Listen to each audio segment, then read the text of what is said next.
map 1, so Not Good Esports has to win this map to bring it to the decider and to have a chance to make it to finals tomorrow, this #1 seed. And we were just talking earlier about how Cypher can be very good at watching sites. I didn't really think about a Cypher lurking all the way towards tiles. But, you know, being able to get those kills, now you get the Neuro Theft too, because that ult is really fast to get. And that can be even more information that can be critical in certain rounds. Exactly. I mean, I think when you talk about Sentinels like KJ or like Cypher, I think the difference in the information they can gather and their impact is not that one has more impact than the other, it's just a different type of impact. But look at all this utility coming out from both sides, and Not Good Esports still have 5 men on the board. I see a Swarm Grenade. I see everything. It is so hard to get on. Wow! Beautiful shot! Oh my gosh, actually Sheriff Gaming. Why Sheriff Gaming. why break your econ and buy a gun when you can just buy a Sheriff? I mean, every round I feel like someone's putting in beautiful shots, and I think people remember, especially, and that's the beauty of watching the Masters division. You know, this is the highest tier we have here in Rendezvous Valorant, and they're just aim. I mean, there's no reason to spend money on a gun if you don't have it. You can buy up that Sheriff and it's just as effective if you can hit the headshots. All right, so a quick apology. I know that the stream went down for a little bit, but we are back. There are a couple of nice rounds that we saw, which basically can be described by Sheriff Gaming. Also, we said you should buy all the Sheriff skins and you should enter the giveaway using the command in the chat, so that you can get a Sheriff skin, because these are all amazing Sheriff shots that we've seen, and it's still a tight game. Anything is possible here on Ascent. Maybe that's why my Sheriff shots don't look like this, is I don't have a Sheriff skin. That could be it. A Battle Pass one. Maybe I need to buy one. And I'll be able to play like them. Yeah, well, if you want a Sheriff skin, make sure you enter the giveaway for the equivalent of like $10 Valorant. What is that? 1,000 VP shots coming out. That's gonna be so hard. All down to Giant with this Odin, and isn't even gonna find one with that spray down. How does that miss? Like, I think it did hit, but I don't think it finished. Gets one though here. That works. That's a win. I'm thinking you might save the Odin, and that looks like it might be what Giant's looking to do. Maybe find some exits. Here's that KJ turret. And heard the shot down. The poor turret. Turret didn't deserve that. Oh, you're about to walk I don't into know. the Odin. Expecting the wrap around though, also there from B-Meister, but is just gonna walk right in there to Imran, and a good round there going to Not Good Esports. And that timeout from EasyGG coming out, what a good time to place it. Only one round separates them in the first seed, and remember, EasyGG, like we said, did win that map Haven. If EasyGG can take the time to strategize and win out here, they are guaranteed moving on to the finals, which is going to be streamed at 3 p.m. Eastern tomorrow. That's 6 p.m. Pacific. So not going to want to miss that. One of these teams will be moving on. And it would be really nice for EasyGG to just win it right here, obviously, if they can go 2-0, take a little break, don't have to play that extra game, or feel under pressure to have to win that game. You know, remember, being the lower seed meant that it felt like you had to work hard to get that win. And we were a little worried, like, okay, they got that first win, will they relax a little bit? And whenever you're in a winning position, you don't feel like there's that much urgency, despite the fact that it is a playoff. So. I mean, exactly. You know, I think if again, I can't speak for any of these players, but if I were the #1 seeded team going into playoffs and knowing I'm playing the 5th seeded team, I've only lost one map all season. And then, of course, now that second map here was Haven, the only 2 maps they've lost all season. I'm feeling pretty confident. I'm feeling pretty comfortable. And I don't have that same desperation that EasyGG has. Fall looking to find one with the blades, but isn't gonna connect. But has this Stinger not gonna do much in Ram. Now only man left standing. Sees B-Meister, but not gonna find that shot, but is on the second. That was just a warning shot before. Everyone knows now where Ram is. Careful now. You know, that's kind of interesting. We saw the similar type of play on Haven where you had everyone from EasyGG just run out of C-Long, and then they didn't win it the last time around. And then now we have a similar scenario where they didn't win that cat battle, and Ram might as well go for this with the Marshall, but things can turn very quickly when you take risks like that. Yeah, and you know, is going to be able to trade out that Marshall for Vandal. Looks like the call being made to save, and I don't blame them. Running out of time and still going to have to deal with 3 opponents. And look, Nugget Esports hunting down to try to find Ram, but Ram has a pretty good position right here. Like that right buddy on there. That's going to be a good pickup. Maybe it's the fist bump buddy that will give a little bit of luck as EasyGG's got to work their way up under 2. Nugget Esports is in great position. They needed the momentum. They're in the lead. They have 5 ults. That can be great to confirm around. I mean, they're looking pretty good going into this next round. I'm sure they're going to try to stall the use of those ults if they can, just because if you can take them into the next round, but it has 5 on the board to play with. Of course, there's still 3 there on the side for EasyGG, and Twizzle6 pretty close to his as well. And already, like you said, that ultimate coming out, and Fall going to knock him, but Imran right there for the trade, and is going to be able to res Koro. Oh, Giant stuck. Oh no. And down goes everyone. So the ultimate abilities are working very well. Twizzle6 just got pinged, so it's over. Oh, nice pick there. Get a little bit of help for the next round, but still nice confirmation round for Nugget Esports. There with the 1v4 with the pistol. Maybe let's see a quick little replay of that, but maybe it's just the game or the map of pistols. I mean, you have the sheriffs, you have the classics. Definitely doesn't work like that in my games. I can tell you that. I wish my classic hit different. I wish my classic hit different. I get like a foot shot, and I'm like, I aimed at the head. Yeah. Why is it a foot shot? I'm right here. That's why we're on the desk and they're playing the game. Oh, this time Fall goes for it completely. Gets one and definitely was hard. Wasn't able to just dash right out of there. Imran going to have to work against 4. Imran is ready. Imran has the peek. That's a nice ammo drone to try to stop that Omen. Perfect round.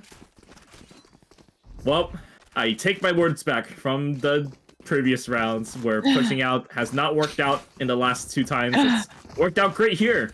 Just gotta do it instantly, I guess. If you do it enough times, surely one of the times it'll work. And it did this time.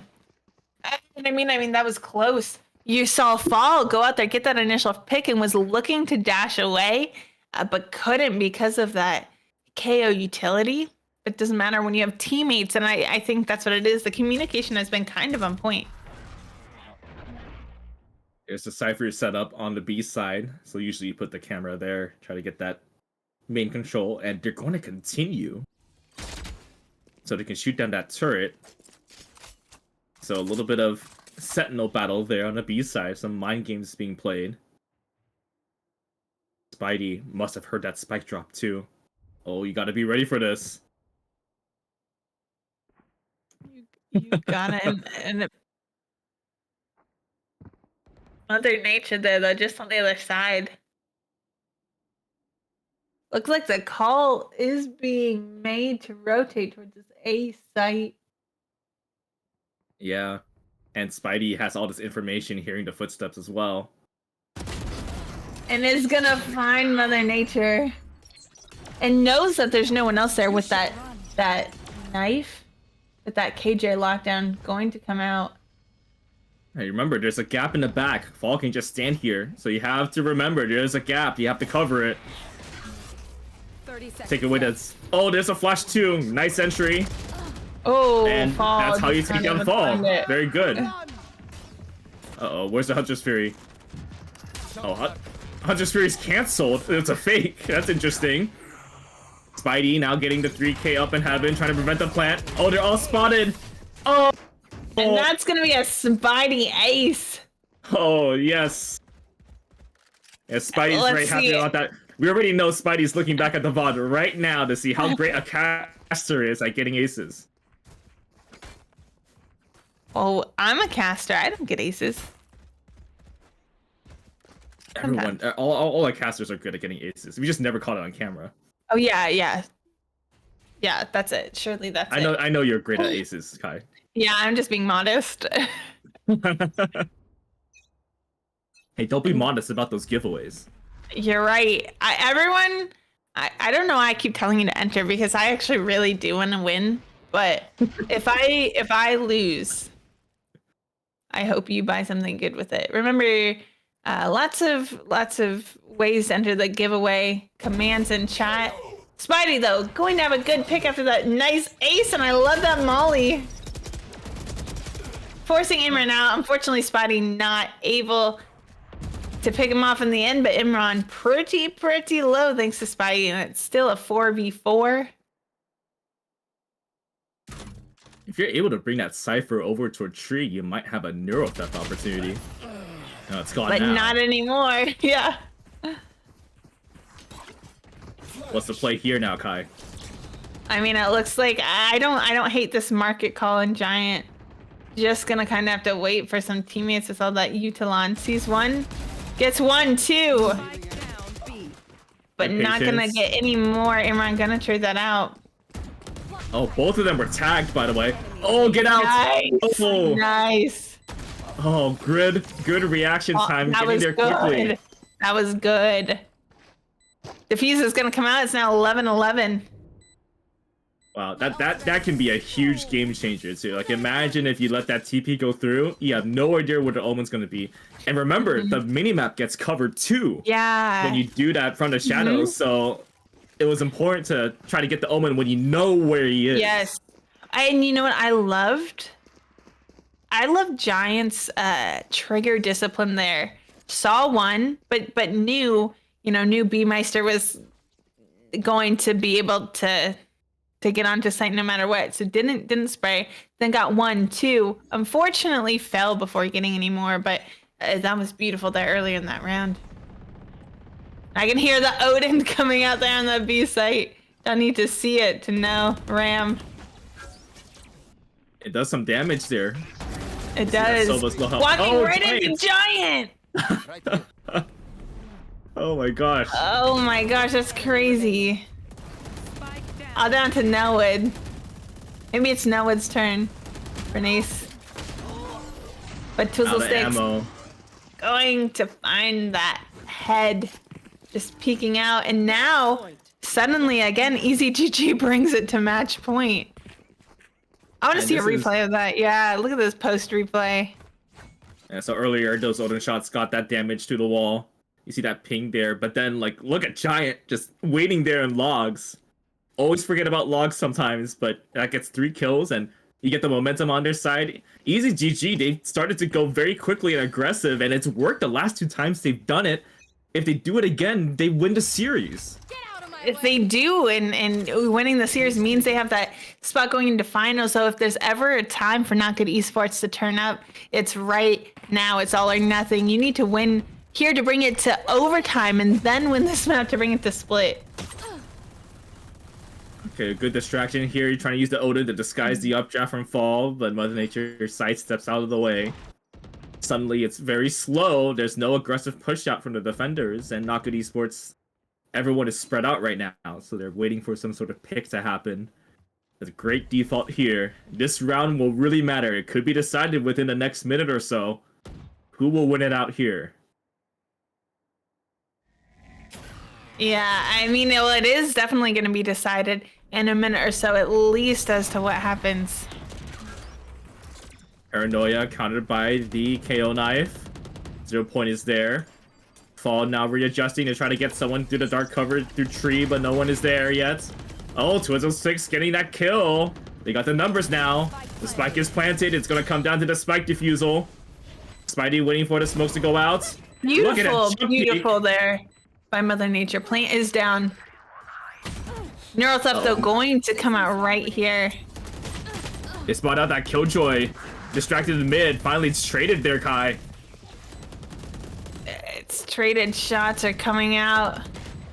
The clock's still ticking. 3v3, but bomb is planted. Going to have to start making moves now if you want to start to defuse. But you know what that is? That means we're going to OT. That was beautiful. Coral there getting those kills. You know you have the gun advantage. The pressure is there to defuse. And finally, they have the pacing on their side. They're playing at the Nugget Esports pace. They win the round that they needed to win. Now we're in overtime. Remember, 5,000 credits for all players. And they get a side up 1/2. And whoever wins both of those halves will win the game.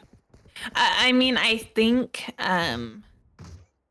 I mean, obviously, Not Good Esports has to win here to have a chance to move on. But I think EZGG probably has a similar desperation because of on paper and when you look at their past matchups and even how some of these rounds have going, you know, Not Good Esports is I don't want to say the better team, but on paper. So EZGG, if they can close it out here and not have to let fate bring it to that decider. Meister playing it patiently, not wanting to reveal his position. Remember, the sides have swapped here, so the attackers are now EZGG, trying to work their way into tree. They leave the bomb behind on mid-top.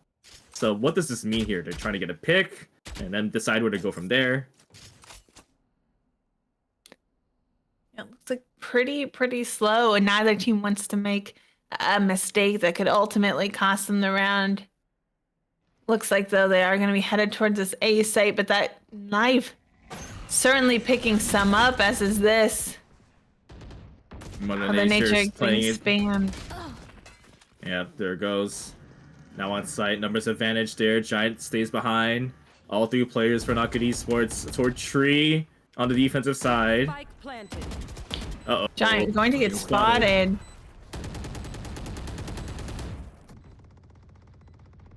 What's the move from here, Kai? What do you do with your attackers? You probably just hold your positions here. Yeah, I mean, I think that's exactly what you have to do. You have bomb down. You just need to at least stall as long as possible. But if you're Not Good Esports, you have to win this one right here. So they're going to be putting all they have into this fight. And look, all this utility coming out. Noah just tapping the bomb. Imran now pushing. Oh, what a great push from Imran to put a lot of pressure on his defuse. Oh, it got a little close here, but that very, should be very close. Defuse.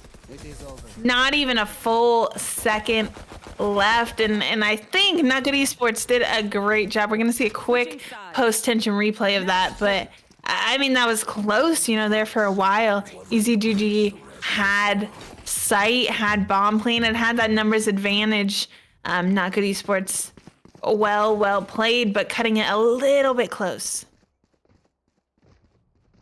13-12 now. It's match point for Not Good Esports. We switch sides again. So the pressure is on EZGG. They've got to win this round. That last round on defense didn't work out too great for them. Definitely not, but they need to make this round work now for Not Good Esports to have any chance at moving on. Even if this, you know, goes to second round of overtime, they are going to have to win a defensive round, and this is the time you want to do it when you already have that first win on the board. The flash, watch out for the Cypher trip. Found the wire, and now you continue. They like to go toward B here in this scenario. Now trying to enter on. Giant gets a kill with the help of the recon as well. Ram now exposing himself. Tripwire trigger, the spam is coming in. The Phantom is very good for spams like this. And the door is closed as well, but the spike hasn't been planted yet, Kai. It hasn't. And look, that Molly coming out to stall any sort of push there from Market. Imran and trying, is going to see Twizzles, but isn't expecting Spidey to be right there. Core down to 8 HP, but the bomb is planted. Here it is. Falls trying to get that space. Oh, the Gets spam one. through the wall. They're all Not lining another. up. All down Oh, to this is looking Spidey. good. This is looking great. Spidey's gotta be careful. Here's a wraparound. Here's a swing. No ammo. No. Oh my goodness. Attackers win. And the series is tied. You know what that The means, series is Brown? tied, Kai. Oh my You know God. exactly what that means. I think that means we're going to split. Wow. What a great comeback there for Nugget Esports when they were down. They Yeah. won 3 rounds in a row and they win this match. I mean, to go on a split. They won when it mattered. But that means we're in it for the long haul. We're moving on to that map 3, which is going to be split. Brown, any thoughts that you really have on Ascent here? I knew that everyone would know what they were doing. And they It's a did. matter of which side knew better on their game plan was, I guess. Like, which game plan was better. That's a very subjective thing to think about sometimes, when everyone is good in this division. But we just saw how balanced it was between these two, and all the adjustments that were made. We saw different types of pacing of levels, but the adjustments were a lot better, probably because there's A more lot skills on better. this map. And then we saw how anything was possible in overtime. I'm very curious to see how this momentum will bode well for Nugget Esports going to Split, which is also one of those original maps. And then Yeah. if you're Easy GG, you were so close to going on to the finals, and now you have to play for 13 more round wins again. And that could be the motivation. Yeah, you do. And what this could start coming down to is which team just has that stamina. I mean, remember, we didn't have best of 3s so far in the season. It's been best of 2s, so of course, until we made it to this playoff bracket. And Not Good Esports did actually win their original first semis 2-0. Now EasyGG did play against Pandogs and they took that 2-1, so it did go to that map 3 again.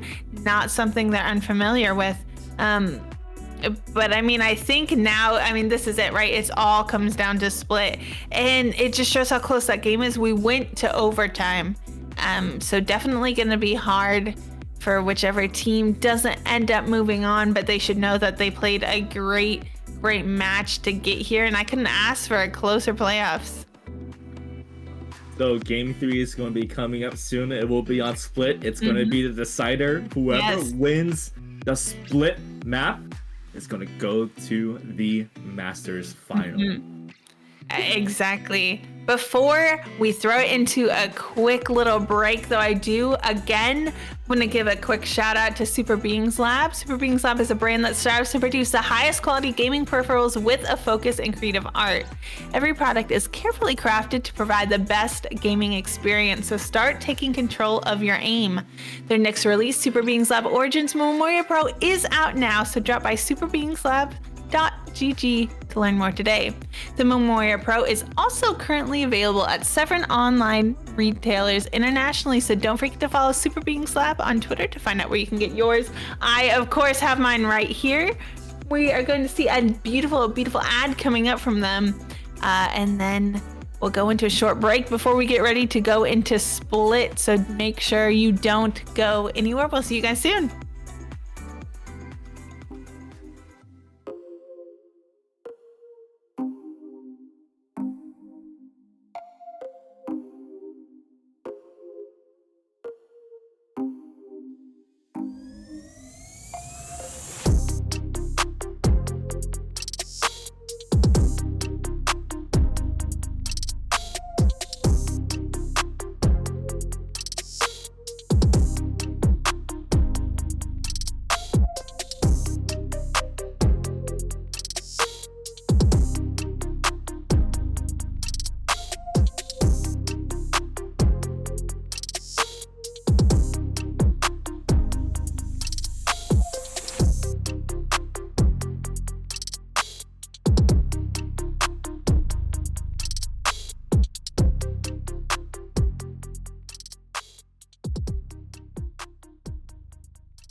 Welcome back to Rendezvous Valorant. It's the Masters Division. We got a tied series between the extra zesty glizzy gamers and Not Good Esports.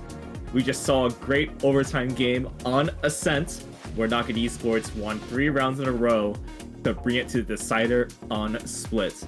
Well, when it came to that first game on Haven, we thought, wow, that's just easy GG to just ran away with it in the second half. It's going to be a little bit tough on Ascent. But then we saw a very balanced Ascent. It came down to that last round, and Not Good Esports showed how great they are in crunch time.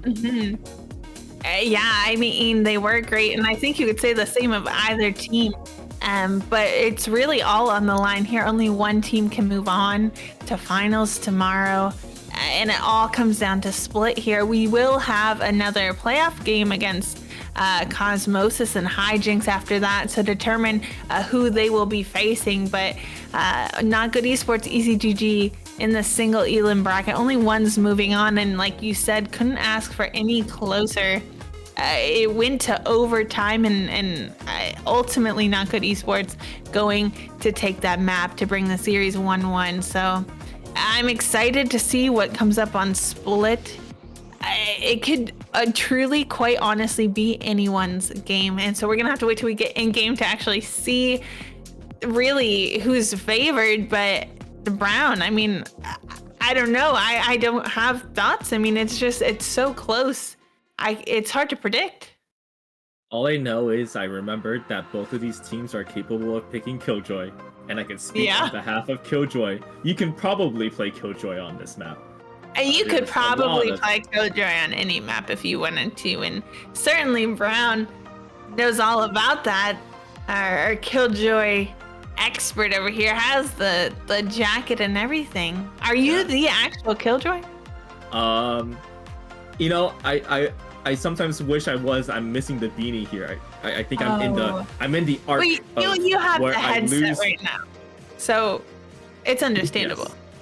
Yes, there needs to be a beanie headset, like a double headset with the beanie on top of the headset. That's like so fresh. That would be true techie Killjoy, you know. And I do remember when I was like really into Killjoy. I think this was the map for Killjoy. It was Ascent and Split. And it was always put the alarm bot in A main or B main and swarm the heck out of it. And it would work so well in the early days that like it just stuck with it. I don't think we're gonna see it here though. Yeah, just waiting to see. Better. As we see, Ram hasn't even hovered yet, but we did see Ram on that Cypher earlier, and Cypher has been pretty dominant on Split lately. But it looks like we might actually see Race ? I don't know. EasyGG likes to hover and doesn't like to give us a little taste of what's to come, but we can certainly speak on behalf of Not Good Esports. I like their comp. I love this Cypher, and that raised jet double duel is something you see often. And Sky, I think, is a great initiator on this map. Sometimes, though, in favor, if you don't want to go double duelist, I do see a lot of double controller. We'll see a Viper there as well. But a very, very similar comp. It's just we got that breach again on the side of EasyGG. Spidey, who we actually saw this earlier today on Haven. So again, pretty similar comps, but not quite near anyone's game. Brown, what do you think? I think the race pick, you know, is very often used on Split because you can use the satchels to gut through the corners very, very quickly. And I expect at this level, if you pick Raze, then you have a lot of satchel lineups where you can take up that space. Usually you have a shotgun on hand. I know the Judge has been nerfed a couple of times, but it's still very effective. If you can catch any players off guard with your fast movement, anything that is a little unnatural to being on your feet, then you're going to have the advantage, and Raze pretty much fits that equation. And don't forget, the paint shells can do a lot of damage, even though it's been nerfed still. I mean, yes, you would take less damage getting hit by it, but it will still do the chip damage that will cause some people to give some pause, right? You have to respect that. Yeah, absolutely. You know, we've been seeing a lot of Raze here on Split, like you said, with those paint shells to kind of do a little bit of damage. And looks like A site going to be wide open. Not Good Esports making maybe not quite the right call as to where they would be banking on that B site, which we see often first round here on Split. Yeah, they try to do a mid push, 3 out of mid to try to catch anyone off guard for that B push. No one was there, but now you can play the retake. You have 2 flank, but they all just died because of fall.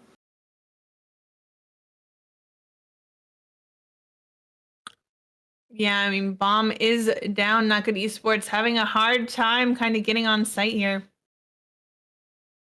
Earl flashed as well. That helps out the attackers.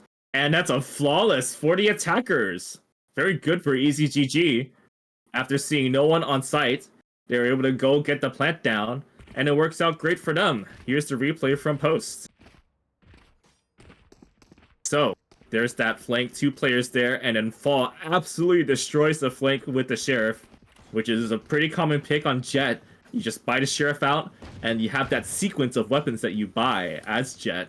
Not even just Jet, though. This entire series, I've seen so many people buy that Sheriff and have shots that I could never even hope or dream to hit in my lifetime. Yeah, these are all, pay-to-win skins. They work very well. Here's the one-way smoke. And you can see here, this perspective, Ram is not able to see through it. You have to respect everything. Oh, the right click is connecting! Mother Nature with the right click classic. Unable to pick up a gun, though. And now backs out with the paint shells. The spike is in the hands of the defenders right now. Now Spidey wants to pick it up. Can't get up, though. Oh, the satchel. Oh, my goodness. Mother Nature showing how great the Raze utility is. Now the satchel does not do damage until it's armed now, but it does move the players affected still, and you can see in the replay how effective it was to get that last kill by Mother Nature.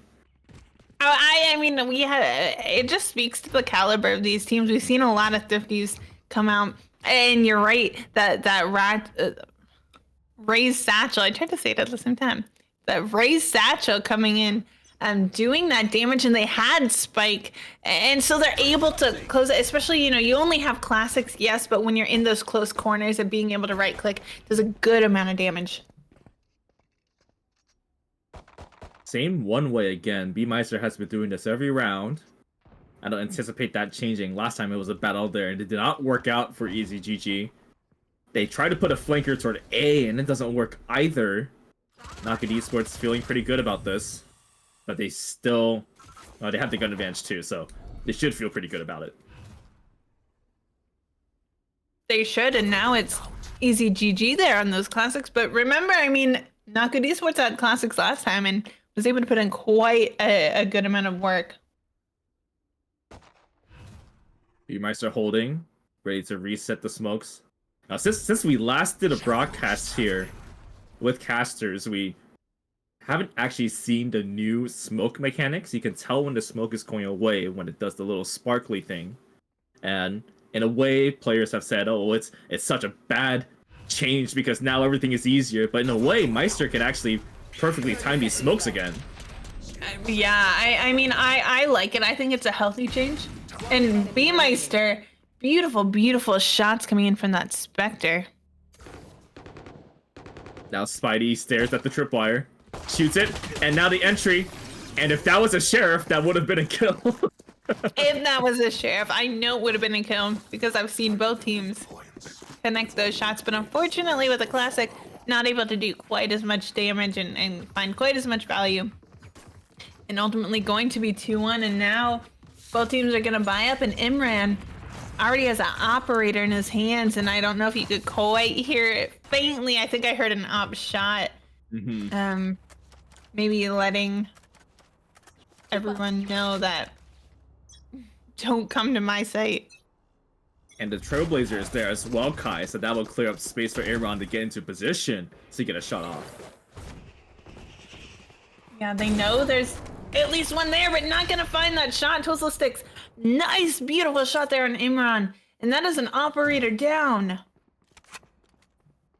So that was not supposed to happen if you were That the was operator. not supposed to happen. That should be good. EasyGG should feel confident now. Certainly they didn't buy 2 ops, so they will feel a lot better trying to get onto this A site. It starts out with the guiding light, then the dark cover toward heaven and the defending side. And it should be an easy plant unless Not Good Esports decides to peek this. And they do. Ooh. Players are going down. Spike Kai, this is dangerous. It is dangerous. It's a 3v3. Make that a 2v3. Gun advantage and player advantage for EasyGG, but bomb is down. Time is ticking. We're gonna have to start making moves. But all of EasyGG, they're on site. Here's No Wood. Waiting. A Giant also waiting. Everyone is waiting. You gotta do something. You're not good esports. Now here comes the exit. Seeing the Booba come out. Now the ADS shots, so Ram is better. And down goes the defenders as EasyGG wins the round. Win the round, bringing this up to 2. Now this is an interesting round because finally everyone has those rifles. Well, almost everyone, I should say. But Imran back on the operator, hopefully trying to find some value with it this time. Unfortunate scenarios, tried to play with Koro there, knew there were players there, but could not connect a shot. Going to try to see if things are going to be different this time, and this time posting up in a little bit of a different position. Here's Fall right now. He's got 3 kills for the attackers. Look at this Cypher setup here. Cypher being able to watch out towards B main, try to get that presence there, and really the presence of having. Oh, it's a fake satchel. That's I had to laugh. That was. I knew that was planned, but I was not ready for that. But having this position of the Sentinel can usually scare off some attackers, but not for EasyGG. They have Ram coming in hot to take down the counterpart. Take down 2. They have site control. Meister trying to cause some problems up in heaven. Now the Seekers are out from Koro, or Giant trying to get Koro with the Seekers. It's countered there, and Koro's going to throw in some utility of his own. Shots fired there for Imran. Operator back up, waiting just for someone to peek. The clock is ticking. Yeah, we've seen this scenario again, Kai. The operator's on hand. You don't have the economy. It feels like you have to save here. Yeah, I mean, certainly when it's a 1v3 and clock is ticking that far along, you don't even have time to defuse. Going to have to save that operator, and not a bad call. You have the time to do that. I think that Imran is running to the store to try to enter that giveaway. Nobody stop entering the giveaway. I want the prize. But if you also want the prize, make sure you enter the giveaway we have going on now. Exclamation point giveaway, exclamation point ticket will get your ticket. And you can also do exclamation point RDV giveaway. And you can also click on that link to enter the giveaway. That way everyone gets 1 entry. It's free. If it says you have 0 tickets, but you haven't entered yet, make sure you hit how many entries, 1, and then enter, and it'll automatically enter you 1 time. But if you win the giveaway and you don't want it, you can DM me on Discord later. Yes, if you love the casting and you win the giveaway, please message us. Okay, 3-2 the scoreline. EasyGG looking to try to win their gamble here to make their way into the final. What a great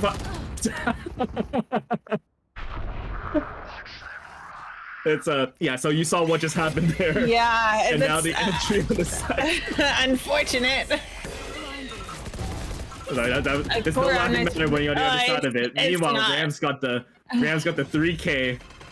So another scenario here for Not Good Esports after seeing all of that stuff happen. You do have the showstopper if you want to do something interesting here. You do, but I mean, they have a showstopper to boot, and they have, you know, double the numbers you do with bomb down. Both of them going to be coming in the same side, but Spidey there, ready. Gonna get 2 nice shots, but that grenade though, going to find one at the end there. A little bit too little too late, but hey, a kill is a kill. Oh, and Spidey has DC'd from the game, whether it was intentional or part of the memes. I think might have been got those last 2 kills. Maybe went yeah, and like completely like flipped everything up, unplugged it. It's the paint shells that caused the It's the internet to paint just- shells. We Yeah. saw that Raze do everything. Ram was a part of the equation everywhere, and then Mother Nature was like, I wanna make an impact in that round. And here's the PC. Well, actually, while we're here, Brown, I want to ask you, it looked like things were going pretty smoothly for Not Good Esports, but now EasyGG kind of turned that around. It's now a 2-4. Do Not Good Esports kind of have to change and do differently to bring themselves back into the game here? Well, see, this is the hardest part of being on defense, is that you're always going to have less people on hand on the site if the attackers decide to go full on 5. It'll always be a numbers advantage. And you kind of saw in that last round, I mean, it's a good use of utility to try to counter the rat locations rather, that the defenders are trying to hold. And, the paranoia was strong. You saw, like, the dash into Raze's face there. And then, like, everyone is dead by the time the plant's going down. I think that's 2 rounds in a row where there were basically save scenarios unless you felt like going for it. And I know the game has just started, but EasyGG is once again going fast. And because they went fast, and then Not Good Esports is not able to have enough time to trade off, like, those getting their teammates killed and things like that, it's looking a little tough from the pacing side. They gotta find a way to slow things down. And this is kind of what we saw there on Haven. But just like when you look at it, it's still pretty early, only down by 2 rounds.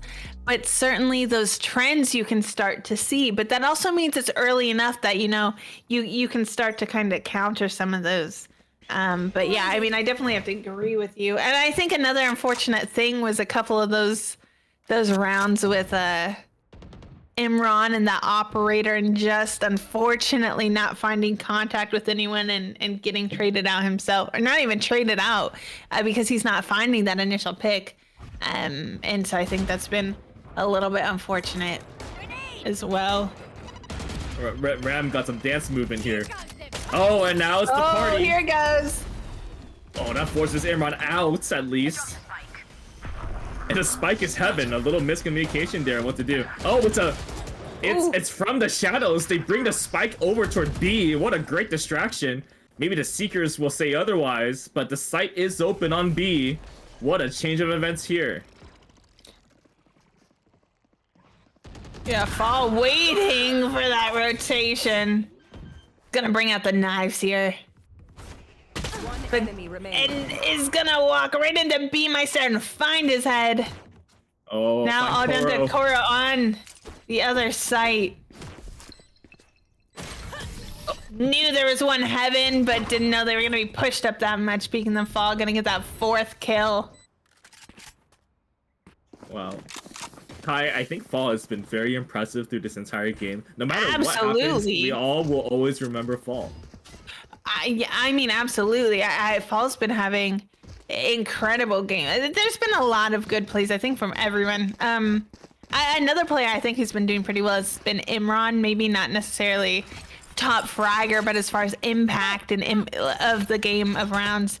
But yeah, no, Fall did exactly what he should there, and I think that was really ultimately very, very well played by EasyGG that entire round. I like it. They're coming up with these like fun strategies and plays, and Not Good Esports, who I'd like to remind everyone are very good, in fact, despite their name, are having a hard time just kind of dealing with that. Because what do you do when you're not playing with, a traditional, I don't want to say traditional player, but maybe non-traditional strategies. Oh, this is not looking good for the attackers. The numbers are even, but they got to pick up some good guns there due to that whiff inside the dark cover. And now here comes a retake with the better weapons. The spam is going through the cloudburst. Imran is on. The right click misses. Twizzle sticks and Ram is holding strong though. Oh, what a great hold here. Koro now. All up to him. Looks down. Gets killed by Fall. And a nice play there for EasyGG. They lost a couple of guns, but they held on. And earlier in that round, Kai, we saw NGE once again try to go for that mid play, hoping that EasyGG would suddenly decide to go mid, and this is the second time that they didn't go mid. Yeah. I mean, they didn't, and it's hard. I mean, we have two great teams here, but they play so differently, and so that makes it hard to read your opponent when they don't play the way you would expect them to. And I think that's why EasyGG, despite certainly not being seeded as high as Not Good Esports, remember, didn't lose a single game the entire regular season. I mean, they're just a good team, but it's easier to read a team when they're doing strats that, although they're great and it works for Not Good Esports. I think what EasyGG is doing is going, okay, well, this is how they should play it. Oh, let's do this. Let's try something else. And EasyGG is doing that well. Not Good Esports not being able to just quite figure that out in time. And by the time they start to figure out what EasyGG is doing, now they're doing something totally different. Welcome to the protocol. And Ron talking to the weapon there to give some encouragement. Hopefully the timeout was helpful for NGE. They decided to put 3 on A, and this is what my suggestion would have been. You know, just make the adjustment to stack the A site more, because you have the Cypher utility to watch the B site. And, you know, it also hasn't worked out well for you when they've pushed on quickly. So you can rely on the Cypher stuff to get the information, and then maybe play retake there. But I think there's been so many A pushes from EasyGG that like you're probably better off having a stack there, so you can at least have someone be able to trade. But you know what? I as you're saying that, you know, and they are going to this B site. I mean, that's exactly what EasyGG does, right? You know, you start to notice a pattern and they change that. Noah trying to find a body, but just can't. So going to just, you know, wait for some reinforcements from his teammate, but Fall coming in late here. Imran's gonna hold this mid presence. And it looks like is this corner right here. This corner right here kind of scares the heck out of me. I never get this kill. It's so hard to get because they're ready, especially when they have like a judge or something. I mean, one enemy remaining. Oh, Fall's coming in late. Kara was surrounded, and the excitement from Fall showing how great the retake was, as EasyGG has won. Wow, 6 rounds in a row at this point. That's amazing. Yeah, I mean, I think it's exactly what you pointed out on Haven. It's the pacing, and who's controlling that pacing? It's EasyGG. It's the extra zesty glizzy gamers. They're going extra fast. Extra Sometimes fast. it feels excessive, like with their finishers and stuff, but they're very clearly confident enough to take all this space, be wherever they want to be. And yes, I know it's hard to be on defense. You don't have the numbers advantage and stuff in the beginning, but when you have stuff like this happen with Twiddlesticks, then it's like, oh, I have less numbers now. I'm scared, and I have this utility, but I can't seem to stop them from going on site and doing whatever they want. And that has to be demoralizing. Well, so I think another thing when I'm just like noticing these teams and their play styles, one thing that I noticed Not Good Esports doing a lot is they play it slower and they hold site, which is good because when you think about what am I supposed to do, I have a good hold. It's gonna be hard for them to push in. But EasyGG are just so aggressive and confident that I mean, that's hard. They'll just swing out and Noah is able to find one, but not enough. And that's another round on the board for EasyGG. I wouldn't mind investing a timeout right here if I'm Not Good Esports. I know that there was a timeout that was used earlier in this half, so... That's true. Actually, we just had one 2 rounds ago, and I'm just like so locked into the gameplay. That's gonna be tough, right? You can't stop the game here. Now if you're the players, you're just thinking, I need to get to the second half. I mean, yes, anything is possible, but just getting to the second half might just be a good reset for them. Well, I agree. I think Not Good Esports need to just, I mean, at this point, you know, especially you're on that light save, try something different. Try something funky. Stack a site. Do something different because you need to have a couple rounds on the board for that cushion going into the next half. Oh, Going for that A push, try to get the A presence. But once again, Easy GG goes to the site where they don't push up on, which is just bad luck, I guess. Oh, nice bad paranoia, luck, though. or maybe Easy GG just adapted and has a good read. Unfortunately, all that damage that was done, despite he's gonna get healed up, but he ultimately is gonna go down. Still 4v4.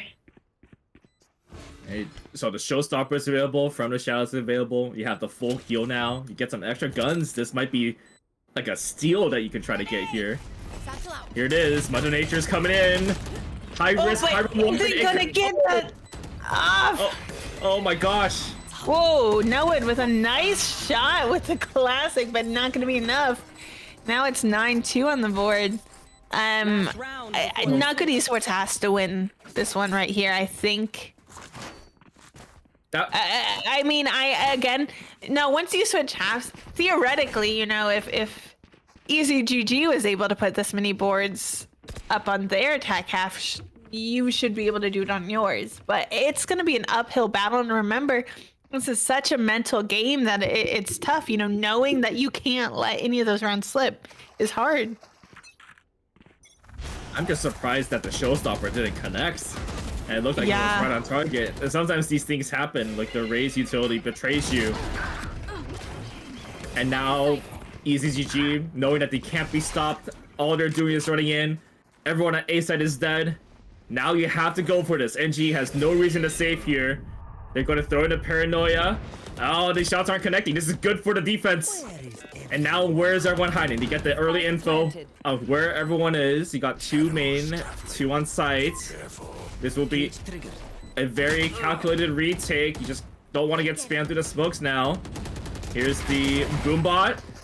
And a Twizzle Sticks is able to hold on. You gotta check again. Oh, nice. Game sense. And it's 10-2. Wow. Well, after seeing that first half, it's very easy to say that the extra zesty Glizzy gamers are right on the edge of going to the finals. They are. Not Good Esports still in this and still certainly could take it. They're a good team and I think they could go on a dominant run, but it's going to be an uphill battle. We are going to head into a short break, but make sure you come right back to see how this exciting game ends and to see which team is making it on to the finals, so don't go anywhere.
Welcome back. This is Rendezvous Valorant, the semifinals, Not Good Esports versus Extra Zesty Glizzy Gamers. This is the decider map on Split. Whoever wins this game will go to the finals, and right now the defending side, EasyGG, is in great position after pushing the pace, winning pretty much 9 consecutive rounds to get to this point. They are unstoppable right now. Yeah, and Imran though going to have a nice shot with the Sheriff. It's just been the day of Sheriff shots. Definitely what you want. I think Not Good Esports definitely need to win this pistol round. And then the next one. Shots coming Nice out. shots here. Imran though with the Imran might get Sheriff. the ace here. Oh, not anymore. I cursed it. I'm sorry. I'm so sorry. No more curses here. One enemy remaining. Last player And now the last one standing, a 1v1 scenario. The spike is stuck outside of in the backside area. And this is very scary here. If you're NGE, you want to win the round, you got to check all your corners. There's the wraparound as well for Giant. Oh, they're just going to play the gun game here. No, it's not going to go for the plants. There's still time to go for a 1v1 kill here, so this seems to be the play. Does Giant know the spike is still there? Left. No would. Oh, Nice it read worked. there. That was. Oh. It worked there, Kai. Just walking around and just like, oh, the spike is out there. Certainly they're gonna go for the spike, right? But no, it's no wood coming out with the wraparound. 8 kills, top fracking for NGE, and looking to do some more damage here with the gun buys. They did. I don't know. I mean, they did win that round and they needed to, but that was close. So they need to start winning, I think, by larger margins, to feel more comfortable. Down by 7 rounds, but certainly doable. Giant tagged. The Trailblazer can kill this. Be careful. And now they're gonna go in with a gunfight. Getting that kill and now leaving. But look at this push out here from EasyGG. God, these teams are giving me a lot of anxiety right now with their placements. And now the full steam ahead going through mail. Oh my goodness. Everyone is escaping. And the Spectre gang is just so strong. We see all that confidence coming in hot. Ram does get this kill though. So getting 1 gun down. And now Spidey just wants to figure out if he can get a couple more. But Imran actually forced a Phantom. And that Phantom does a lot of damage as NGE goes to 410. And what do you buy here? Usually you just bonus everything, but you're trying to get the best weapons and win as many rounds as possible. Yeah, I think you bonus so you keep your economy in check and just pray that you win your bonus. I guess not really pray, but just hopefully you're making the right shots to do that. Here's Mother Nature now, waiting. And slowly walking up, NGE taking a deliberate approach with 4 players toward B main, led by the Trailblazer, which will be concussed by default line. Now spraying to the wall, Spidey able to get that spray kill, putting it in the aftershock and staying alive, but Imran is able to spray things down. The trades are coming in. Total 6 drops down. The lineup was ready. It leads to a 2v2 scenario. And now a spray down, making it 1 player alive. Koro suddenly doesn't have the numbers advantage, but still winnable with the Phantom in hand. And might have been spotted by the Trailblazer. And that's a good time to rotate here. Yeah, I mean, suddenly you're in a 1v2, not looking so good, but you have that Phantom. 2v1 scenario. Kuro is waiting. This is a great read. Just 1. And that's enough damage for the trade. And Fall continuing his antics of crouching on everyone after getting the finishing kill to show how great EasyGG is, and they're 2 rounds away from going to the finals. I mean, that was good. That was exactly what you needed to do. I mean, it would have been better to win, obviously. I mean, I think either team can say that after every round. But if you're on that bonus, they have those better guns. Make it as expensive as possible for them. You got 4 on your bonus, and now you're able to buy up. And you are now on that better buy. 11-4 the scoreline here. Ram decides to buy the judge, play it close. And the satchel play this time to try to get away. We've seen this before. It does not work out, but you got great trades from Imran and Koro, and that's the green light to go on the site. Giant trying to play from hell. Everyone is dropping. So now Fall needs to decide whether to go for this or not. There's plenty of rounds to work with here though, but it's looking very good for NGE. Looking very good for NGE. In a good position, but it's all down to Fall, and Fall's been playing spectacularly. So if there's anyone I think I would put it in to have a chance of doing it, it would be Fall. Ultimately, though, Imran, who's been doing great as well, is gonna find that kill now. 5-11. Suddenly, you know, you were down by, what was it, 8 rounds? Only down by 6, and you just keep, you know, chipping away. You're on your buy here. If your economy in a great position, and just keep doing this round after round, and it might be, you know, very easy to close and bridge that gap. So we need a couple more rounds here for NGE to try to bring it close. This is our first big fight here, but it's divided by the dark cover. This could have been explosive. Oh, they're continuing after the flash. Going straight into Imran, that's 1. And they're just jumping in 1 by 1. Finally getting the kill. I don't know if that was worth it. That was a little interesting. You lost a lot of bodies. I know it was a save for them. They tried to do something different. And now with that information, NGE gets the free set on B. It'll be a 2v4 scenario. They did pick up some good guns. Giant and Fall is going to try for this retake. Yeah, and I mean, look at the space that's been created by NGE. Going to be very, very hard here for Easy GG, and again, they're on that kind of light buy. Giant, though, did pick up a Phantom. 1 enemy remaining. But not going to be able to keep it into the next round. All down to Fall here. Here's shots, but isn't gonna find a body. Now 6-11. That belly flop by Giant looked like it hurt. Actually, it was Probably like did hurt. A flop onto the off of heaven down the ramp until it's like multiple Well, hits. I will say he probably didn't feel it since he was already dead. But in another scenario, yeah, I mean, definitely didn't look comfortable. And neither does this half for Easy GG. Nugget Esports doing a great job.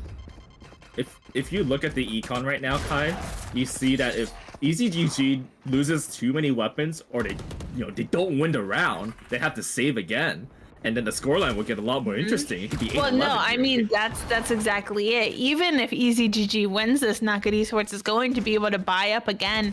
So yeah, I mean if Easy GG falls here, let's say that brings it to 7-11, you can expect an 8-11 just based on economy. I say that loosely because we've seen a lot of thrifties across this series, but definitely have to agree with you.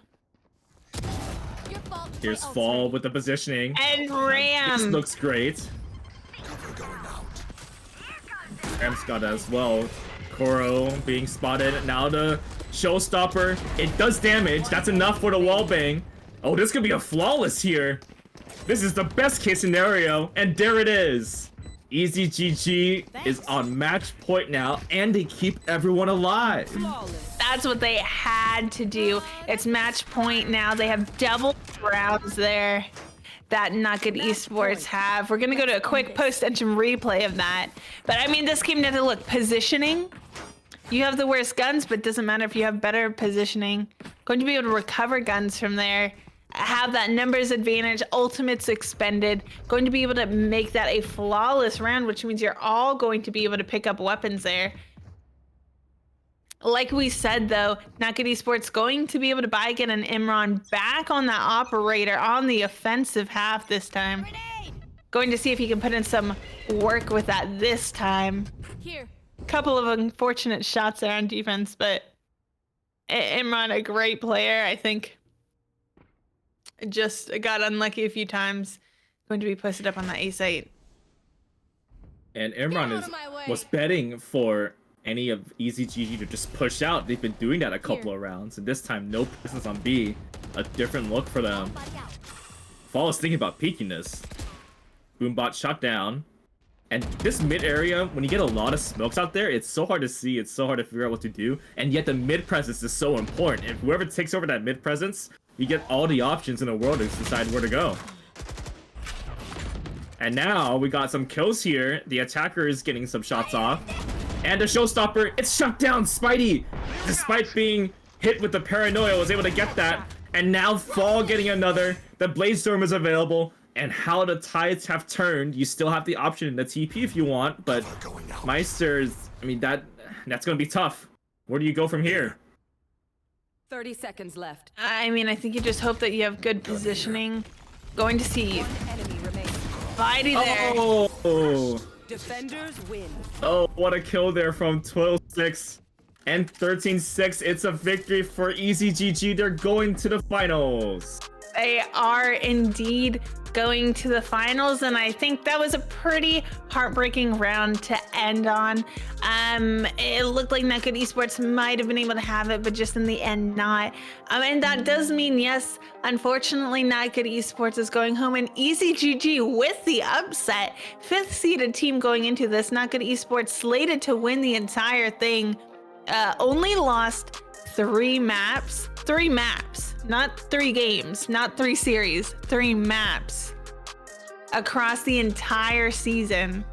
I mean, it just heartbreaking, but EasyGG put everything they had into this, and they played a great game, Brown. Some of you may recall that this matchup happened in the very first week of the season, and a lot of stuff has happened since then. You know, you have a lot of different plays. You get more chemistry. You decide which agents to utilize on certain maps. And you get to this scenario, you face a common opponent. You haven't faced each other in a while. You know what the scoreline looked like in the regular season, and EasyGG just said, let's put all that aside. Let's play at our pace. Let's put our game plan in there. And we saw, pretty much the second half of Haven, and then this entire split game. It was played at the pace of EasyGG. I mean, think that's how they won. That is exactly how they won, and they did such a great job of doing that. We have actually here with us right now Spidey, the IGL for EasyGG, so we're gonna go ahead and bring him in here. Spidey, how are you feeling after that series? I'm doing great, but I do want to make one correction. Ram is our IGL. I'm just the captain that has to deal with all the scheduling. Okay. I get the fun job. Yeah, the desk paperwork job. Exactly. Well, I mean, certainly though, great shot calling then, I guess, from Ram. You guys played one heck of a series, I know.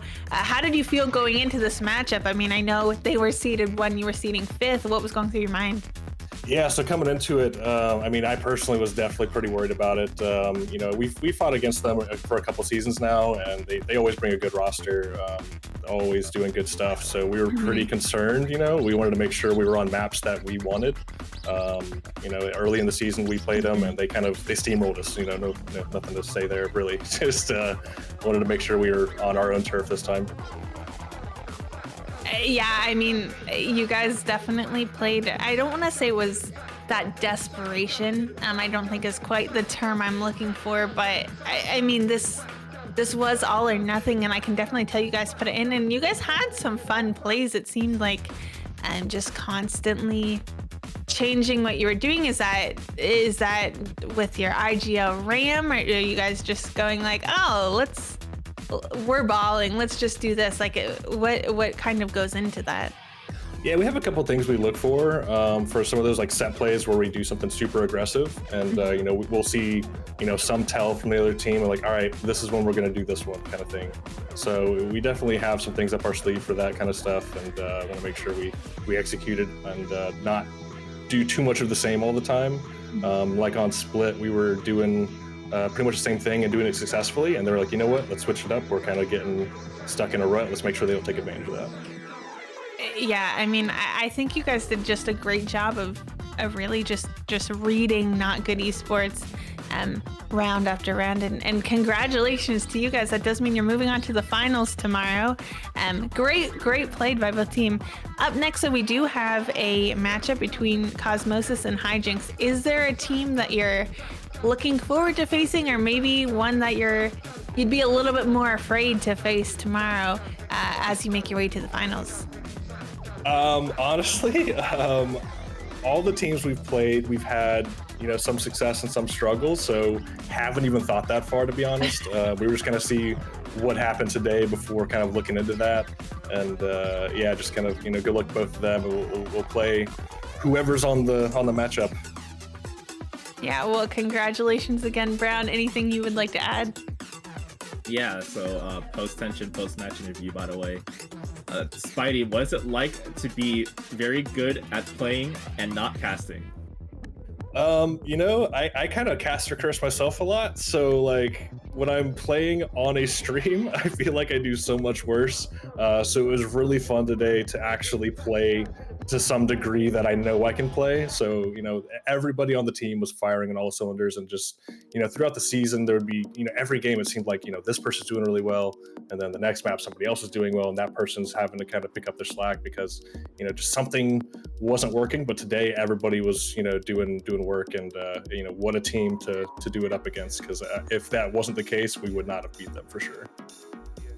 We saw at the end of Haven, and pretty much for the entirety of Split, is when you decided to go fast. It seemed that your opponents could not keep up with you all. Was that part of the game plan going in? And how did you decide to continue to pick up that pace and say, this is working, we're going fast, we're getting the kills, let's just keep doing that? Yeah, I mean, so like whenever you have a team on their heels, like sitting back and giving them time to breathe is like the opposite of what you want, right? Because like, once you have them, on their heels trying to figure out what you're doing, you definitely want to, just not respect that they'll kill you. You want to make sure you're taking the ego peak and kind of keeping that mental game, and until they, start coming back. Once you lose, you can then, take your own breather because, you've created that space. All right, so what are you going to do now that you have this 24-hour break? And are you going to eat some good food and have some good karma? What is the philosophy here for the finals? Depends on what you mean by good. Good for you or good for my soul. We'll kind of see which one that happens to be. Yeah, I don't know exactly what's on the docket for tonight exactly. I've actually been sick for the last week, so actually to be able to go out and get something would be very nice for sure. Maybe some barbecue. That actually sounds really good right now. When I'm sick, I go for soup personally. Oh, I had some soup. I had some Olive Garden the other day, some chicken and gnocchi. Ooh. Oh my god, and the breadsticks. Oh man, now I'm split. Oh, you're set. Olive Garden sounds so good. So that's my vote. I will always vote for that. But definitely go get some food. Anything else you want to add before we let you go get your food? No, I mean, shout out to Twiz. He's one of our subs that we rarely get to use, so definitely appreciate him coming in to fill for us. It seems like this weekends are kind of tough for my team, but shout out to him. Shout out to, obviously Ram, Cairo, and Giant for, sticking out the season. They've come to play every game, so appreciate the whole team. Yeah, well, congratulations. We will see you play tomorrow. Go get some food. For everyone else that is still here with us, again, great games. We just had our post-tension, post-match interview with captain, but not IGL of EasyGG, Spidey. You guys may know him up here on the desk, but he's actually a great player like we just saw. So we will be seeing EasyGG play tomorrow, though. Before we go on break, I want to shout out our winners from giveaway 1, which is Crumb Thief. So make sure you have your DMs open, Crumb. Congrats, GG's. I hope you get a good gun skin, or maybe the battle pass that has even more gun skins is a better use of of that. But for everyone else out there who did not win, when we come back from the break, we will be having another giveaway. So make sure you guys stick around for the next match if you want to enter that one. Make sure to wait to enter, so it seems Yes. like Kai has a great opportunity to win, and then everyone enter at the same No, no, don't get my hopes up like that. Please, I want to buy a sheriff skin, please. All right. But Well, Kai, take us away to the second break. yeah, so we are going to be headed into a quick little break, or you know, maybe not so quick as we get the teams in here, so definitely make sure you stick around. We will be seeing Cosmosis and Hijinks, who are seeded teams 2 and 3 in this Masters division.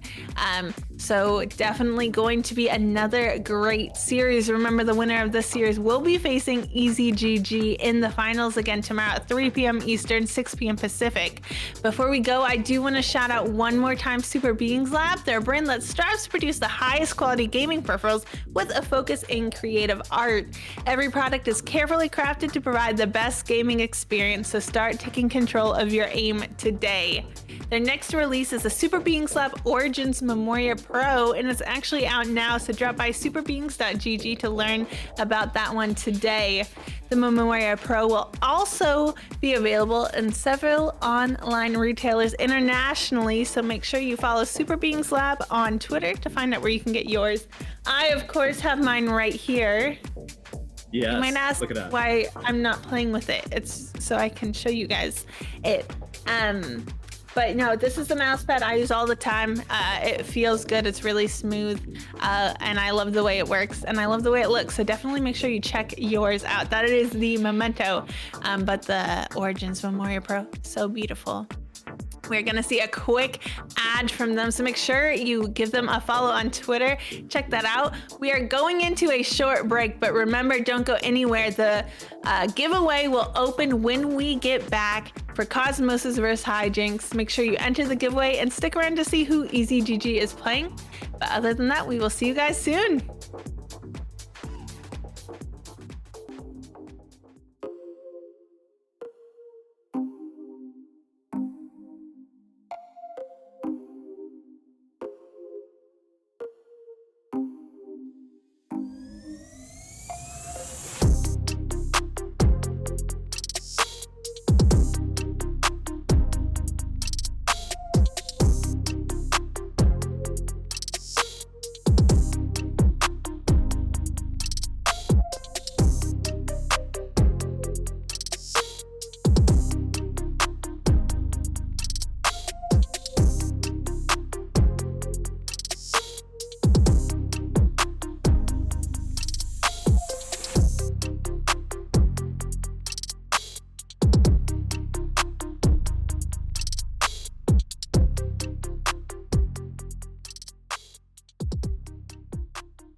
Hi everybody, and welcome to Rendezvous Valorant alongside Kaiserine. This is Browntoll. We're here for semifinal number 2 between Cosmosis Esports and Hijinks. Well, we saw a pretty great matchup earlier today. We saw EasyGG go into the finals. They will face whoever wins this series, a best of 3 series. Whoever wins the series will go to the grand finals as well. And these teams, they've been together for a while. They even have their team tags in front of their names, so they're already very, very coordinated, and can't wait to see what happens here, Kai. Yeah, I mean, like you said, those of you who are just joining us, we did have our first semifinals match right before this.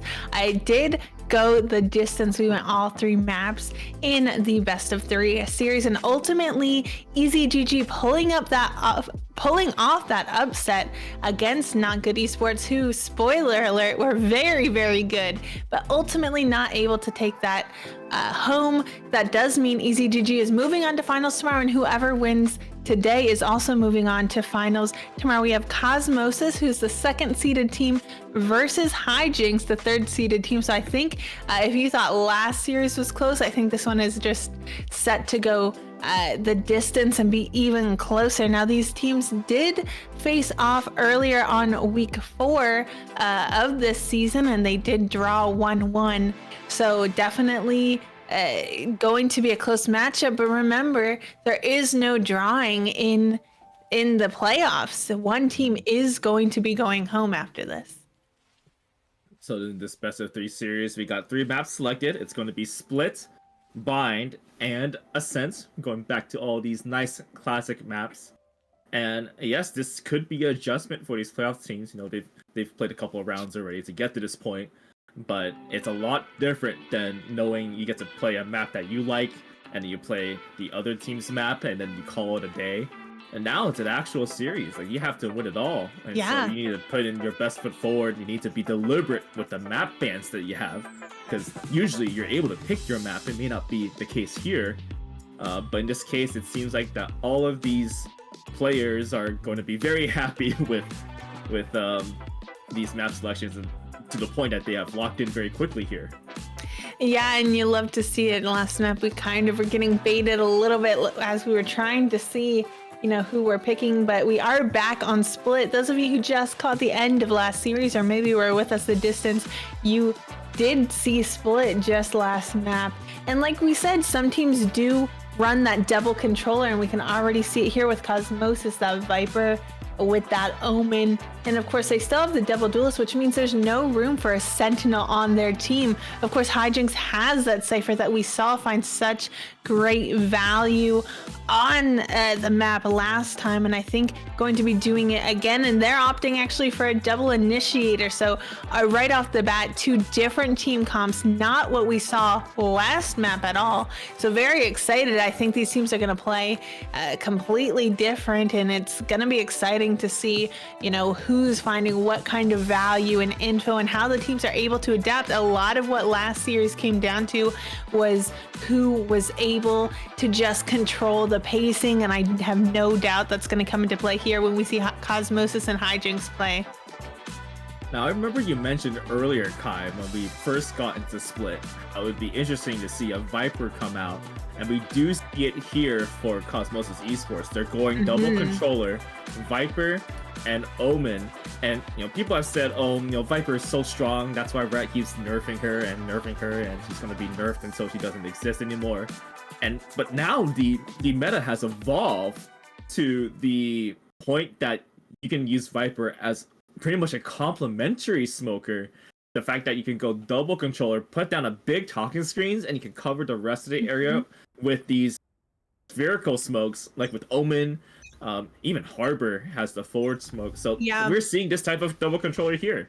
Well, and you know, I love the double controller with that Viper Harbor because I think they bring when you talk about controller, they bring something different to play than just your typical smoking agent. So I definitely Omen, you have Brimstone, great for getting onto site and blocking off those choke points. But then you also have agents like Viper who can put up that wall, and yes, it goes back down, but you can use it again and again, and I love the DK on it. But right off the bat, though, lots of shots coming through, and Hijinks looking to flawless right here on this pistol round. Still 2 players left. Osmosis Esports on attack, Hijinks on defense. They try to go for that mid push, but they all fell apart with the spike going down from the alleyway. And Sakusa now on the flank has all the info in the world, but doesn't get the finisher. But it's looking tough. There's 4 players literally on the bomb for Hijinks, and Walker is gonna just try to get an extra kill here if possible. You know, the Ghost can do anything. 105 to the head, and that's not enough. Dusk with the kill. Dutchy, our observer here, capturing the action for us, and a 1-0 lead for Hijinks. Yeah, a quick shout out again to Dutch. He's been doing such a great job observing this entire day, and also to Painted Dollar producer.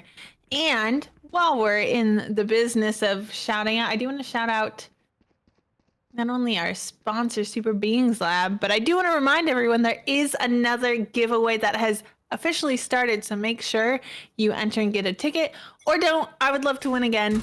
I'm sure Crumb Thief, our winner from Series 1, would love to win again. Or maybe you want your chance of winning, so make sure you enter.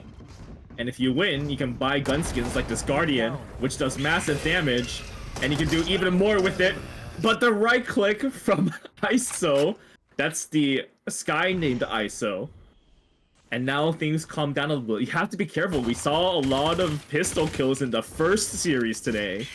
And if you're too close to the classic, you can get right-clicked. It's basically like a shotgun, and suddenly you use your better weapons. Yeah, I mean, it's always great when you can get those better weapons, and someone like Dadvid is able to recover that Guardian. So that is now a weapon in his hand. Spike planted now. Here's Ooze on site, waiting for the defenders to collapse onto them. They have the better weapons. It's the Spectre Gang plus a Guardian. Here comes the Concuss from the breach, throwing in the fault line and the aftershock. Now the Guardian shots firing away. It's traded quickly.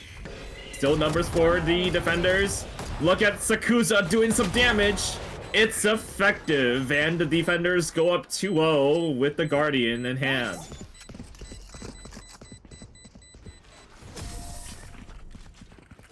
So that was a nice play there. Hijinks keeping 3 players alive. They bring over 2 Guardians into round number 3. They do, and that's going to be, again, 2-0 at the start. Not something uncommon, but what I've seen from Hijinks, that, you know, I think they're definitely looking to thrifty here if they can. Hopefully we're gonna see some good plays from Cosmosis. Now rifles in hand, This goes here. armor to boot. You see the Cypher set up here as well. Toward the A side, we saw a couple of Cypher plays in the first series as well. Oh, a nice guiding light flash. Snipezilla has the information and is going to wait for the defenders to try to push here. So that will be the B battle. Meanwhile, in mid, Dusk accidentally making noise, trying to do that crouch jump. And you know, Cosmos and Esports, they've got that mid presence. They don't have the spike yet, but they've got so much space, so much information. They got options. Yeah, and I mean, they don't have spite. I think just waiting to see where do they find maybe a pick or something and create that space, but they know that the spike can't be in their opponent's hands, and now We did see them pick it up, but going to get that first pick up in heaven, make their way towards B, but Hijinks already on site here. Spiker is down though. Sakusa's on fire. Oh my goodness, the wall bang. And the Guardian gang causes some problems. Now it will be up to ISO to try to plant this spike and keep the round alive. 30 seconds left. Where is the spike? There it is. And now the rest of the defenders have arrived. ISO's got no choice but to try to plant here. Maybe try to get a pick early. The Guardian Light has recovered. It's going to be a plant for default. That's the green light for Hijinks to move up. A ghost in hand, looking to the right. Doesn't see anyone yet because ISO has gone to the other side. Turns on the Cypher Cam on accident. And it doesn't matter. The Cypher Cam was just a way to reset the vision.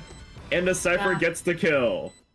I mean, it's hard, you know, it's hard to get into a good positioning there, just given the time and the constraints and where Hijinks was. And I mean, there at the end, not enough time to rotate or plant or kind of stall. So it was put in an unfortunate 1v2 situation there. Not much to be able to be done. But that is going to mean that's a third round on the board for Hijinks.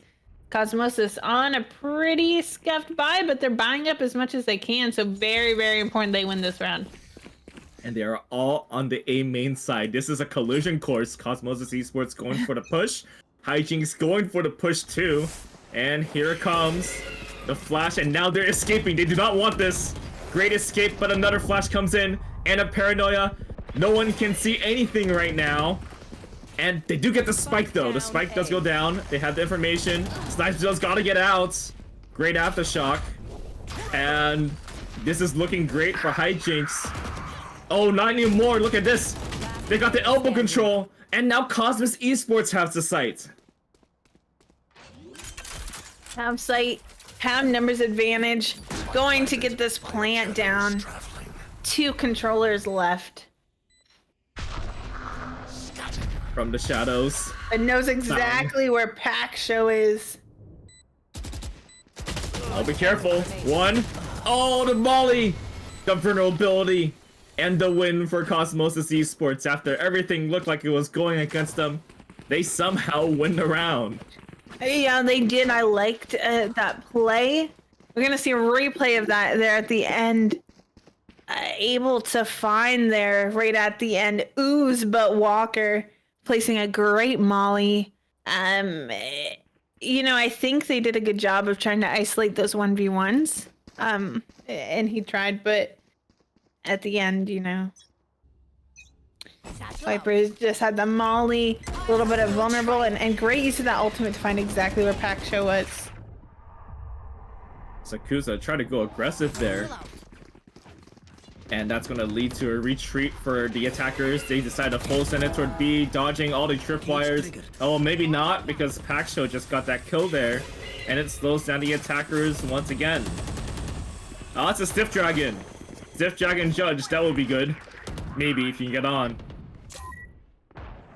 Maybe, but having a hard time moving and getting on. And it looks like they are going to start making their way off of site, but towards mid. Already Hijinks posted up there. And Dusk made so much, created so much space up through A. And they still have B, so they know exactly where Cosmosis is hiding, and certainly coming down to just under the 45-second mark. Gonna have to start making moves, but feeling a little pinched if you're Cosmosis here. Dusk waiting for a rotation through sewers. Instead, it's going to be a re-hit toward B with 30 seconds left. This is going to be the site for Cosmosis Esports. It's going to start with... Oh, first the Seekers are coming out on the defending side. So now they gotta go. It might be a self-flash there. And now they're definitely stuck in Garage. They gotta save now. Wow, what a change of events. That was 3 times the attackers tried to go onto the B site, and all 3 times they were denied by utility. And that's what I love, and I loved about it last series, and thankfully we're seeing it this series, as utility is such a huge part. And like you touched on earlier, you know, when we were talking about the baiting rotations, is we're not just seeing people throwing out their utility, at random. They're really, really using it. And I love to see that this timeout is coming out on the side of Cosmosis and a well-placed timeout. Gonna have to start doing something so they can start converting rounds. Only down by 3 now, but you really want to bridge that gap early on so it doesn't kind of spiral out. But, you know, I don't know. I mean, I think they're doing a good job at just hijinks right now. You know, seem maybe a little bit more warmed up. Maybe could be it. Cosmosis, I don't think has found that groove quite yet, but the round they did win, I mean, that was pretty. I'd like to see them play more like that. And that was a very high stress round too, when it Yeah. seemed like 4v2, there was no way they were Mhm. going to win, and just sometimes you just have to connect. You just Yep. gotta get a kill on someone and be like, oh, that's the answer, whether That's the if you get to look answer. or not. And once you get that first kill, it's like, oh yes, I finally have some number on the kill side of my leaderboard, and I'll just like, I can cool down now. I got my kill, now I'm gonna try to connect more of them together as we go. Honestly, sometimes that is it. I know, you know, when I'm playing games, sometimes it's like I don't start to feel comfortable until I get a kill on the board, and I'm like, okay, now I'm ready to turn up, and now everyone has kills on the board. Oh, there's a paint shell kill now. Using the paint shells to get that pick onto B main and trying to take advantage of the aggression, and it works. Oh, but look at this. It's a slow push toward A. The other attackers are there, but they have to fight against a Cypher utility. That stuff can be very strong. But based off that last round when Cosmo Esports, they just could not get on. Now they're being very careful here. They don't want to get overrun by utility, despite the fact that they should have the numbers here. Yeah, and Hijinks doing a great job holding sight, but that was a nice swing. And suddenly, you know, it's the 3v3. Of course, Hijinks with that gun advantage, but Cosmos is going to be able to get that plant down. And did pick up some guns, and suddenly that Viper's ult, which is so hard to deal with. I know earlier we talked about, oh, is Viper, you know, they keep nerfing her. She's a good second controller. Her ultimates, I think, is one of the best in that game. That decay is so important, especially if you can get good positioning in that ult. Makes it very hard to get in. But Hijinks going to try, and unfortunately for Cosmosis, for Walker there, doesn't have teammates there. One enemy remaining. Last Got a player flanker though. standing. They know where that Jet is. Low health now. You gotta push this if you're Jet. Halfway there. And a nice swing from Sakuza. And that's a 5-1 lead. Very good play there on that retake. Yeah, I think I would have liked to see a little bit more help there with Walker's ult that was placed down. The positioning wasn't just there for early trades. Snipezilla did have kind of a good, I don't want to say flank because Snipezilla was there, but just, you know, being able to this timing and the good positioning. But had it was a 3v3, had they played around Walker's ult there, I think it would have been a little bit easier to deal with.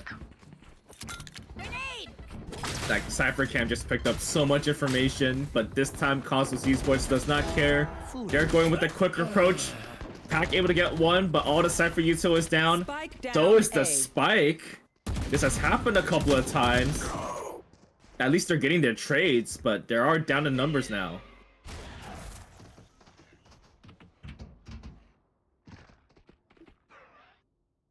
Snipezilla here. Oh, nice Spawning pick. at one. Oh, that's Going a to free be able gun. to You pick picked up up that the gun. gun. It's a free gun. Finds one more. Ooh, And that's knows exactly where the last one is. That means B is wide open. You don't have to spike though. They don't have gotta the pick it up. spike. Have to pick it up. But a way of just cornering them, and Walker gonna find Q in the end. Here's the post-instant replay. So sometimes you just gotta do something different. Maybe you don't have to plant the spike all the time. The original plan was to plant, but then suddenly your Jet is on fire. Might as well play off the kills here. If you can win by kills, just go for the kills. A good move there from Snipezilla with 6 kills so far, expanding that Blade Storm, and helping Cosmosis Esports get another round win. Oh, it does, and now still down by 3, but 5v2, and suddenly they have guns, and look at that. Lots of shots made. Cosmosis is in that man advantage and going to be trying to decide where they're going to make their way, but it looks like a lot of hijinks stuck in mid or spawn even. And it's hard when you don't have those numbers to cover every spot. Walker, though, electing to get picked by that Cypher util is going to bait Dusk over there. But that ultimate means he's going to have an easy way right back. Plant. Spike planted. Going to go down. Hijinks looking to play together, but there's a lot of util that they have to deal with. Yeah, Dusk is already spotted out, not just with the ults already, but the Trailblazer. Now Snipezilla is going to fight that. 2 defenders left. Oh, these Jets are on fire today. Last one is Husk. Husk taken down. And this is the momentum that Cosmosis Esports needed. They've won the last 2 rounds in a row. And they've got the showstopper up. And they're feeling pretty good right now. I mean, certainly. I think that was a good round to win. Only down by 2. Hijinks going to be able to buy up. A lot of shots early on mid there.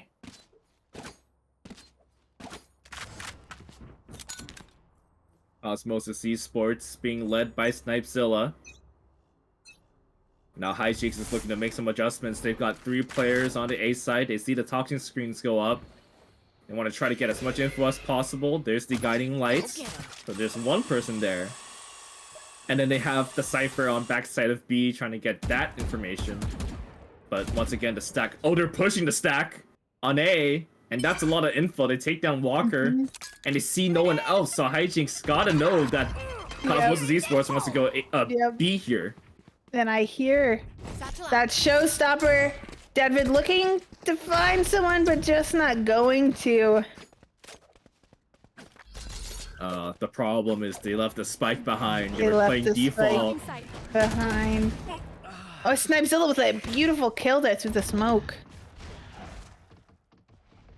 Everyone is on the B side. Do you consider just extending here?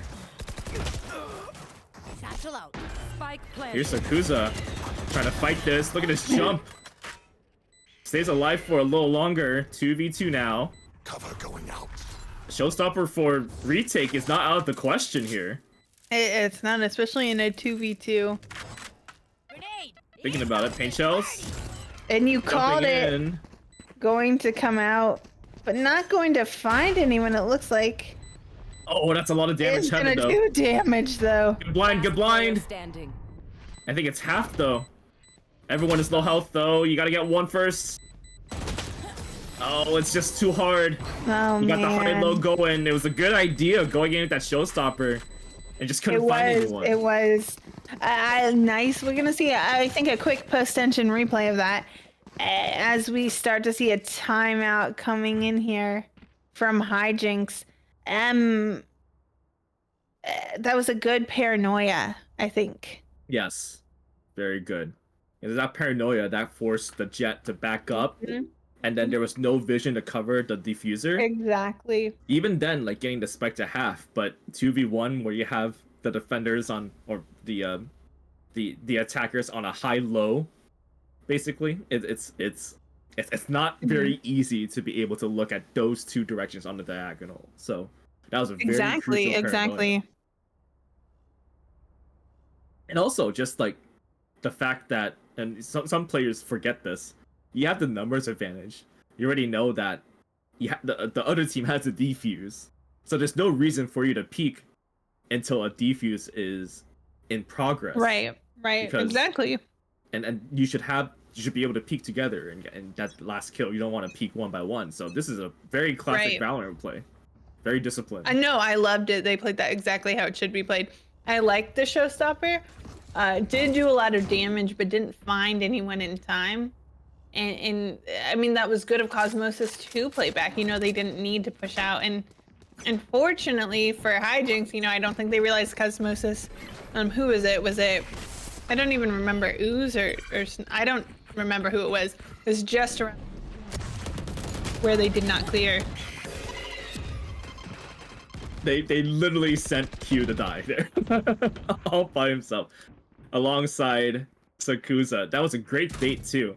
The guiding light didn't catch anyone initially, and then the breach util, and then it's like, oh, suddenly everyone showed up, and now you don't have the numbers, and Cosmosis Esports can go anywhere they want now. Looks like that option is A. Don't have the numbers and also don't have the guns. Actually, are going to get a nice pick before dying, but still don't have the guns or numbers. Oh, the Sheriffs. Let's see if the Sheriffs work very well for these teams. We saw how great it was last series. That might work well here, but the quick movement of that jet is making it hard for Husk. Uh-oh, shoot through the wall here. Now they're spraying, and just not enough bullets in the Sheriff. And it's 5-5, a tie game.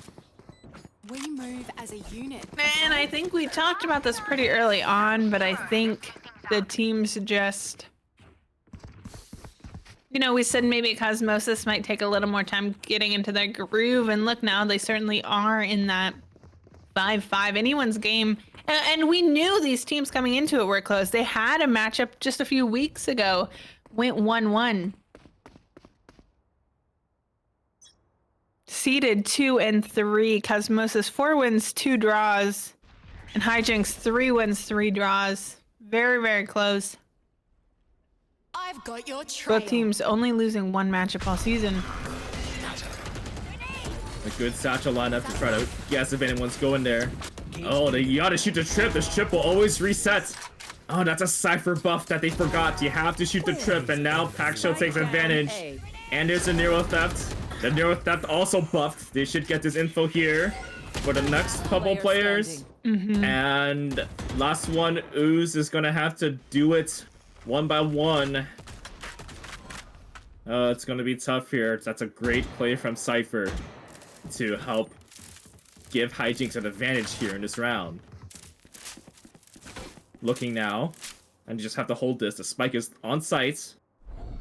Ooze needs to wait a couple seconds for the dark cover. Yeah, it's gonna be tough. If you're Hijinks, you might as well just wait on the spike here and see when that omen will show up. 30 seconds left. Ooze looks. Ooze sees no one. You got a dark cover maybe. There's a flash.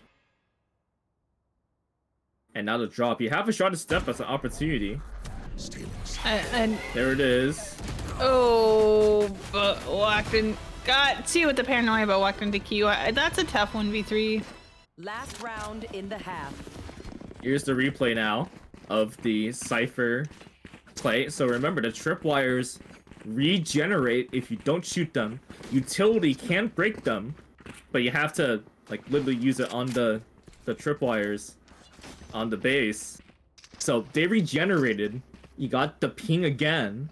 You get the kills, and then because that gets you the Nero Theft, and before when Cypher died, the Nero Theft just died with it. So that's not the case here. That's a pretty good showcase of how good the Cypher buffs are right now. I mean, it is, and I like that Cypher's finding more play, because for a while, I think, you know, we didn't see him quite as often. And so it's nice that he's getting his time here. We saw him earlier on Split, and we're seeing him here as well. That was a pretty good play earlier. We saw that post-tension replay, but now look at all this fighting happening in Spawn, and it looks like Cosmosis pretty soon going to get pinched in there on Spawn. Oh my God, dude, this is so much information. I'm surprised that none of the A main players have pushed out. Now you can't play this anymore. You have to reset now. I know. What I was thinking we were gonna see was they knew they were all in Spawn, a pinch from Paxo and Dusk, but ultimately not going to see that. Still, though, Cosmos is trying to make their way on site. Beautiful shots there from Q, and Husk going to clean it right up. That was beautiful. Hijinks there, winning that last round. 7-5, the scoreline. I think that was very, very fun to watch. I mean, in the beginning of that half, it seemed like things were getting out of hand, but that timeout was crucial to make it a lot more even. Yeah, I mean, definitely. I just, looking back at that last round, lots of shots, and I think Cosmosis did a pretty good job considering that they were almost just trapped there in spawn.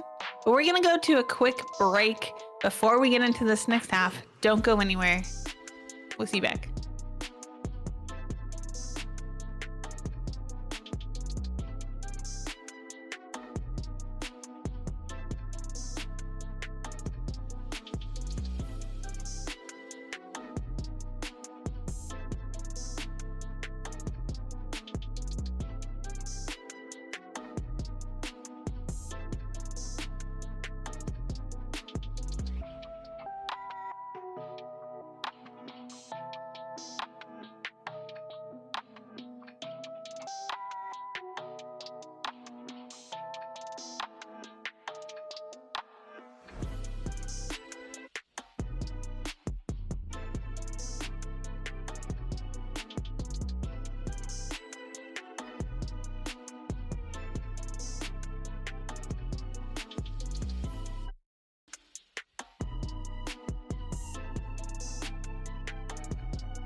Welcome back. This is Rendezvous Valorant, the semifinals of the Masters division between Hijinks and Cosmosis Esports. And this is game number 1 of the best of 3 series. It starts right now with the second half. And, you know, we saw in the first half that the game was pretty close. It is close right now. And they're all trying different strategies, just wanting to take space a lot here, Kai. They are, and I mean, I think 7-5 scoreline at the half. This is the third time we've seen this all day in 4 games. So not unfamiliar to us here tonight. But it looks like Hijinks not gonna have a problem getting onto site, gonna get that plant down. And going to have time to get good positioning. Husk with a great kill there, but down to 10 HP, looking for more. A lot of smokes here. You're going to see a lot of use of that Viper Poison Orb to act as a cover. Oh, what a flash here. Oh, you just got to connect. Oh, thank goodness. Thank goodness the blind lasts a while so you can reset, and it's 8-5. Doing this or what? That was a pretty clean pistol round there from Hijinks. That's what we saw last half, though. So, you know, maybe they're just good at pistol rounds. See, I wish I was. I need to learn. First, I need to learn from these players, and I also need to learn from you because I've been buying Ghost more in my first rounds. Oh yeah. And for whatever reason, it's like after my first shot, I can't be as inspirational as them after that. You know, it definitely the accuracy does fall off, especially with that. You know, you talk about first shot accuracy, but then it tends to go. But just the ability to just spam and shoot. You know, certainly doesn't do as much damage as a gun like the Sheriff or the classics. Sakusa going to get that easy kill there on Ooze as they head to this B site. But that was classic was strong too. That was a pretty hard shot. Only at 20 HP, but that's the beauty of having Sky in your team. Snipezilla now. Just with a Sheriff in hand, but if I've seen anything all day, it's that I know a Sheriff on a Thrifty can do a lot of work and can win a round. I think it might be hard to peek from heaven. I knowing that think it everyone's alive. definitely is hard to peek going to C1. Now you gotta worry about behind you. Here's the push. Here's everyone. Q will take the kill here, and it's 9-5. Hijinks has won the first 2 rounds. And we'll see what happens here. You should be able to buy up now if you're Cosmosis Esports or just buy Sheriff. Maybe that's the play. You should. And they are going to buy. If I played like these players, I would buy Sheriff every round and then utility. But I don't play like these players, so I can't do that. But if I could. Yeah. But it looks like they are electing to get those rifles, and of course Hijinks going to be bonusing, but quite a few guns themselves. That's how you get your aces, right? You just buy Sheriff and use your ability to get them vulnerability. I see the strategy here. Here's a flash. And now Q wins that out. Q's getting a couple of kills using that blindside a lot. Yeah. That flash. Yeah. And I love that. I love these teams' use of utility here. But all day, really. And I think that is kind of what separates, the Masters division from some of our other divisions. Remember, if you guys are watching and you're like, hey, I want to play like that. Or maybe, you're not quite this level and you want to learn. Rendezvous Valorant has lots of opportunities to grow. We have an academy where you can learn with some coaches. We do 10-mans every week. We also have Ascendant Plus 10-mans for those of you who are in the Masters division looking for a chance to play, and maybe you missed out on season 4, but we have another season coming very soon. So make sure you follow us on all our socials to find out when you too can play. But Walker doing a great job of holding off site, but not good enough. And Hijinks going to be able to get this plant down. It is now all down to Ooze and Dadvid as they make their way over. But going to be tough.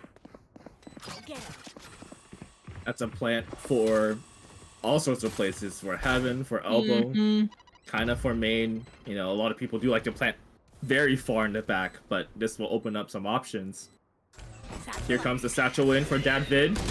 And straight into the Bulldog. Ouch. That hurts. Now Ooze getting that trade off onto their counterpart. Still got to find out where anyone is. And that's the tough part here. You do have a dark cover. You could use this here. Oh.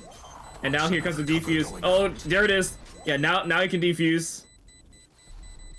Halfway. Oh, so better connect. I was close. Good. I liked the vision there.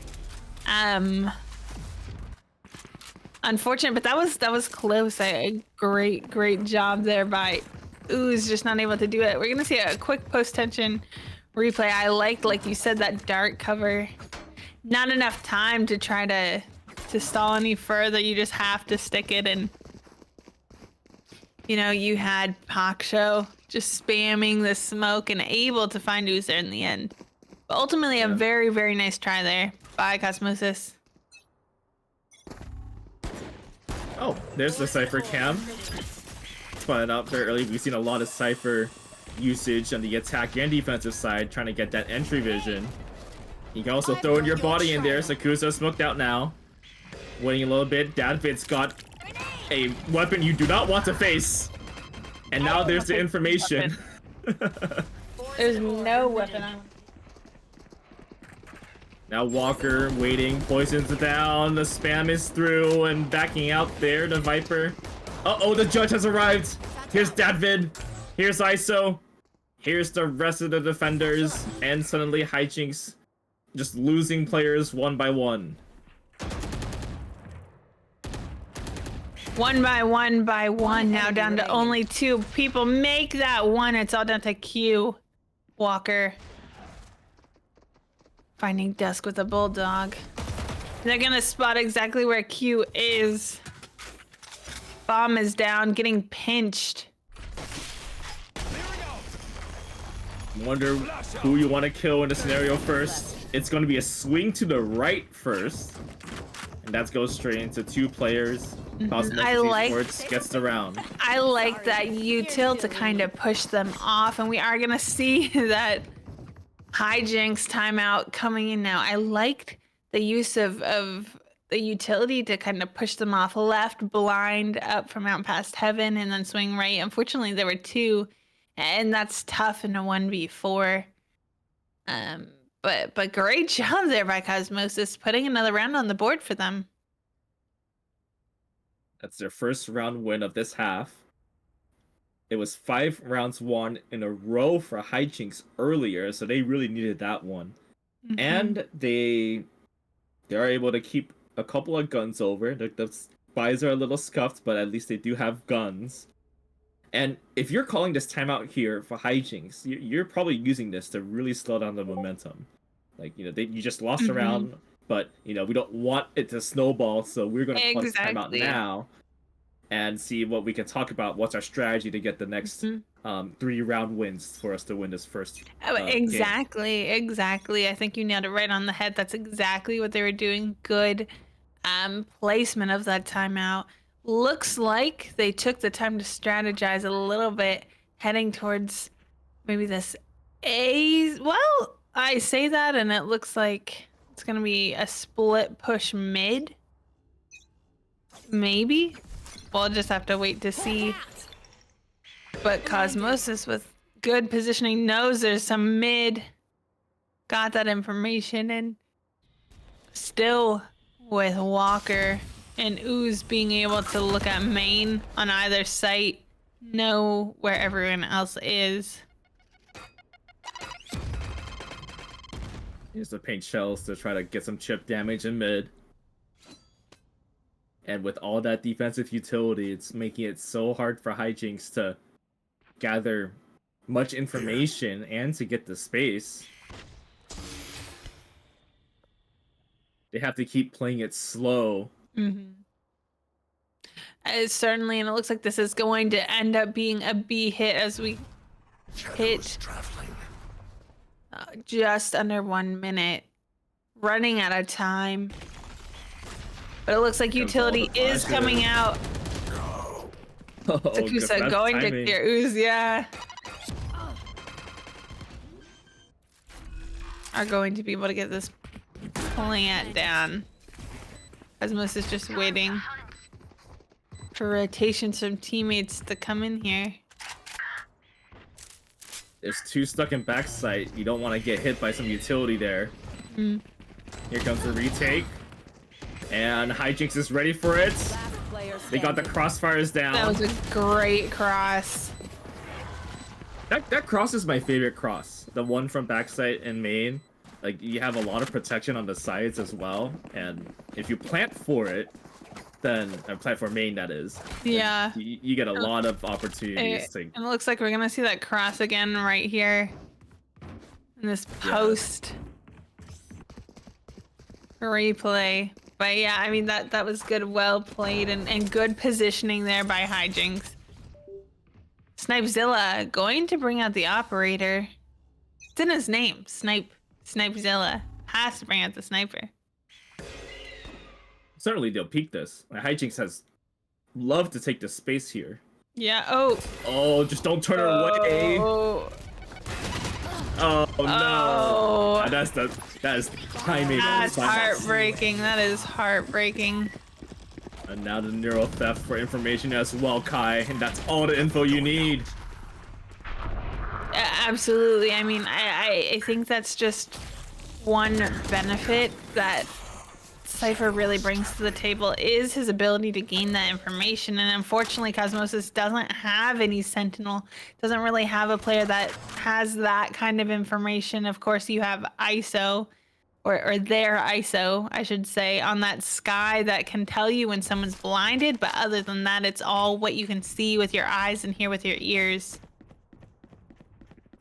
Oh, knife out. Don't have your knife out. Pack show is there.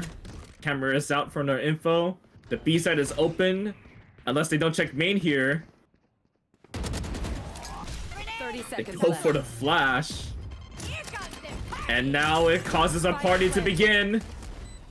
Man, these showstoppers are not killing anyone. It does a lot of damage though, and that could be huge here on this retake scenario. Yeah. definitely, but going to be hard. Nice shots coming in. Player standing. All down here to Dadvid, but knows where the last one is. 8 bullets. Oh no, straight into the ult.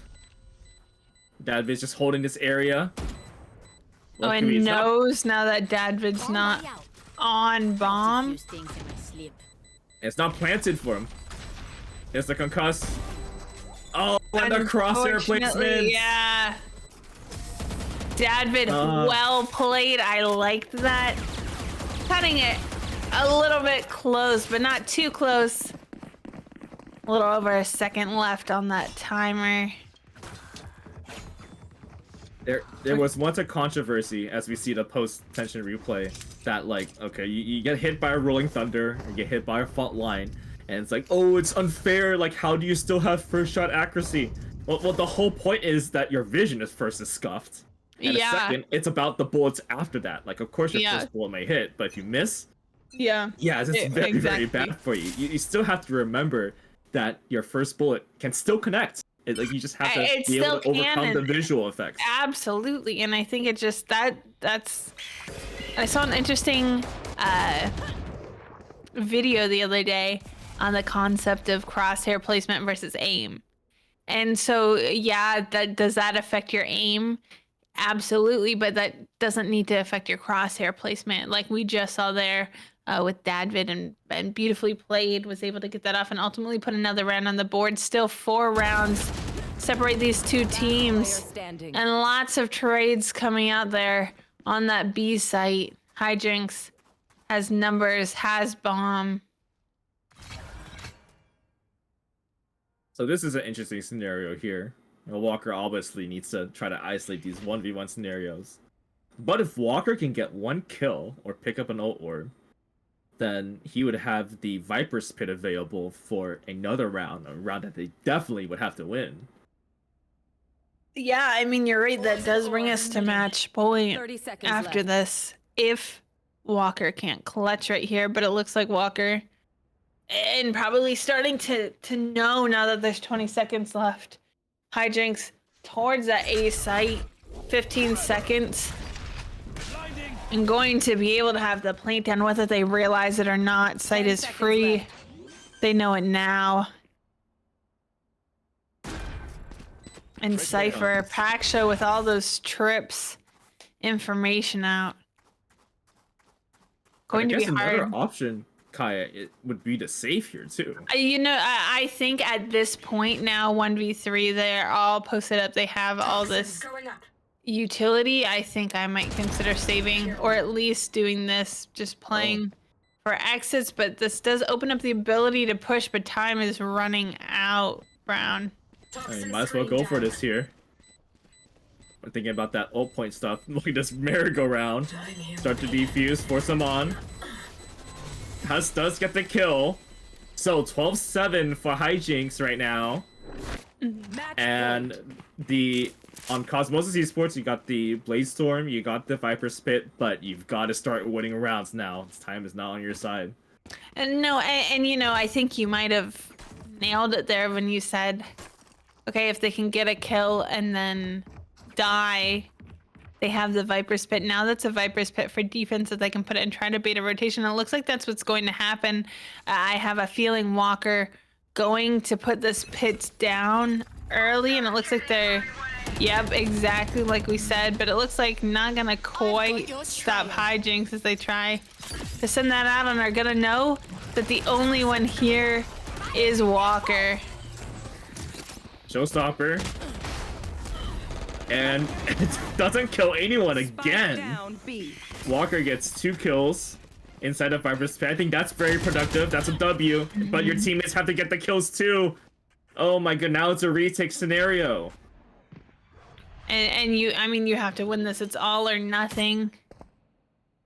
Snipezilla knows there's at least one backside, and of course Plant went down, but still gonna have to deal with everyone else. Killed their heaven. Nice trades. Last player standing. Oh, this is a great scenario here.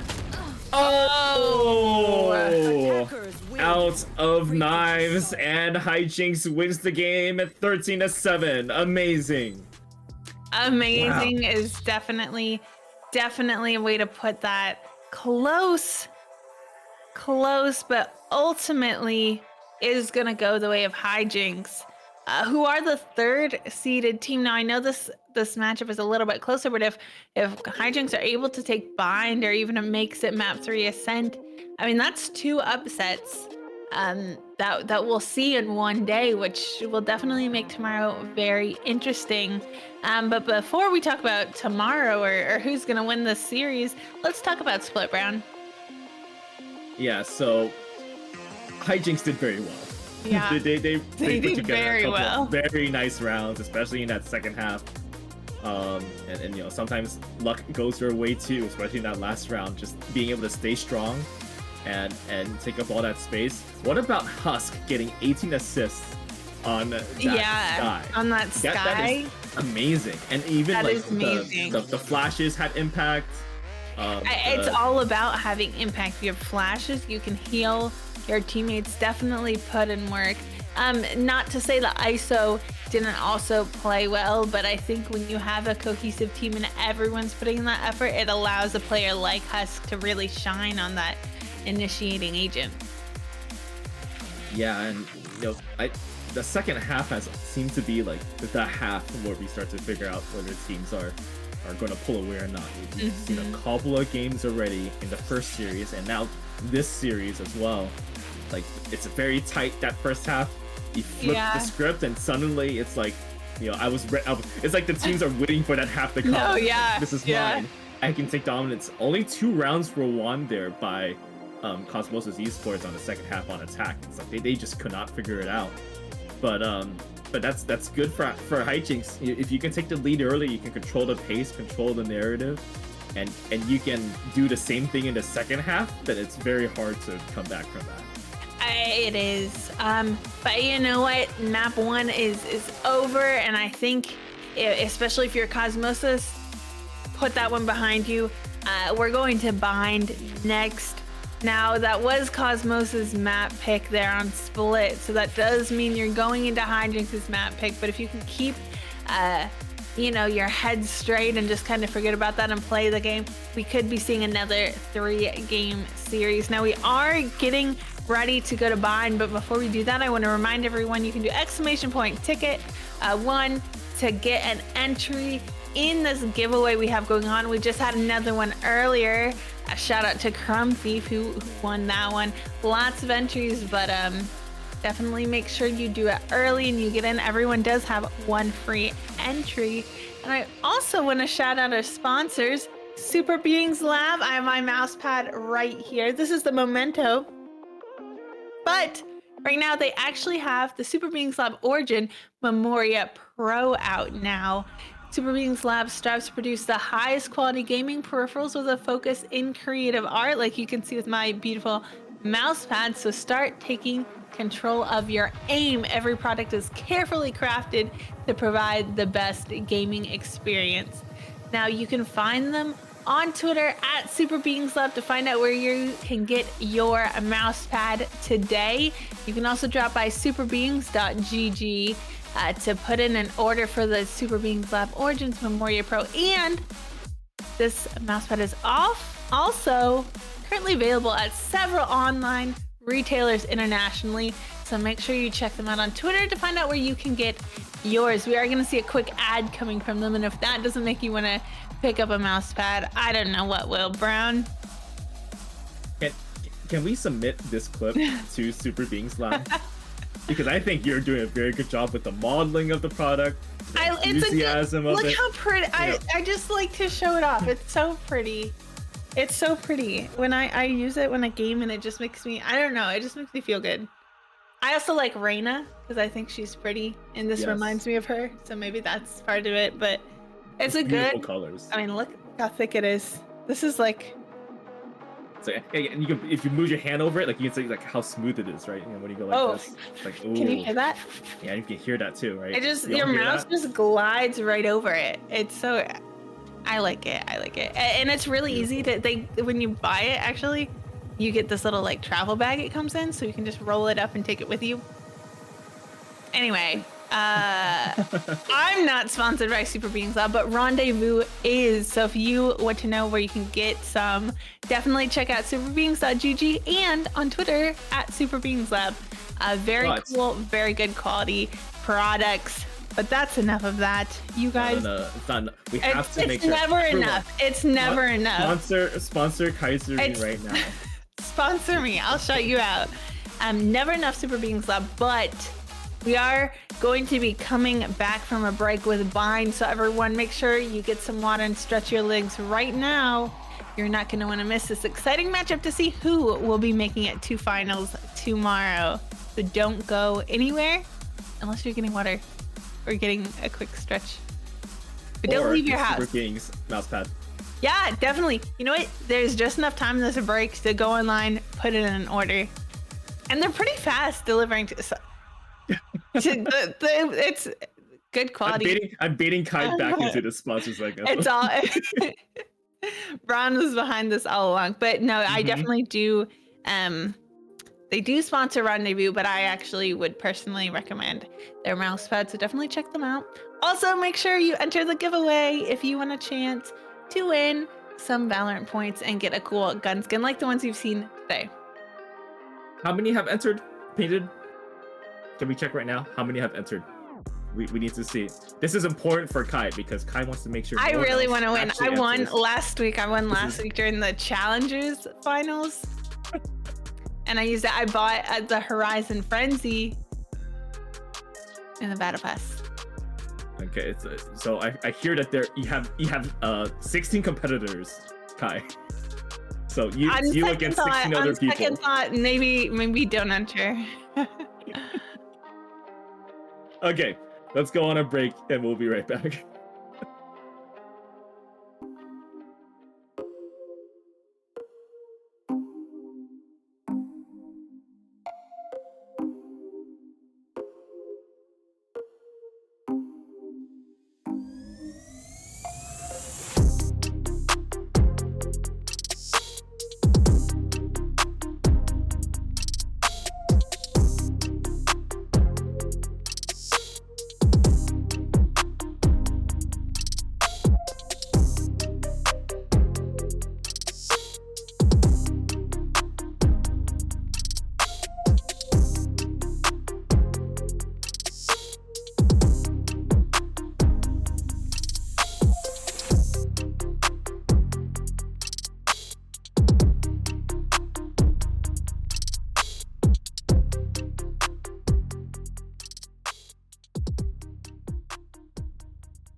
Welcome back to Rendezvous Valorant. It's the Masters Division semifinals between Cosmosis Esports and Hijinks alongside Kaiserine. This is Brownsoul. Well, we had a pretty good split map. We just saw it a little earlier. A pretty dominant second half there to lead to a 1-0 series lead for Hijinks. And now that we're going to go into Bind, I wonder if any of the strats will change. And these are classic maps. Split is kind of small. Bind has a little bit bigger of an A area, but there's still a lot of tight corners to go around. So I'm interested to see if any of the strategies will change here. Well, I'm wondering what might have ultimately led to Cosmos' downfall is they did not have a Sentinel. That's a lot of information that is lost because now you have to hold every angle. They could be coming from anywhere, and you have nothing to tell you if you're there, other than, again, like we said, you see it with your eyes, you hear it with your ears. So I'm wondering if that's something they might want to consider coming in to this next map here. And maybe, you know, should we go to map 3, Ascent definitely want one there.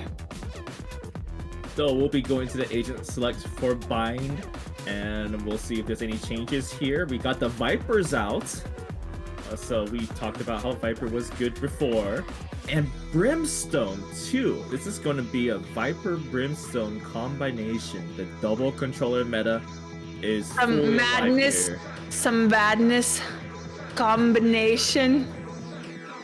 Get the orbital strike. Maybe you get some molly lineups. Don't know if they know them. But there's the options for that. And that's enough to scare some people here. Definitely enough to scare me. And like we said, should Q-Lock and the Viper, we will be seeing both of them have that double controller. Now, that is not something uncommon, especially on a map like this. Pretty similar comps, but then again, Cosmos actually does have that Sentinel this time. Ooze, who was that Omen last time. Interesting to note, a little bit of some changes in their comp on the side of Cosmosis is going to be on that Chamber, and Chamber is such a fun pick. I know he's nerfed and kind of saw a little bit less play, but on a map like Bind with those tight corners, you know, you can place, you know, your rendezvous around corners, get a pick, and kind of act like that quasi duelist. Now, they had 2 initiators and 2 duelists last time, so that kind of puts them back in that realm. But of course, we've talked so much about Cypher, and back on that Cypher is going to be Pack Show as the hijinks Sentinel. So yeah, and with the Cypher, there's a lot of different setups that you can do on this map. This map has been out since the very beginning. I'm interested to see if the Cypher will go B here on when it comes to the defensive side, because there's like so many different camera stuff you can do, and you put it on top of I think it's like right above of hookah, and then there's this weird camera spot way off site that like you can do, that you can check for fountain and things like that. That's something that we'll probably talk about in the second half. For now, when you have Definitely. the Cypher on the attacking side, like you probably just use it to watch your flanks, and that's important as well. You get a lot of flanker opportunities here. it is. And, you know, I think something to just consider, again, when we're looking at this team composition from Cosmosis, I mean, they all switched around. All of them. You know, Snipezilla's now on the Viper. Was that Jet? You had lots of shots going down and dropping like flies on the side of Cosmosis. You had a Walker who's a Viper, now is the Brimstone. You know, lots and lots and lots of trading around. I guess the only consistency really is ISO on that Sky. Factor not going to find ahead, but is going to find that second one before Snipezilla trades him right out. All down to Snipezilla here. A little mistake there, trying to get the plant down. And that Beautiful buys a little shot. bit more time. I Ghost told you, gaming. the Ghost Gaming, it's so good. That might be a little bit of copium for me because I have the Depths Ghost, and that's my favorite skin. So 3 down. There's 3. Look back. Now looking for more. Hard swing flash. Oh, now you gotta reload. You have the gun advantage. Still one range. Look who else has the ghost. But you know, a nice try there from Snipezilla. We're gonna see a quick replay of that, and not able to get that ace there, but definitely put in a lot of work. I just gotta get that kill on that Sky there. You know, it's hard. I knew exactly where the Sky was, but then having Q there just like popping his head out there at the end. So what does this smoke do? What is this toxic string that we see on the attacking side? I would have expected it for. Oh, it does, I guess, reach all the way to U-Haul. Well, it'll block off U-Haul. Well, Oh no, short. I missed. oh yeah, no, I guess it is short, and then gives you U-Haul? Spike down A. Lamps, U-Haul. Well, Dav did definitely liked it because that was a lot of nice kills with a Sheriff, I believe. Sheriff gaming now. And we've seen a lot of thrifties. It's usually come down to these sheriffs catching fire. Yeah, I would love to be me. I would love that for me one day. Now Hijinx is gonna have to think about a rotation here. Look at all this space taken up by Cosmos Esports, and a Trailblazer spots out both of them. This is big, big trouble. Now the slow walk back towards A. Cosmos Esports is now setting up a rendezvous meeting on the A site next to Triple. Hijinx looking to crash the 30 party. seconds left. Now they walk up slowly toward A short. Walker is ready. Got the Brim Sky Smokes, that's one of them. He said it's just gonna hold the angle. One enemy remaining. Holds it and Yeah. doesn't find a second, but that's okay. ISO's right there with a Spectre gonna finish that up. And that was a good thrifty. Let's see if we can see a post replay of that earlier on. With that Sheriff looking for one. We're gonna send the paint shells. Boom, one. Boom, two. Lots of great Sheriff shots today. Okay, so yeah, this toxin screens you see on the map now, that's the proper one. This one makes a lot more sense. This will cover 4 lamps, and then on the other side you see the toxin screen that goes to the teleporter, which covers showers. Yes. So you see how important Viper is here from both sides. Yeah, I mean, I think they just kind of messed up that lineup really and didn't quite reach as far as they wanted. Sakusa gonna get that first pick early on Snipezilla, which is going to give them a little bit of space and that comfortability of knowing you have that advantage.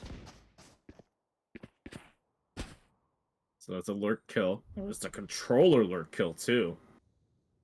But you still have the Brimstone on hand. That's enough Brim Sky Smokes for the B side.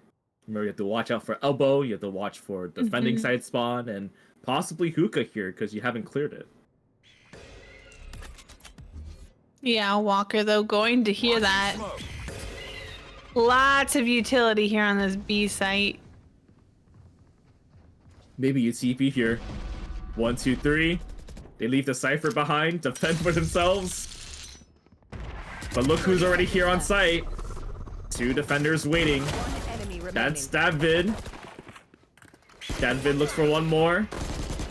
And, oh, that was close. The Classic almost did some damage, but now David is going to show off again. It's a 2-1 lead for Cosmosis Esports. 2-1 lead. Definitely feeling good after split. And remember, this is a best of 3 series, so only one team can move on to the finals tomorrow. Map 1 going to Hijinx. So Cosmosis has to win this one to bring it to Ascent if they want a chance of moving on. That being said, Hijinx wants to close it out right here. You heard that poison orb go down. Snipezilla wants to cover up Hookah. Oh, the timing is huge.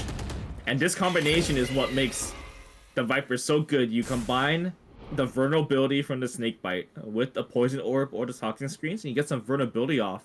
It's very good for stalling for some time. One day, my ultimate is ready. But look here. Toward the B-long area. The Neural Theft is ready after that kill. You got some highlighters here. Remember, these walls are made of paper. And here come the attackers. Hijinx has site control. Cosmosis Esports is going to have to go for a retake. Going for a retake. Hijinx going to get that plant down. Smoke's down. It's going to be hard. Dim beacon here. Looking up on top of the box and dropping is Sakusa. And these Lots of Brim util. smokes. It's just so hard to see through them right now, Kai. These smokes are so good. Great use of utility. And not just the Brim Smokes, we had the Viper Mollies. Oh, we had the Cypher cages. Q with a really good position here. Gonna clean that up. Up to elbow there to get that kill. Stay in range of my I mean, so that is the thing. If you don't swing out with your teammate, or let's say you don't get a trade in fast enough, instead of just kind of pushing out when now you might not have that advantage that you had, it's not bad to wait and then give yourself a good positioning for later, and giving you that advantage later rather than taking a 50-50 and what could have been a 70-30 earlier. So that was very, very well played. Here's Chamber. So Chamber's Rendezvous is the reason why we love Rendezvous Valorant. You know, the TP out of locations. Back when Chamber had that double TP setup. Oh, just yeah. Push out from one spot, TP away, and you get all this information. And sometimes they're even your best duelist back then. So you can get a kill and escape. Yeah, I mean, I love Chamber because he kind of does bridge the gap. And yes, he's been nerfed, but still has that ability. He kind of bridges the gap between... maybe not as much a duelist as far as diving in, but certainly on the defense allows you to make those more aggressive plays that we typically see reserved for that duelist role, while still having the Sentinel. You still have that trip. So yeah, I mean, I think he's still a viable player, and we're seeing exactly that. It allows you to take some shots, miss, and still get out of there. Guiding Light is used as a warning sign. Ooh, Dust got a kill CT side. That's pretty strong. left. And that's the green light to rotate. Oh, this could be huge. Hughes just made his presence known in showers. And the rest of the squad is there. Satchel. Shot down. Walker and Ooze A. holding on so strong. And there's only 10 seconds left. Now the orbital strike to delay. If it can be used here, instead, no presence made from Hijinks, and that rotation was absolutely shut down. I think it was sold based off that ult orb being picked up in showers. It pretty much just gave away the idea of rotation was possible. Absolutely. And I mean, that is going to bring us now 3-2 favoring here Cosmosis, who did lose that last map and really want to bring this one home here. Starting on defense.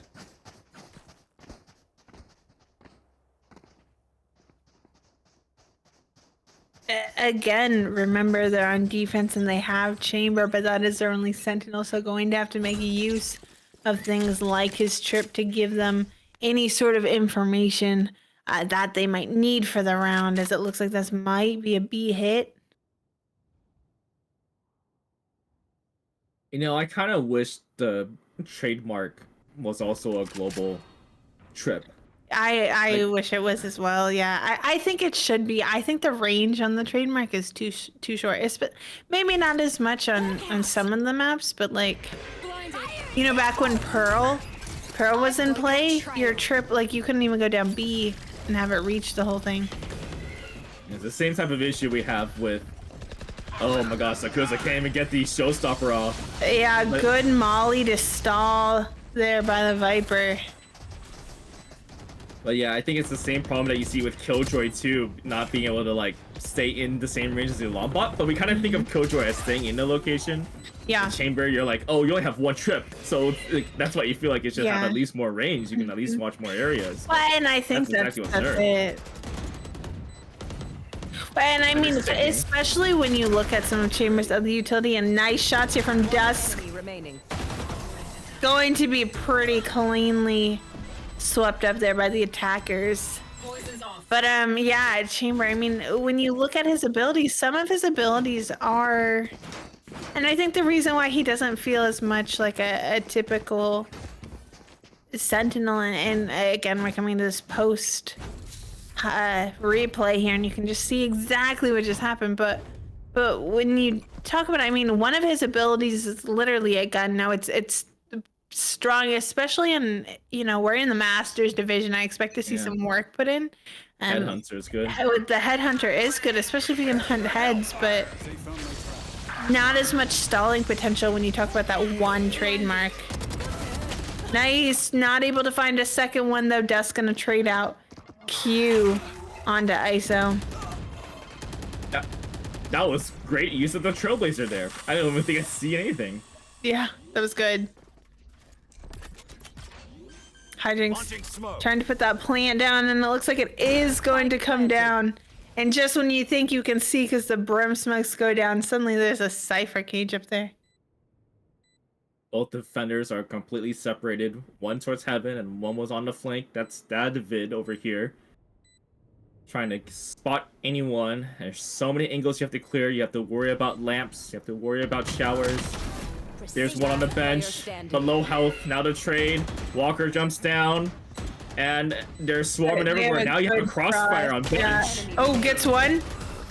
That was close. 4K in there from Dusk though to finish it off. That was a little bit too close than it should have been. Oh. That's why that crossfire is good.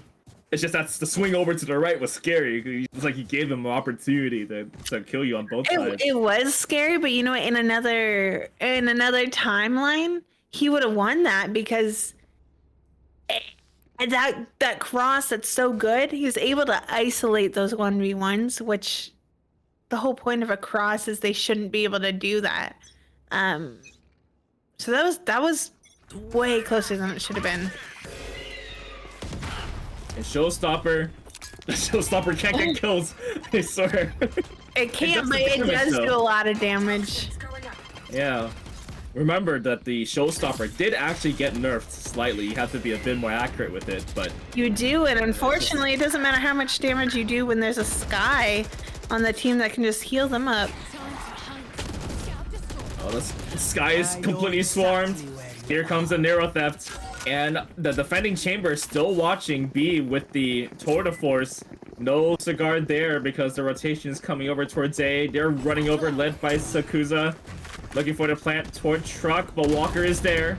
Takes down one and looking for more next to the boxes. It goes straight through the boxes. And suddenly everything slows down. Pack Show calms things a bit. Oh, they gotta be careful with his chamber up though. The shock goes off. Oh, and now Q is trapped. No, what do you do? The op is looking at you too. Maybe you'll pop the Viper Spit here? Oh, it gets across. Oh my gosh. Oh my god. Okay, I was very stressed looking at that, but Ooze does get the kill with the Tour de Force. Does get the kill, and that's so. I mean, Chamber's such an interesting sentinel because I guess, you know, he's good at kind of holding down that sight. When you talk about, you know, what does a sentinel maybe do? When you think about the other traditional sentinels in this game, and he does have that trademark that does kind of alert your presence. And what I love about his trademark, though, that's a little bit different than maybe like a Killjoy alarm bot that just vulnerables, is it slows. So if you're able to pair that with something else, but a lot of what Chamber's utility is really just coming to guns and aiming. His ultimate's a gun and his ability is a gun. You know, maybe an op versus a little pocket guardian, but still. And so it is nice when you're able to pull that out, like we just saw. On the other hand, though, you're not getting the same kind of information that maybe a global sentinel like Cypher is getting, with more trips, more cages, more wires. Yeah. And that's why I can understand why the trademark isn't global, because that would get rid of the unique ability of Cypher. Yeah. But it's oh god, like the range just needs to be bigger.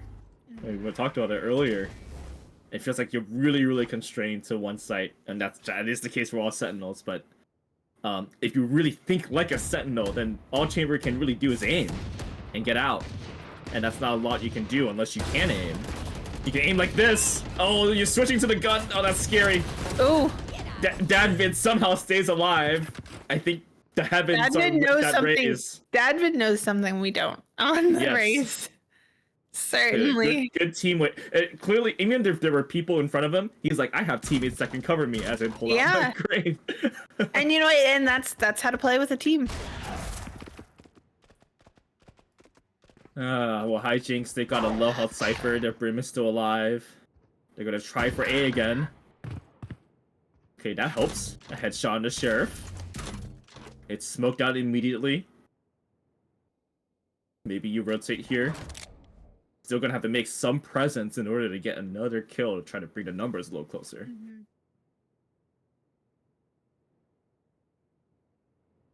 30 seconds left. Here's Dusk. And now Pack, Show walking up. Might as well go for this here with the safe buys. Walker shows presence. Now throws out the Incendiary. They're gonna push through it. Remaining. And now the Sky turns around to help out the team. It's ISO. And one of those guns sprays better than the other. One of them does indeed. It's gonna put another round here on the board for Cosmosis. It's a tight game again. We saw this on, It is a on tight Split game. too. In the beginning, everything And I seems mean, so even. It does, and I'm not surprised. Both of these teams are pretty consistent stat-wise. Again, second seeded team, third seeded team, and remember, just a few weeks ago, in week 4 of the season, they went 1-1 in that best of 2, so they ended up ending with a tie there. So yeah, not surprised at all that these matches are so close. And you know, if Cosmosis does take this map, I wouldn't be surprised, because that would bring us to map 3. You saw the attempt to cover up a short there with the lineup. That might be something to look forward to in the second half to see if there's similar lineups. Oh, the gun is speaking out. Dadvid is getting 3 kills in that A short area. And Sakuza has to push now. Everyone's falling apart through the orbital strike. Oh gosh, Hijinks does not like being in this scenario. It feels like they're dropping a lot of attackers before they can even plant the spike. Looks like Dusk struggling to get out of showers here, but going to be pretty hard with ISO and Walker right there. And with just 30 seconds left, 30 going to have to seconds start left. making moves if you want to plant at all. You know, something's gonna have to change for Hijinks. They've been showing the Last same player type of standing. look as Walker gets a 3K here. And it's the talking screens are out in a short amount of time, and they've been contesting that multiple 10 times. seconds Like you would think, Yep. you know, whether it's not putting the smoke down or to just put someone else there, like at least change something. But they've been doing this the last couple of rounds, and they've been getting destroyed. They have, and I mean, it doesn't seem like it's as far as it is. I mean, I know it's only it's 6-4. You're only down by 2, but the more rounds you continue to let this, and we talk about that snowballing, but it's not even just, oh, the round differential, and that's okay, we'll clean it up next half. It's economy. It's you know, so the potential that your opponents can win just keeps exponentially going up, and it's a lot. Here's a Cypher Camp peek, and there is an adjustment putting the Brim Sky Smokes closer. There's the Viper Poison Orb landing finally there. And this is what you need. You need Hijinks to show a slightly different look. Don't just send someone A short immediately. But what would be their plan here as they try to look toward the B side with these sheriffs in hand? Yeah, I mean, it's hard when you have only sheriffs in hand, and that's a problem with allowing your opponents to win your buy rounds. Is now you're kind of stuck like this. And what do? Just a rifle in the hands of Dusk here, and with under a minute left, still struggling to find their way on site, and Yuto just blocks him up. But Sakuza gonna find a nice shot with that sheriff on Snipezilla. Makes it a little bit easier to try to make your way, and that showstopper coming off, and is gonna find Dadvid. Finally a showstopper kill, and suddenly what looked not so 30 doable seconds left. looks a lot better. That's gonna be guns recovered. That's gonna be sight. Not gonna get that bomb down though quite yet. Still a 2v2. Could be anyone's game here. I love the trades coming in and out. That's a Trailblazer kill, by the way, and that's Yeah. zero rotation. You don't see that often at all. You Kyle. don't see that often. Gotta shoot those. Work. Spike planted. And the Trailblazer does do damage, and so when you're low, not something you want to face, but that is going to be bomb down. Rotation's coming in and didn't really have enough chance to get great positioning. Last player They standing. know exactly where Husk is. Blinded. Going to try to half it first. And Ooze Oh. going to find Husk's head. Excuse me, I'm working. Oh, yes. And great discipline, too. Like, you missed the first shot, then you can rendezvous out and reset. You know exactly where the sky is. round. Even dodge the guiding light, too. This was a masterclass of Rendezvous Valorant. Look at that again. Here's a flash. Look, turns Yeah. away. Peek. Rendezvous out. It's just so good for us. That's why we're called Rendezvous Valorant. Yeah, that play right there. Just clip that and post it everywhere. All right, 7-4 to score line. Cosmos Esports is feeling good here. Hijinks is trying to tie it back up. They're going B once again. And here's an operator. Oh, it didn't connect. Oh, that was a great opportunity. And lots of utility and use that rendezvous, but nice wall there by your teammate to help you reposition yourself. Toxin screen down. Welcome to my Now they're stuck. Oh, it's an entry Viper's Pit with the other entry from the Seekers.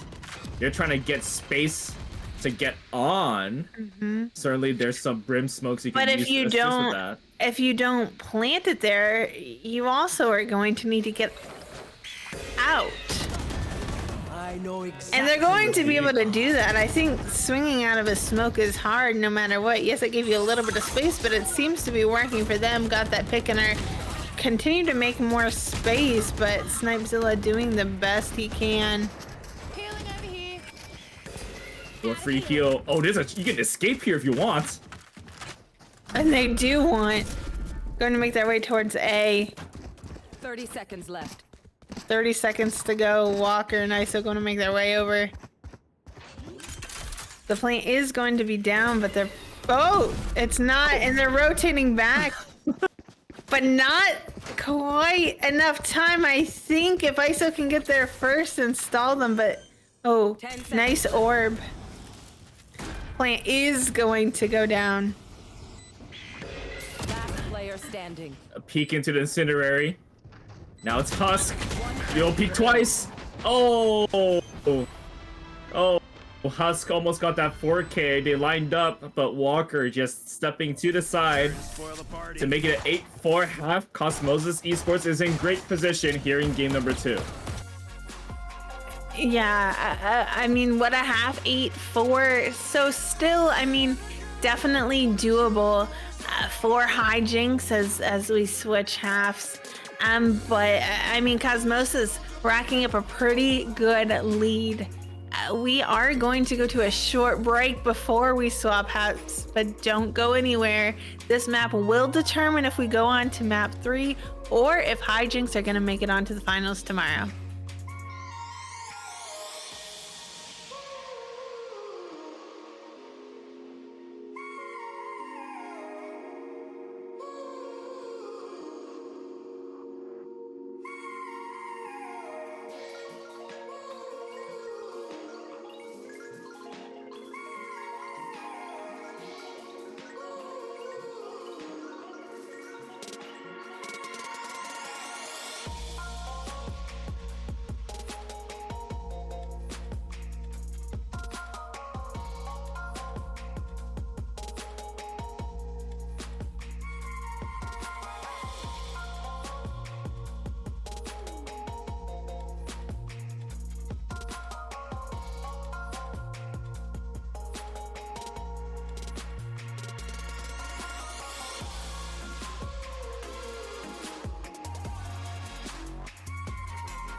Welcome back to Rendezvous Valorant. It's game number 2 between Hijinks and Cosmosis Esports.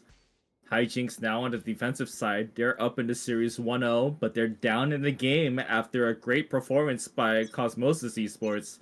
Cosmosis, they had a couple of rounds where they just really covered up the A short area, and you see that the other side wants to do the same type of thing, but that's basically what's the key of the game right now. Definitely, and they won it again. Looking pretty strong on the pistol Spike round. down A. That's gonna be Spike. All down to Walker and Ooze here. Boombot with info. Snipezilla is getting eager here. Which right click will connect first? Oh! It's the left click. And now trying to escape his husk. Which gaming is better right now? Is it the classic or the ghost gaming? Ghost. Ghost gaming. gosh. Ghost gaming. Words. Ghost game. I'm a ghost gamer. Here comes the ghost. Last Oh, no player one's standing. connecting right now. There it is. That's Q's ghost. And the last one standing is somewhere. This is so much anxiety if you are this player right now. With low Yeah. health. Oh, Saw the gun a couple times, but not gonna find a body and husk. Gonna get that last kill. Now it's 5-8. Still in favor of Cosmosis, but Hydring's going to be able to buy here. yep. So this is the round that if you're the team that's losing, you want to try to win the first round because then you have a good chance to win the second round. But as we saw in the earlier games, these thrifties have been happening a lot in the second round. So you can't get too eager with these guns. You can't just give them away. You have to be deliberate with where you go. You do have to be deliberate, and it looks like here Cosmos is going to do a bit of defaulting. It's hard when you don't have the weapons, but oof, going to Classic find gaming. Ooze there. Classic gaming. But Ooze does have that headhunter. You can hunt some heads. ISO doing some squats. Waiting to see what will happen on the B side. No one's showing presence yet. Now it's Husk showing up. Trying to do the long range Spectre. That's a terrible idea right now. It's 5 health for the sky. And the entry now. Cosmosis on site. They're gonna plant on top of the box there. And a retake scenario now. 5v5. It's a spray. And Classic Gaming is still alive. You have an opportunity to do some more. Jeez Louise. Now Oh the my Sheriff makes an goodness. appearance. This is the greatest thrifty ever, but everyone is low health here. It's winnable for Dusk if you have the information. Here comes the defuse. It's a fake. Now the jump peek looking up. Off right now. Bulldog is strong if you can find everyone. Gonna start tapping again. Oh, There's find one. one. Nice flash. You have a sky smoke still. Brim sky smoke. Oh, now there's not enough time. You gotta defuse. Oh, just that the management is not there. You get the kills. Can you get out? He cannot. Oh. Well, that was a very interesting decision there. You get all the kills. You lose your gun. And it's 9-5 for Cosmosis Esports. We've seen so many thrifties today. And why is that? Is it really just like you're supposed to have such a big advantage, but somehow these? It's not like you're shooting sheriffs I either. think it's I mean, some of it is the sheriffs. I mean, pretty early on, we saw Dadvid get a nice shot there onto Husk. Only does 145, but now that puts the Sky on 5 HP. And you know, I think when you rush on that pistol round, when you don't have guns, you know, you're a 5-man pushing, and on a skill level like this, you're able to hit your Spike shot. So it down just B. kind of makes it. I don't know. Those are just my I theories. got the spike. And now the Like- team that's saving right now, Hijinks, just got 2 kills with the Classic and Sheriff. So this trend is just gonna keep going here, Kai. This trend is going to keep going, I think, and like we said, two incredibly matched teams. Oh, and that's gonna hurt Pack Show for sure. They're hunting him down, Spike planted. Vroom, vroom. trying to get out of there. Let's see what the move is here. Hijinks does have 2 Vandals on hand, and Cypher does try to go for that heal. So everyone will be at least kind of full health for this retake. Everyone A short now. Guiding Light flash toward the inside cubby. Nice rendezvous out after the kill from Ooze. A 2v2. Here comes a tap. Trying to get the Showers players out. You see a rotation here from Snipezilla trying to get to A short quickly. It's half defused. Here's a swing. It's half. You can go for it. No, there's Snipezilla. Oh, there's not enough time. Oh, you're sticking it. That was close. That was really, really close. Yeah, when you have the Phantom on long range, you have to be careful to actually aim somewhere near the body in case your bullets go flying. Yeah, definitely. Especially when they don't have enough time to kill you and defuse, but very close to sticking it there. 10-5 to score light. This knife is great. Can we look at this knife? Q's got a great knife. I like the sound it makes. It's like bongos. Very cool.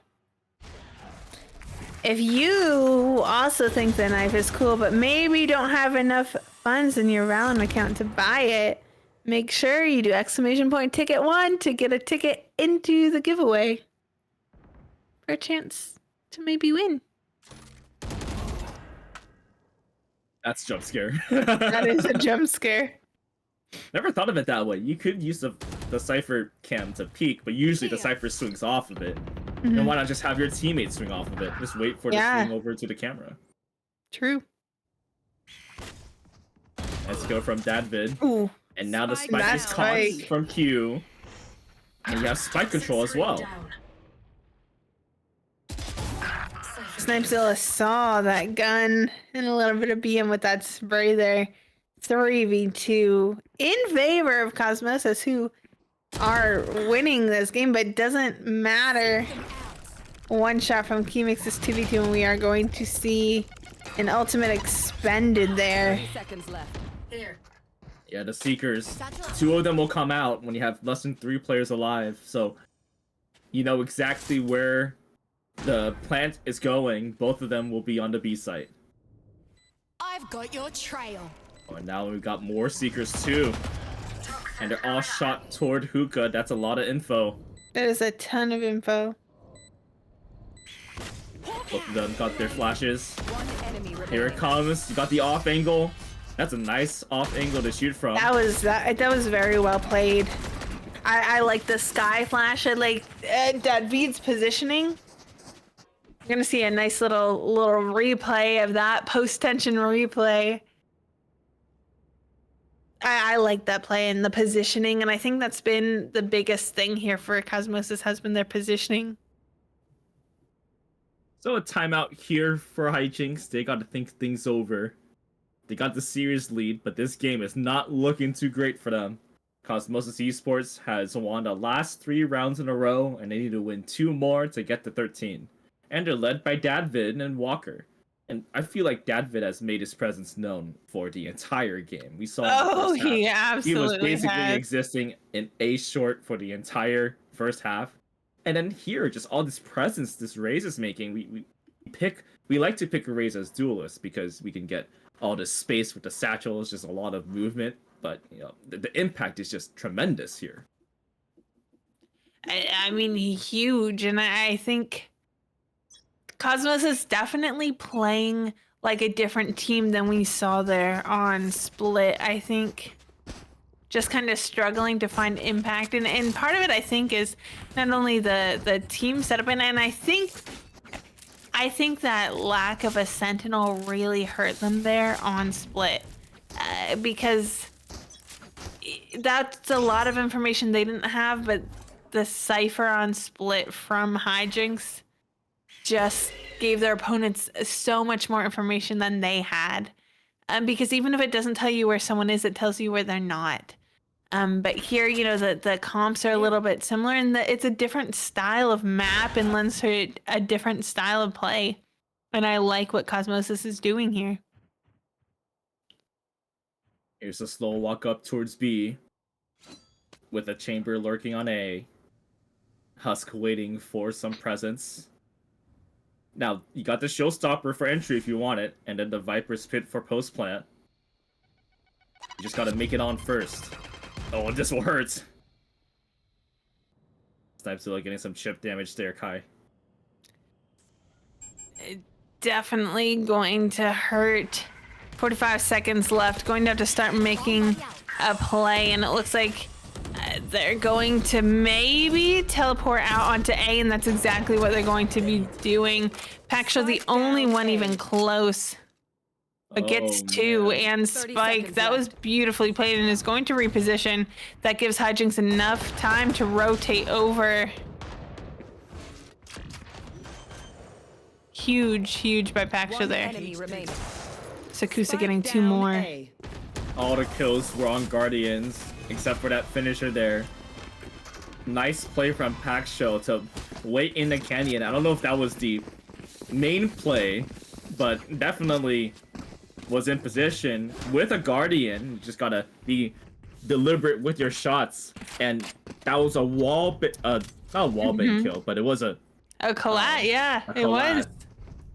So, hey, when you hit those collats with the Guardian, good for you, and that really helps you out a lot. And that's the momentum that Hijinks needs right now. They got some ults available, but they've got to start compiling some rounds because they're starting to run out of time. Here's Dadvid walking up. So Cosmosis Esports really liking that B presence first. They've done this a couple times. They go B, they try to get on, they don't want to go on, they rotate over towards A, and then you see what the defenders are doing right now. They're just getting ready for this TP, really. And I mean, actually, you know, I don't think that was terribly played by them earlier. Just that stalling potential with those two early picks from Paxo definitely hurt. Looks like Dusk might be bringing out this ultimate. Yep. Great stalling power there as the teammates just rotate over. Plant's down, but it's gonna be hard to get in a good post-plant position. Down you go. Dusk getting one, looking for another, but Dadvid right there. There's a flash. Oh, you're gonna have to get inside of the tube. That will be tough. Here's a party. Two ults being expended. And this one connects. We've got a good streak of connections now for the showstopper. And now Walker versus Sakusa. Ring around a Rosie. And it's a clutch. The connection from Walker, and it's 12-6. It's 12-6, and that means it's match point for Cosmosis here. We're gonna have a quick post-tension replay coming up, but I mean, things are looking pretty good here for Cosmosis, Brown. They've won a decent amount of rounds in that first half. They had won 5 in a row to finish it. And then they've won the last 4 out of 5 in this half, including that explosive performance. Like, it feels good when you can make that connection with the Vandal like that. It feels great when you can do that. And you've got the... See, now they're going fast, because they can use they can use the ultimate abilities that they have, and Walker getting those 2 kills gives them even more confidence to try to take the A side. Cage triggered. It does now. Things not looking too hot for Hijinks. Still, bomb not down, but 6 rounds in a row to bring to OT. That is an uphill battle. Now you're down not only 1 man, but 2 ultimates. As we already see 1 expended, Cosmos is looking to just finish it up right here. Bring us to Ascent. So this ult scares me. Is this a common ult? But like having to go in on your own without any other util, it can be very, very scary. You can be shot from anywhere. Snipezilla helps the cause a little bit though with that kill. But will they look behind? There's Q walking up towards showers. You might as well just stay in the ult now. It's no return here. Gonna find 1. 2. 30 seconds left. That was Last crucial player there. standing. That was huge. All down to Q here. Unfortunately, though, gonna take a lot of damage from that Molly and the ult. Ooze We should do it again. going to find him in the end. And that's gonna be map 2, 6-13, going to Cosmosis. And you know what, Brown? We are going to Ascent. And it's that streak of round wins that we saw at the end of the first half that really propelled them. In the second half, went from 8-4 to 13-6. You just have that big cushion. And in that second to last round, that clutch in probably one of the tightest rounds in that second half. Yeah. That pretty much set the tone for how they would finish it off. The Viper's Pit was interesting. And we talked about a couple of times, we saw a couple of Viper's Pits appearing for both sides, and how that has cut down the vision and really test the players to fight in the close corners. But that last round really showed the strength of Viper on both sides and how much the vulnerability really goes a long way. Yeah, it did. I mean, her ult is so strong. Just that decay, and then you pair that with a Molly, that's instant. And unfortunately, at the end there, you know, Q had no choice but to just keep pushing through because it landed right in the middle of his feet. And then that's hard to 1v2 scenario in the ultimate on match point. You know, did the best he could, found some, but ultimately that does mean that Cosmosis had a pretty dominant run there on Bind. And you know, with these two games, we had 13-7 there on Split, 13-6 here on Bind. You know, two pretty evenly matched teams. You know, I don't know who's gonna take Ascent. Brown, do you have any thoughts on what you think we might see? See, the problem here is, Kai, that Ascent is a default map for everyone. All these teams know how to play Ascent. Of course, it has to be the decider, because now we have to take which side would have picked this map if it was a best of 5. Yeah. Gosh, we'll never know, but it must feel good for both sides to have a familiar map. Will we see Viper on this map? I think that will be the interesting question. Because these teams are comfortable with Viper. Yeah, and we have seen Viper, and I have seen Devil Controllers with a Viper on Ascent, but I think, like you said, Ascent is a team that a lot of these map that a lot of these teams know, and there's a pretty standard comp that you run on Ascent. It doesn't typically include Viper. That's not to say it couldn't. So I'm not expecting to see a Viper. Yeah. But then again, I wouldn't be surprised if I did. You know, these teams did not run, you know, your standard split comps. Why would they maybe run your standard Ascent comps? And part of it is, you know, on one hand, like, yes, you should feel comfortable on Ascent. Everyone knows it. But then also to know that your opponents know it just as well is a scary thought. Yes, indeed. We're going to have to find out what will happen in the agent select for the next game. Kai, tell us a little bit more about that giveaway.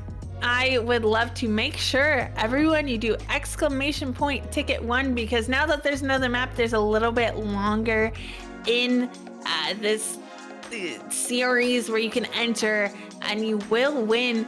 If you win, will win some nice points on Valorant that you can spend on the Battle Pass or skins. I believe it's 1,000 VP. I also want to take this time to shout out our amazing sponsors, Super Beings Lab. Super Beings Lab is a brand that strives to produce the highest quality gaming peripherals with a focus in creative art, like you can see here. Every product is carefully crafted to provide the best gaming experience, so start taking control of your aim today. Their next release, Super Beings Lab Origins Memoria Pro, is out now, so drop by superbeings.gg to learn more today. The Memoria Pro is also currently available at several online retailers internationally, so don't forget to follow at Super Beings Lab on Twitter to find out where you can get yours today. I have the Memento right here. I love it. I use it all the time. So take this quick break that we're gonna take as we get ready to go into Ascent to check them out and go find it. But don't go too far. We're gonna be back very soon with more exciting Valorant gameplay.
Welcome back to Rendezvous Valorant. This is the Masters Division semifinals between Hijinks and Cosmosis Esports.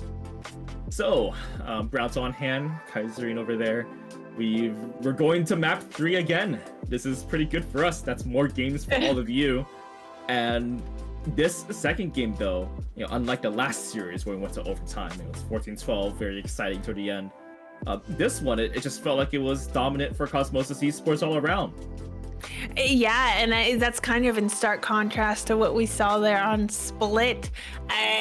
Close score lines, of course, map 1, 13-6, and then we went to Bind 13-7. So really, Ascent is kind of what it's all going to come down to, and I think it's going to come down to those team comps. And as we start to see now, some players are just hovering, and we talked about, are we going to see some different plays, just because we haven't seen them play as traditionally, but it looks like they're kind of hovering that standard comp that we see all the time. And you should be very happy, Brown. I see 2 Killjoys already locked in.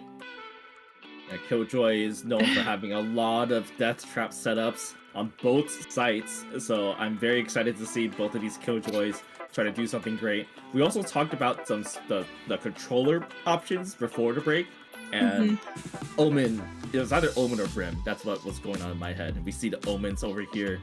You get some options on where you can put your dark cover across the map on defense, or on the attacking side, being able to quickly set up your double smokes and have them regenerate.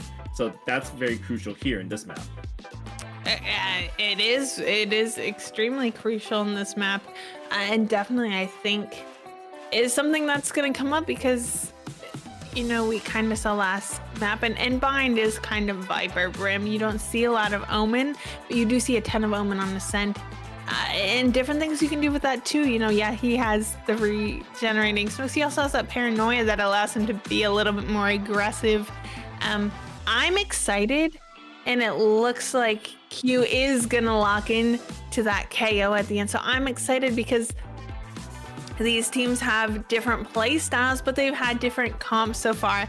Ascent is kind of the bread and butter of Valorant, so it's going to come to who has better strats, who's reading the other team better is a lot of it, who's adapting to the other team, and who's setting the pace of the game. That has been the biggest takeaway, I think, all day, is if you can set the pace of the game, you can kind of manipulate things into playing into your favor. And also, you got that Sovas on both sides that we've seen in Ascent maps all the time. Not only are we going to expect the Odin to appear on the B site, but also just the recon ability. There's so much space that you can cover. There's a lot of documented Sova lineups you can do, and that could be crucial here to try to use the Sova, KO obviously with some close range stuff and the flashes. That the double initiation, I think, is going to be the key here for both sides when they're on their attacking side. We talked a lot about the information you can gain from having a Sentinel, but there's a lot of information you can gain from initiators too, especially Sova. I mean, look at that recon bolt already spawning out players, and this is such a great map because it's so open. There's not a lot of closed buildings, so it allows you to across the map kind of shoot those. Well, here we go, game number 3. Cosmosis Esports on defense and Hijinks on attack. 4 players hovering in tree. Walker is ready with the paranoia. Everyone is panicking, and none of the shots are connecting. Finally, there's Sakuza with the ghost kill. Ghost Gaming is on fire, and they ghost away. They are running towards mid. How did that shot connect? That's crazy. Now they're continuing toward pizza. They are not picking up the pizza. My pizza delivery is gone now. And this should be a rotation towards B now, Kai. It should be a rotation towards B, and you can see all these players bunched up, but until now, no players from either side were on site. But Hijinks going to be able to get site, closing that door. 30 seconds left. I am so happy. We just got a swarm grenade kill and a classic kill from the Killjoy. And now there are both Killjoys alive in this scenario. Oh, I am so happy, but who's going to win it out here? 2v1 defense. They all line up, and a nice trade from Dadvid. And teabagging the Killjoy. I am now angry. We need to make sure the killjoys are protected. In any case, Dadvid does get the kill, and it's 1-0 for Cosmosis Esports. Important. Cosmosis getting that first pistol round in, and I think most of the pistol rounds have been going the side of Hijinks, if I'm remembering correctly. So, feeling pretty good here if you're Cosmosis. Nice.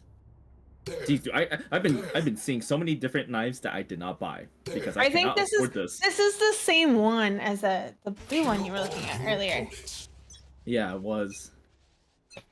Oh, It's a dang it. different- If only I won the giveaway so I can contribute. Only you some won of the giveaway. money. Make sure, everyone, this is the last game. Make sure you do exclamation point ticket one to get entered into the giveaway. We will be drawing at the end of this.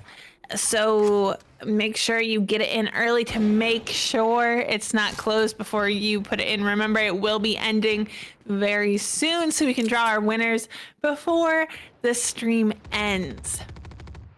Meanwhile, And that Aries got a kill there, so no more Killjoy on the attacking side. And that will make me even more sad. I need these Killjoys alive, but gosh, you have to remember that these spams are going to happen on this map. Cover going out. They absolutely are. It's such a whopping map. Like you said, these walls are paper thin. And especially when you... Ooh!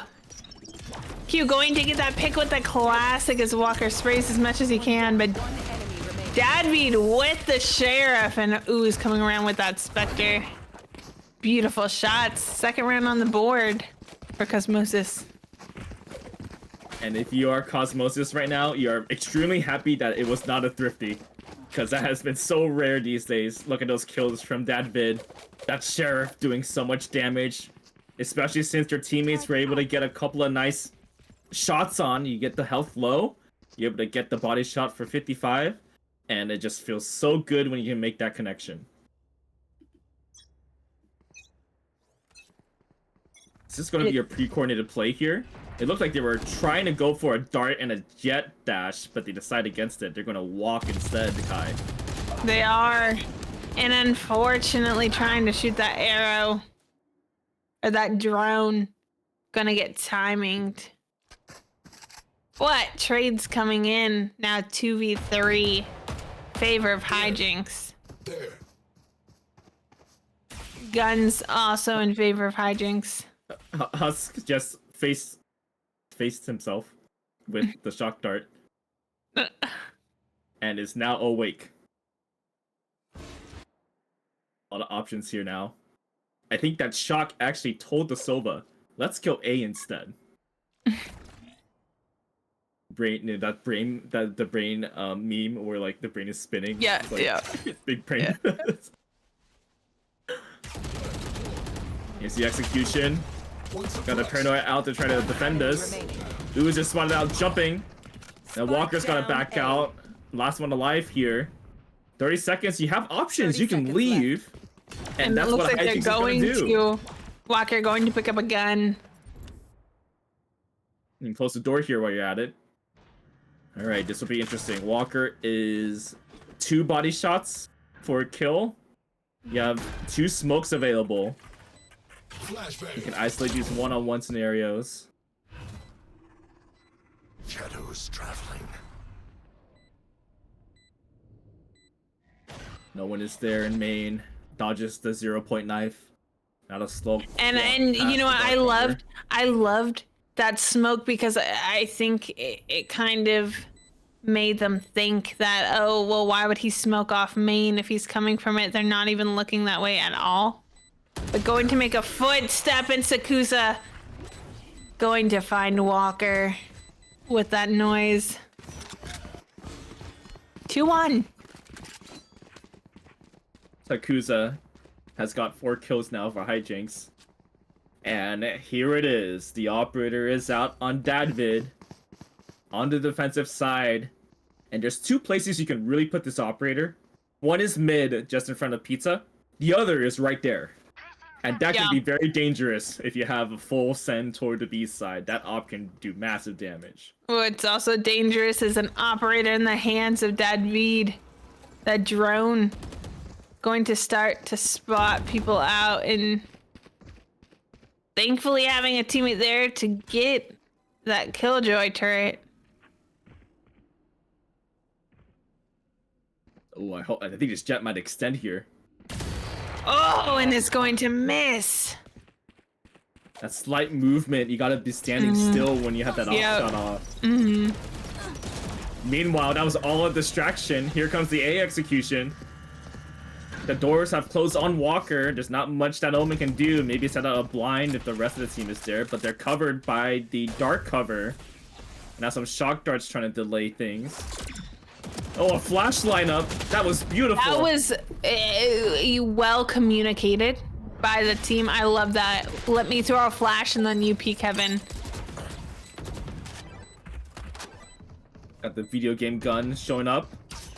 Ooze low health, trying to clear hell. Shots are fired. You might think about spamming this here. There is the recon on the other side. Hell still not clear. Now they're shooting with the crossfire. Dadvid's got the op. Walker trying to clear the other angles, both sides. They got the cross. And you have to save this op now. No way you're going to go for this. Yeah, no, definitely need to save the op, but here's going to get one with the op. That was a great cross that they held there in hell, and Sakusa had a little HP, but was able to just hold that cross with his teammate. Okay, we know the drill. Stick to your Oh, roles that and peek hold was pressure. not necessary. Pac just wanted to try to get that op off the hands. That's another gun lost. So it's kind of expensive, and yeah, that's gonna cost them. They can't full buy here unless they buy a bulldog. Still pretty close though, and light shields for Cosmosis, so low scuff buys on both sides. But Cosmosis does have the operator again, this time electing to go from mid, but immediately getting smoked off. Not a lot of vision here. This box is spammable. Certainly they're expecting an op. Oh, that's a pre-fire of the op. You ever kill shots like that, and you're just like, oh, I'm just gonna keep going. I have no fear, because I would fear this right now. Yeah, I absolutely. Anytime I know that there's an operator, I'm like, nobody go mid. Nobody go mid. Be careful. Don't drive peek any corners. Too early there is Q going into David. And they're very confident in wanting to peek this op. They might just do it again. That's what the Omen seems to be doing now. I think I start to become more confident the more shots my opponent misses, but so far only one missed shot from Deadweed. A peek and misses. And a shot to step away. 30 The spike seconds is in a left. safe spot. Oh, they're going for this still. They are not scared of this operator. I mean, there's 20 seconds left, though. They're gonna have to start moving fast if they want a chance to get bombed down. And now Husk decides to rotate, walking toward their own spawn. 10 seconds If they wanted to go toward B, that was the time. Dusk getting a kill, and that will be a save. So they were unable to make the push onto the A site. They're forced to keep some guns and try their luck in the next round. I mean, they may not have been scared of that operator, but they certainly were struggling to, you know, come up with a plan to face it, and just kind of ultimately shot themselves in the foot there. Didn't have enough time to do anything. Oh, this axe lights up too. What a great knife. Well, it is the whole set too, I see. Oh my gosh. Well, the whole set will be cheaper if you buy in the bundle, and you can afford the bundle if you win the giveaway. If you win the giveaway, definitely cheaper. That is 1,000 Valorant points off your That's like total. a fifth of a knife. No, I really did use it, because the thing is, I did not have enough in my account for the Horizon Frenzy, and I was like, I didn't want to buy more, because then you have to decide at what interval you're gonna buy it in, And I was like, I don't really want to put more money into Valorant right now. It's okay. Shadows traveling. Then I won the giveaway. And it was a perfect day because it was right when the Horizon Frenzy was in my shop. And I wanted that gun so bad. I have the Horizon Vandal and the Horizon Spectre. So I needed the Frenzy. So if you have been eyeing a gun skin, definitely make sure you enter the giveaway. Spike down. Defender That's spike. gonna be Carrier down spike. mid. Saw those op shots a little earlier. Oh, the whiff from Q. Last We player need some standing. recoveries here. And now, oh, that's bad. That's bad. Oh my gosh. Husk got the collat there. And Yeah. things got a little interesting, but Cosmosis Esports hangs on. And now They that do, leads in to a fact. timeout. That is a timeout and definitely one they needed on the side of hijinks. Remember, yes, when you look at a scoreline, and I think that's one thing to consider when you're like watching plays like this is or teams like this, excuse me. Yeah, you're only down by 2 points, and in ranked, you're like, oh, only down by 2, and that's fine. But here, this is an organized team sport, so when you start to look at trends and what they're able to do, it does start to get scary because you have to figure out how to deal with that early on so it doesn't get too late. I'm forward to the scoreline right now in the semifinals. Cosmosis Esports looking to take the victory here to go on to the grand finals. Hijinks has the same opportunity here in game number 3. The winner will face Easy GG tomorrow, 3 p.m. Eastern. And it's been a very tight match. Right now, the question is, how do you deal with that operator if you are on Hijinks' side? Want to try to stop that, get it off the hands of Dadvid. And if you're on defense, things are looking pretty good, at least these last 2 rounds. The op seems to be the answer, but when the economy runs low, what's going to be the next steps there? And so those are the keys for both teams as we head into round number 7. I do once again. Deadbeat with this operator is going to find one. Wow. And because you smoked out mid-top, you're able to take up all that space to get that kill in the tiles. Yeah, that was beautiful. It looks like Hijinks doing a little bit of a default here now on that numbers disadvantage. And also the gun disadvantage. Looks like Here's still... Ooze. Yeah. Combo down. Yeah, No, so this is where I stand a lot, Kai. Like, there's just 2 places you can stand. You can stand at the stairs and boathouse, or maybe 3 places. Stairs, boathouse, and then this spot over here. And then usually when you hear the long bot getting shot like that, you're like, oh my god, you have to rotate. But you also have to be careful. You have to use your ears too. Are they actually executing on site? Are they shooting down all these utility you put down? And then if they are doing that, you pop as many mods as you can. You try to stall, and then you let your teammates know, I need the help. 30 seconds left. Yeah, and it looks like especially now with that smoke coming out, going to be able to calm to the teammates, which looks like he already did to rotate over, especially given the amount of space that his teammates are able to make on A. Nice shot there by Q, and going to be a Vandal recovered. We got the Bladestorm as well. Oh, Husk is on fire. Here's a tap. And Hunter's Fury, you could spam this. That's an option. You got the peek from Paxto. Another shock dart coming in. Here's a recon. Oh, you can spam this. Get out. Oh, nice move in here. Now has to fight. Oh, just look at the bomb instead of holding that angle. Husk with a 4K for the round. Gosh, that was so fun to watch. That was fun. Versus Husk showing off their Sova gameplay. The recon bolts being used on both sides. The fact that the walls are bangable.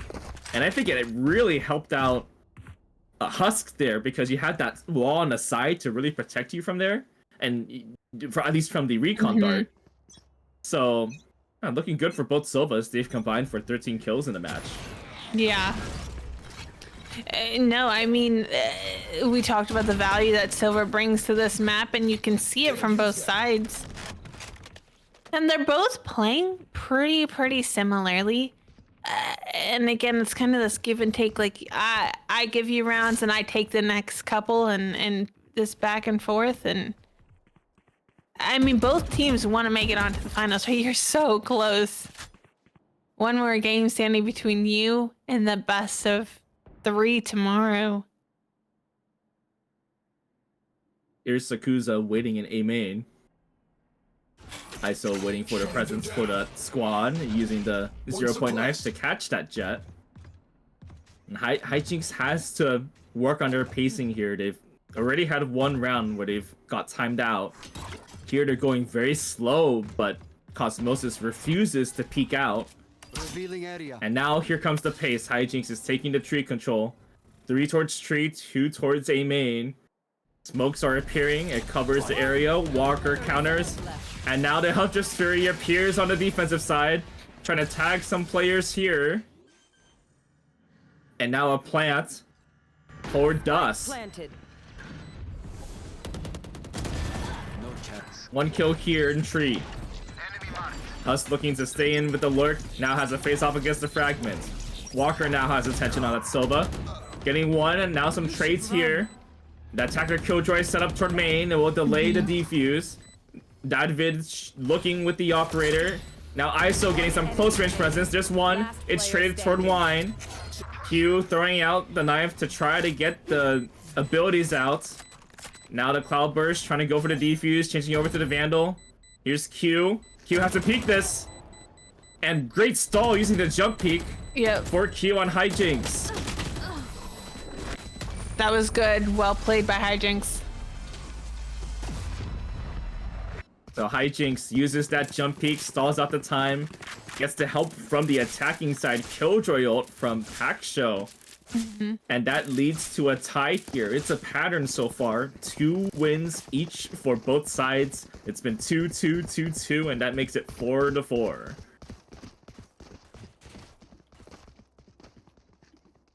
Again, very close scoreline. 3 ults there for Cosmosis Esports available. 2 for the attacking side Hijinks. You see the aggressive push here. Cosmosis wants some damage early. Oh, looking for the it. attack was forward. Oh, they destroyed everyone. That was oh pretty. My goodness. That was rough. Best case scenario for Hijinks. Now the turret spotting out Ooze. Does pick up the Bulldog here. Might as well get some exits. Now spotted out by the Arrow Drone. The Omen is ready to get the kill. And everyone else is ready too. They're trying to pinch on this Killjoy. Almost gets a kill. Instead, it's Sakuza with the 3K. All those kills basically happened within the first 5 seconds of the round.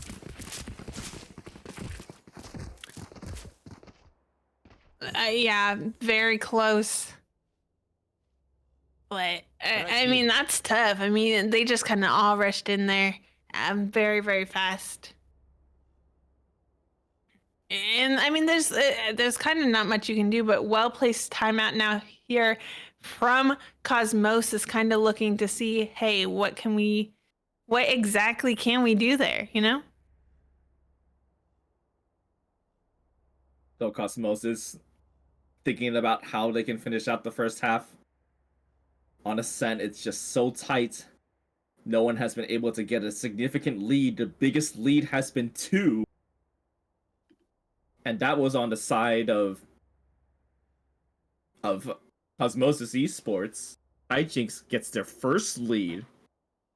And it's not like the strategies have changed a bit. Yes, we were talking about how on the attacking side it was hard for them to get on sometimes, but they're able to win a lot of these rounds just based off of killing each other. There's only been 1 spike defusal in this whole game. And that's kind of, I mean, yeah, and that was, the defusal there was round 1, so it's a pistol round. Yes. So let's see if this timeout has changed anything. You get the dart going places. That's a low variation of that market dart. Walker now trying to counter, throwing out the dart cover for Snipezilla to try to peek, but tanks the shock dart. And double shark dart. Husk knows exactly where Snipezilla is. And now a dash away. Oh, nice. Meanwhile, on the A side. And that was pretty nice there, Kai. That was beautiful. Shots coming in from both sides, but again, looking pretty comfortable if you're Jinx right here. Not quite comfortable enough. ISO going to get that pick on Q. Still a 3v2, but it looks like Jinx is bunched up mid and are going to start to get pinched. Beautifully played by Ooze. Yeah, that was... It was really, really good. Because of the 0-point knife catching everyone, that tells your teammate, I can peek mid and see if I can get a pick there. 30 seconds left.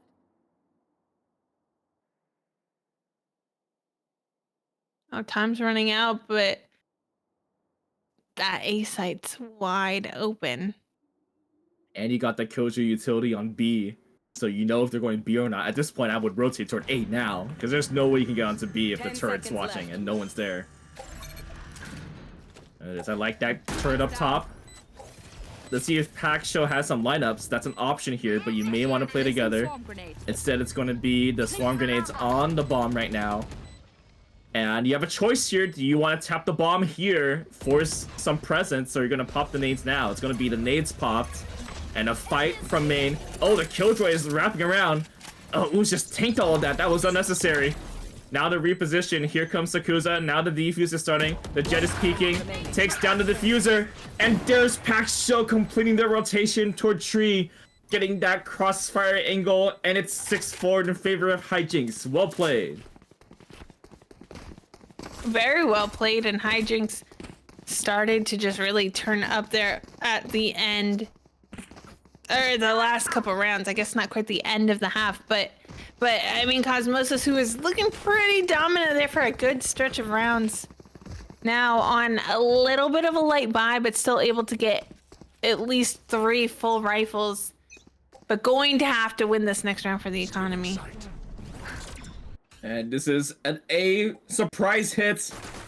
Oh, but Cosmosis Esports sees no one. All of the attackers are on B. That is a very common play you can do with KO and Jet. So now it will be a fight. Oh, on the mid side, that's a flank kill. And both sides losing 1 player in this scenario. But the Sova is still alive. The KO is alive. You can do a double initiator attack. The Killjoy holding strong here for Cosmosis. And Ooze has all this information. They're going to let the plant happen. As Hijinks in position to get their largest lead of the game. Now the no command. It's going to be strong for ISO. The fragments. And the flash drive. It's all appearing. Husk is holding strong with that crouch angle. You got to peek if you're Dadvid. Here's Ooze meanwhile on the side in the super lane. Last one standing here. You're playing together. Oh, the Blade Storm! Oh! The Blade Storm makes the connection and it comes in with a clutch. That was Hijinks' largest lead of the game. Yeah, and coming up to last round in the half here. Man, that was close though. The Blade Storm there in the post-tension replay. Hijinks looking to end this half strong. Cosmosis on their toes. They had the lead early. They lost a couple of rounds. That's 5 rounds won in a row by Hijinks, and they're going to try to go towards B again. Here it comes. And it's a massive firing squad led by Pack Show. Now the lockdown is here. You could wallbang this depending on the placement. There's the from the shadows, from the Omen on the defensive side. Walker gets a kill. The spam continues through. They have to respect this attacker Killjoy lockdown and get this plant down.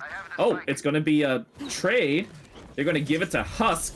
So Husk can have the Hunter's Fury for the post plant. That's smart. That is really smart. And again, 3v3 with the bomb down. Hopefully, if you're on the side of Cosmosis, you're hoping you can get 1 more round here before the half switch. But time continuing to tick. Good picks coming out, and they're going to find the last 3 and get that defuse off, and that's going to bring us to again 7-5 at the half. Great retake there from Cosmosis Esports. Well, it's the game is very close. The game is very close. It feel like, wow, like 5 rounds won in a row. That means like, oh, it seems like it's going one-sided, but that just shows how much momentum happens in this game. Yeah, I mean, it does come down to momentum, and again, pretty close. Only 2 rounds separate Cosmosis and Hijinks here on the map that it all matters. So we're gonna go to a short break. When we come back, we'll swap sides for our last half of the evening.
Welcome back. This is Rendezvous Valorant, the Masters division between Cosmosis Esports and Hijinks.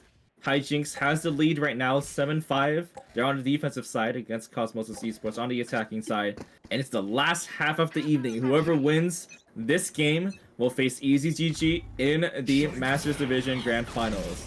And it starts out with a 0.9 Torde. But look, it's a fast press on a B. It's the updraft dash on the site. Dadvid has all the space. Gets the Frenzy kill. We're Frenzy gaming now. And this should be easy plant for the attackers. Brauto on hand alongside Kaiserina, our observer, and Dutchy and Kai. This fast pace. I mean, we talked about how pacing was important, but this was the fastest plant we've seen all evening. Yeah, I mean, they really went right in there, and I love... Pistol rounds are supposed to be fast. And this was fast, but definitely took a turn and slowed down quite a bit.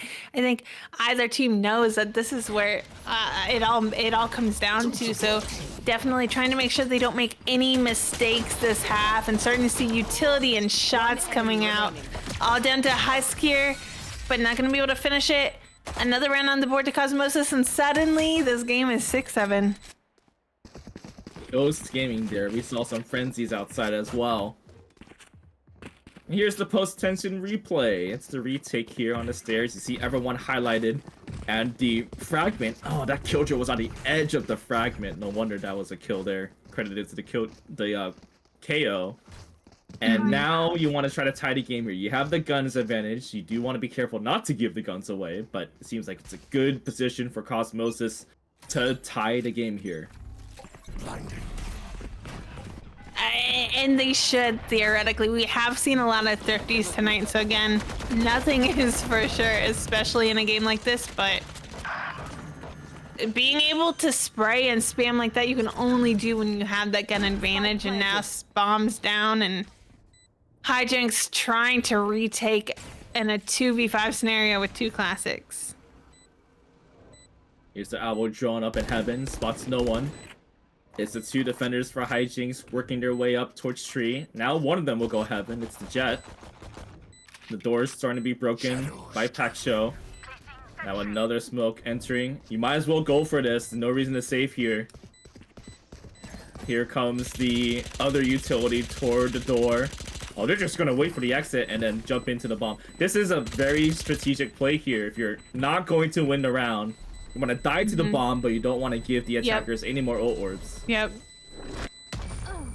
And that's exactly the way to play it, because you will get some of that death bonus, but you don't want to give them any more advantages than you have to, because suddenly this is a tie game. Either team just 5 points away from match point. 7-7 now.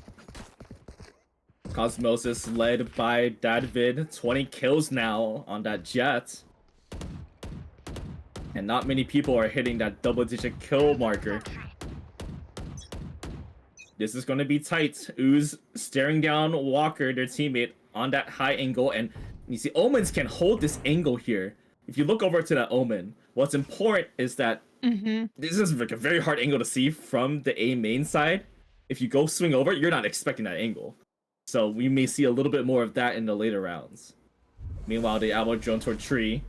So they're trying to get all the info they need before they continue here, Kai. Yeah, and that's the name of the game. We've talked how important info is, and they're pushing slow, but look how much space they've created. They've worked their way up through mid towards A, worked their way up mid, working their way up B. Shots coming out both sides, but the spike holder ISO there so incredibly low and all alone with the spike. Now the rotation towards A, the site is open. Snipezilla looking, Defeated. takes down that Jet and backs out. You got the recon for info. So with all these guns on hand, you do have the numbers as well. You can plant, you can leave some players to lurk. Spike planted. It's going to be tough for this retake. Hijinks has to be aware that there may be lurkers coming in behind them. There may be, and it looks like not even worried about it yet. Ooze has a nice flank there.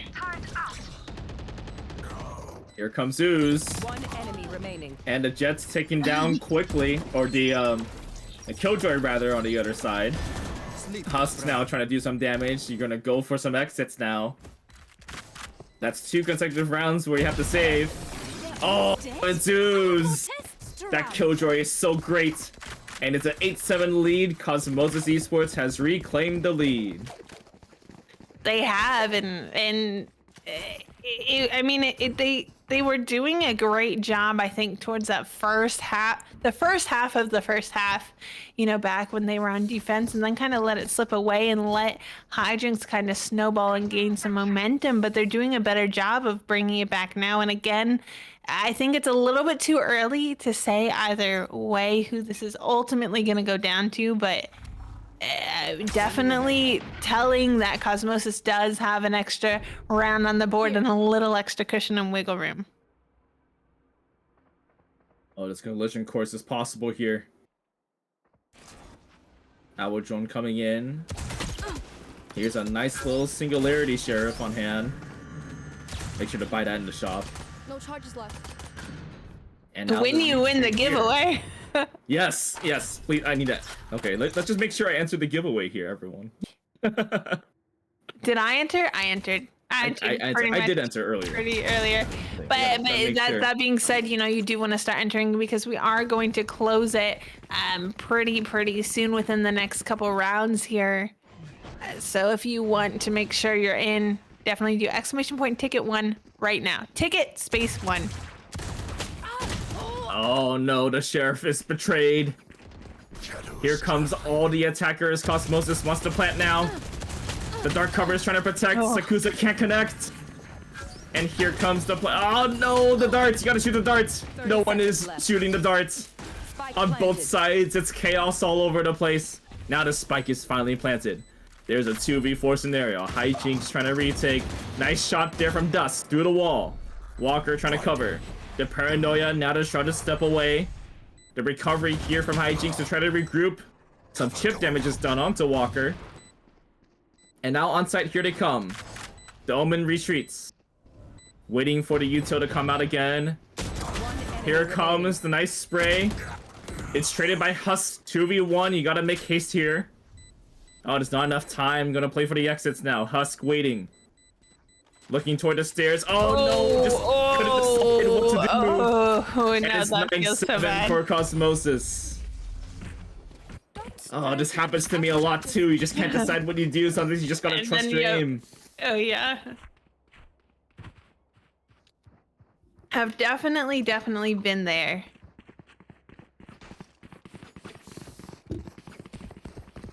But yeah, now Hijinks down 2 rounds, but gonna bring out the op Sakusa, and looks like might be posting up mid with that. Alarm bot out. Us is ducking. That vid getting that kill on that killjoy, and here they come. The fast push from Cosmosis. They're not checking back sight. There's a kill. Oh, I could have gone for more. Huss had some target selection there to do. Spike planted. Now Sakusa with the operator. Here's the KO flash. Q getting a kill. Looking for more. The smoke dissipates. Nice shots. You can switch guns here perhaps if you can. One Oh, spotted enemy out, remaining. but David is killed by Dusk. Great teamwork. Where's the Silva? Last one standing. Still trying to hide. Snipezilla is covering. Oh! The nice connection there. Snipezilla tried to be stealth, but Sakusa works together with Dusk and gets a round back. A round they desperately needed. Now, of course, Cosmosis definitely going to be able to buy again. Their economy not in too bad of a spot right now, but Sakusa definitely invested into the operator. And rightly so, was able to win that round there in the end. Now, 9-8. It looks like Dadvid bringing out the stinger, so I think we can expect the knives here, and just like that, we heard it. Now smoked out. Sakusa. There's been a lot of debate. You know, do you smoke in that location or do you smoke a little deeper in pizza? But when you're scared of the operator, you kind of have no choice but to smoke up close. I mean, having the operator on a map like Ascent is so hard because, well, I mean, any map, but Ascent, I feel like there's so many different spots for that operator to be. Wait, they didn't see. They didn't see Dadvid. That would be very interesting. Oh, maybe. Husk Maybe going for that Husk- shock dart just in case. Just in case. Maybe Husk is just better than me. But, yeah, man. Revealing area. Now getting ready for the B push. Here comes the darts. You have to shoot the darts. And on site here they come. Ooze. Getting into position. But the counter is coming in. It's the Hunter's Fury. They're going to commit to the plant. Husk only gets damage onto one player.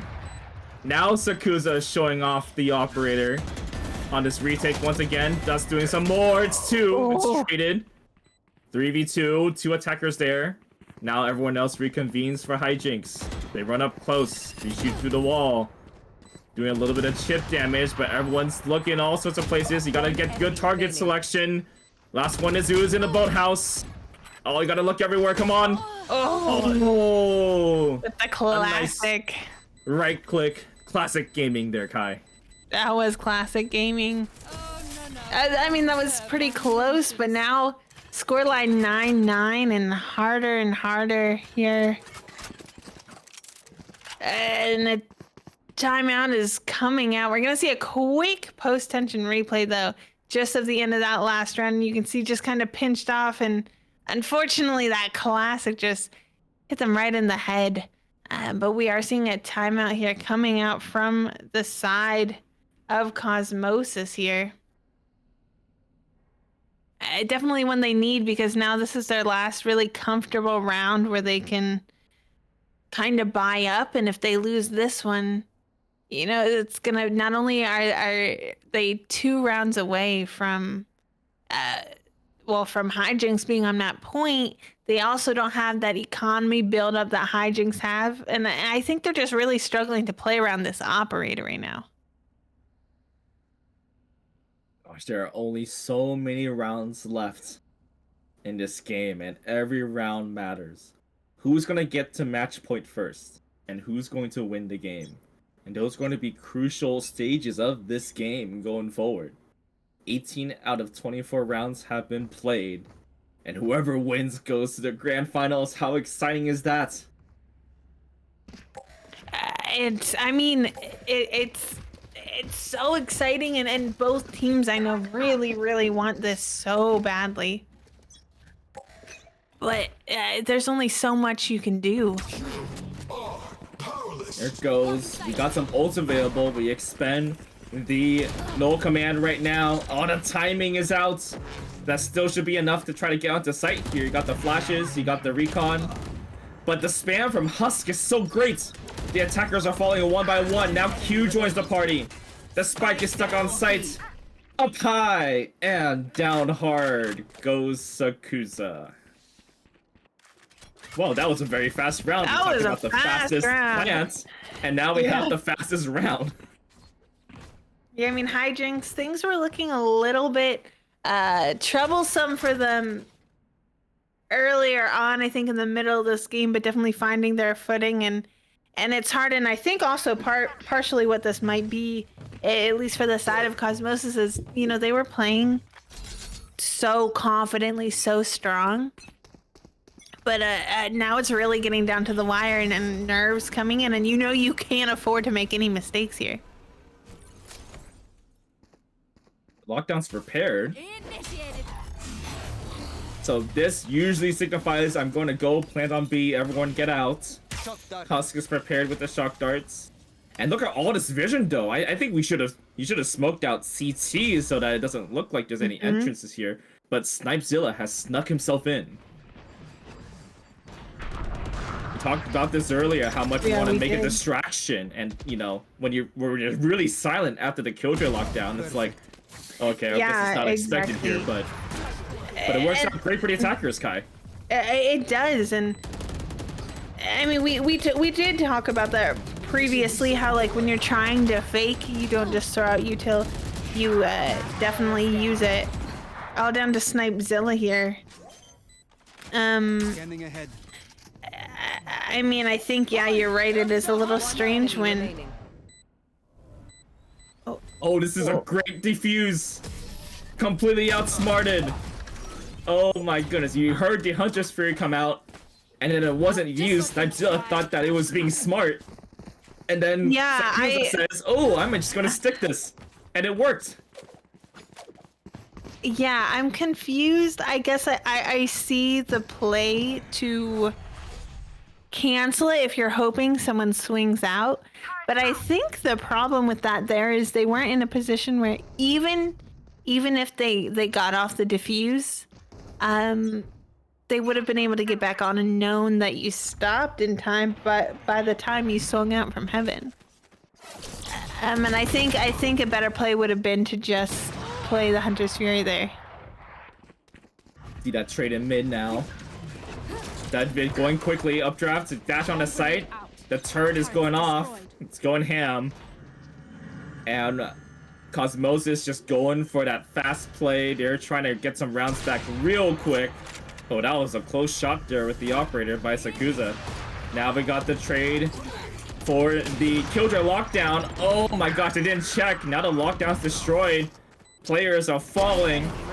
Sakuza's in great position. Last one standing, Dadvid up in heaven. Here's the darts, hiding behind it. They don't know.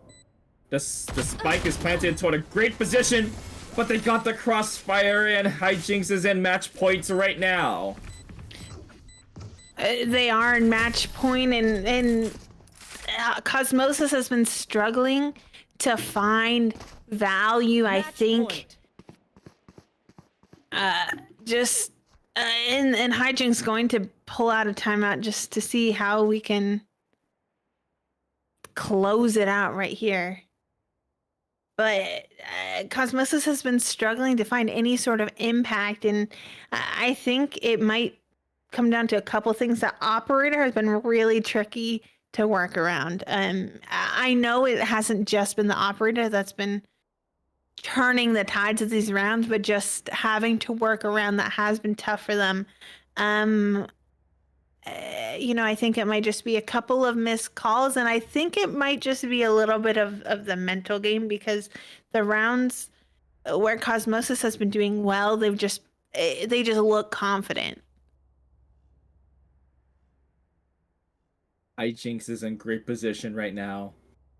They win one more round, they're going to the grand finals, and we talked about this earlier, how much pressure it must be, both for the leading team, which they just need one more round, but it can be so hard to get it.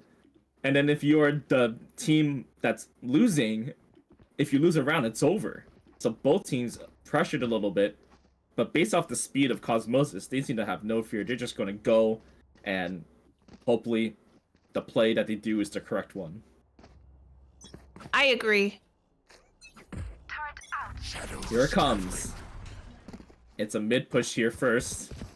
3 players walking toward there, a B split perhaps.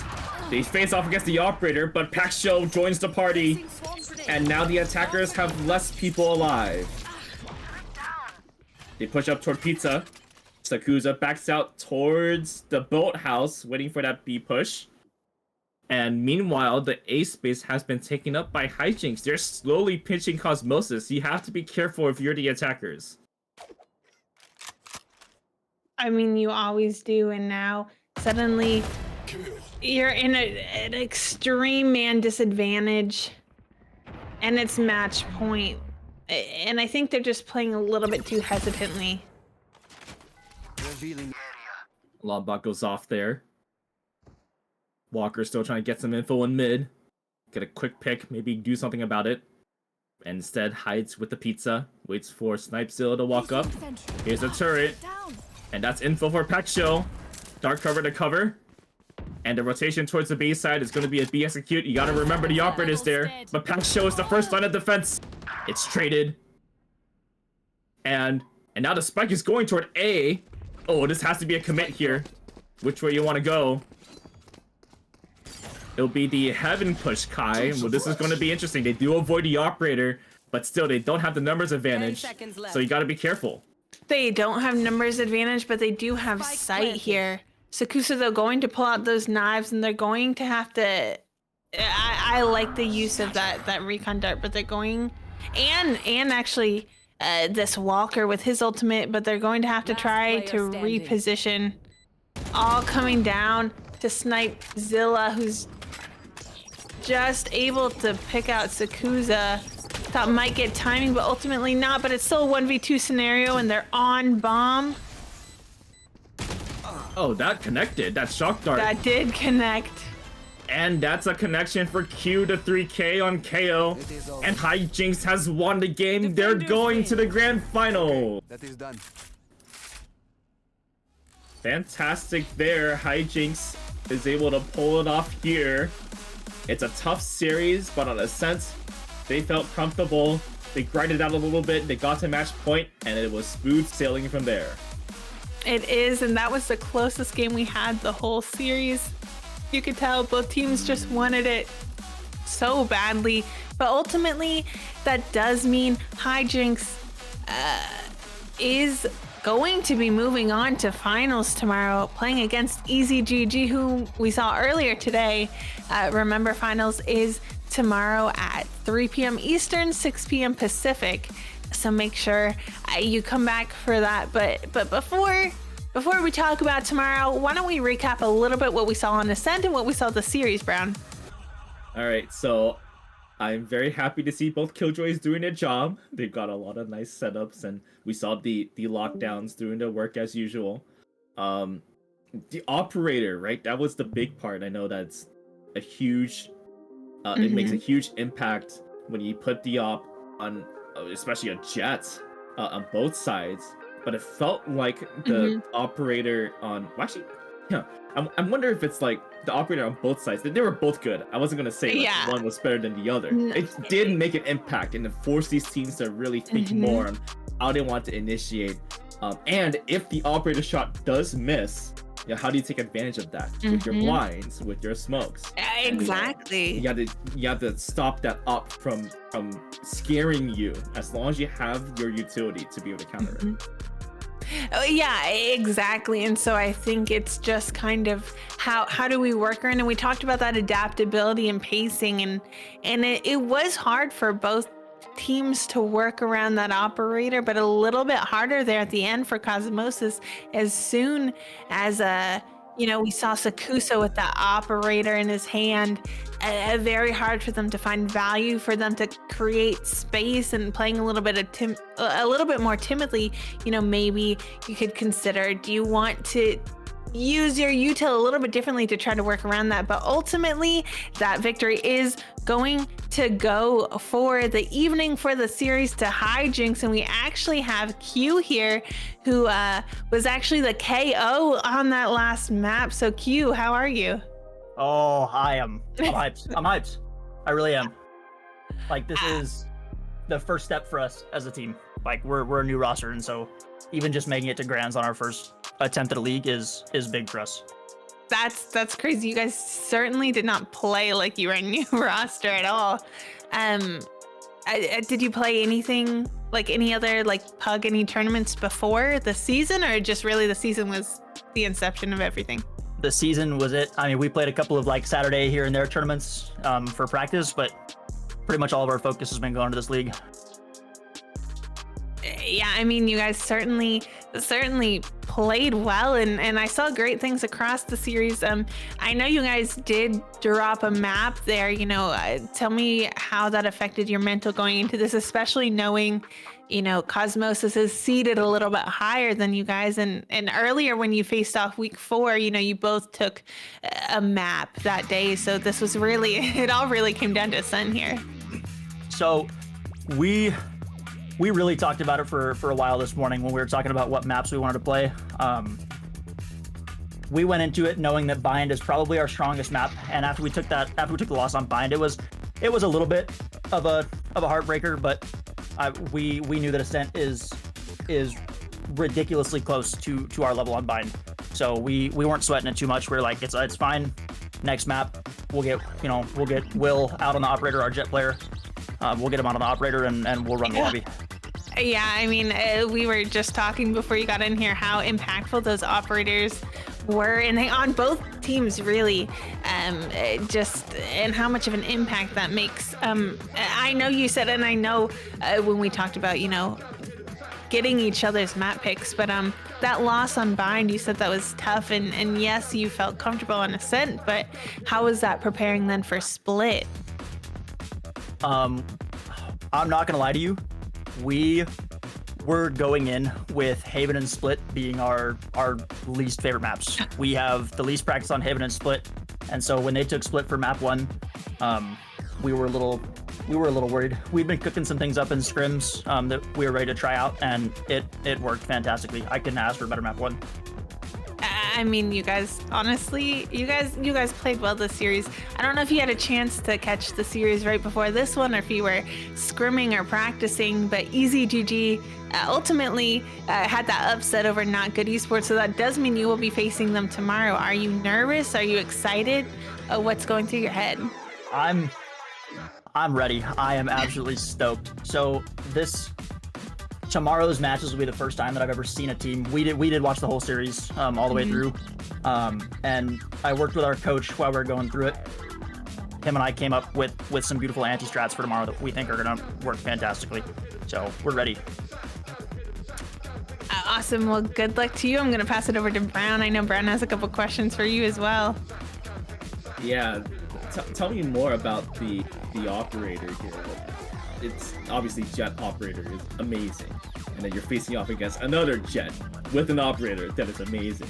Are there moments where it's when your Jet pops off, you get Sakusa getting those op kills, it's like, oh, that's amazing, and then when Dadvid gets the op kills, it's like, oh, I'm scared. Like, has that ever crossed your mind? A little bit in that first half. He was really, their Jet was really working around with the operator, and it was getting kind of worrisome. Our coach hit us with that timeout in round 9 and just set us straight, and that's when we kind of hit that comeback to bring it back and win the first half. So And tell us a little bit more about what you talk about in these timeouts. How has your coach really helped you in terms of just coming up with game plans on the fly, especially when you only have a minute to talk things over? He really put us through the ringer in scrims, as far as how to gather information with the utility that we have. And one of our biggest issues for the first couple of weeks that this roster was together was just tunnel visioning and zoning in on an operator and giving them too many picks with it. And so we've really been pushing through, and he calls those timeouts and he just reminds us like, hey guys, you've done this before. We've ran through this in practice. Find the op and run around it. You tell him out, get him to move, because if he's moving, he's not comfortable because he wants to play where he's starting. And if you guys don't let him do that, he'll have little to no impact throughout the map. All right, so you got the grand finals tomorrow. You have some time to think about it. What's going to be for dinner tonight, and that's going to help you for tomorrow? Oh, dinner tonight? Sleep. Sleep. Sleep. I'm tired. I might need to eat some of that as well for dinner. Yeah. Well, Sleep is going to be good. Sleep is going to be good. Anything else you want to add before we let you go sleep and rest up for the big day tomorrow? Yeah, I just kind of want to talk to my team real quick, if that's okay, for 60 seconds or so. I'm really proud of you guys. I really am. We've come a long way in the month that we're here. John, you've fixed a lot of your big issues. Evan, the same goes for you. Like, you guys have become some of the most disciplined players I've seen in Valorant. So, good job. Dill, your utility has become incredible. And your guys' abilities to react to my IGLing on the fly is just, it's phenomenal. So, good job. I hope you guys are ready for tomorrow. All right, congratulations to Hijinks and to you, Q. Great job today.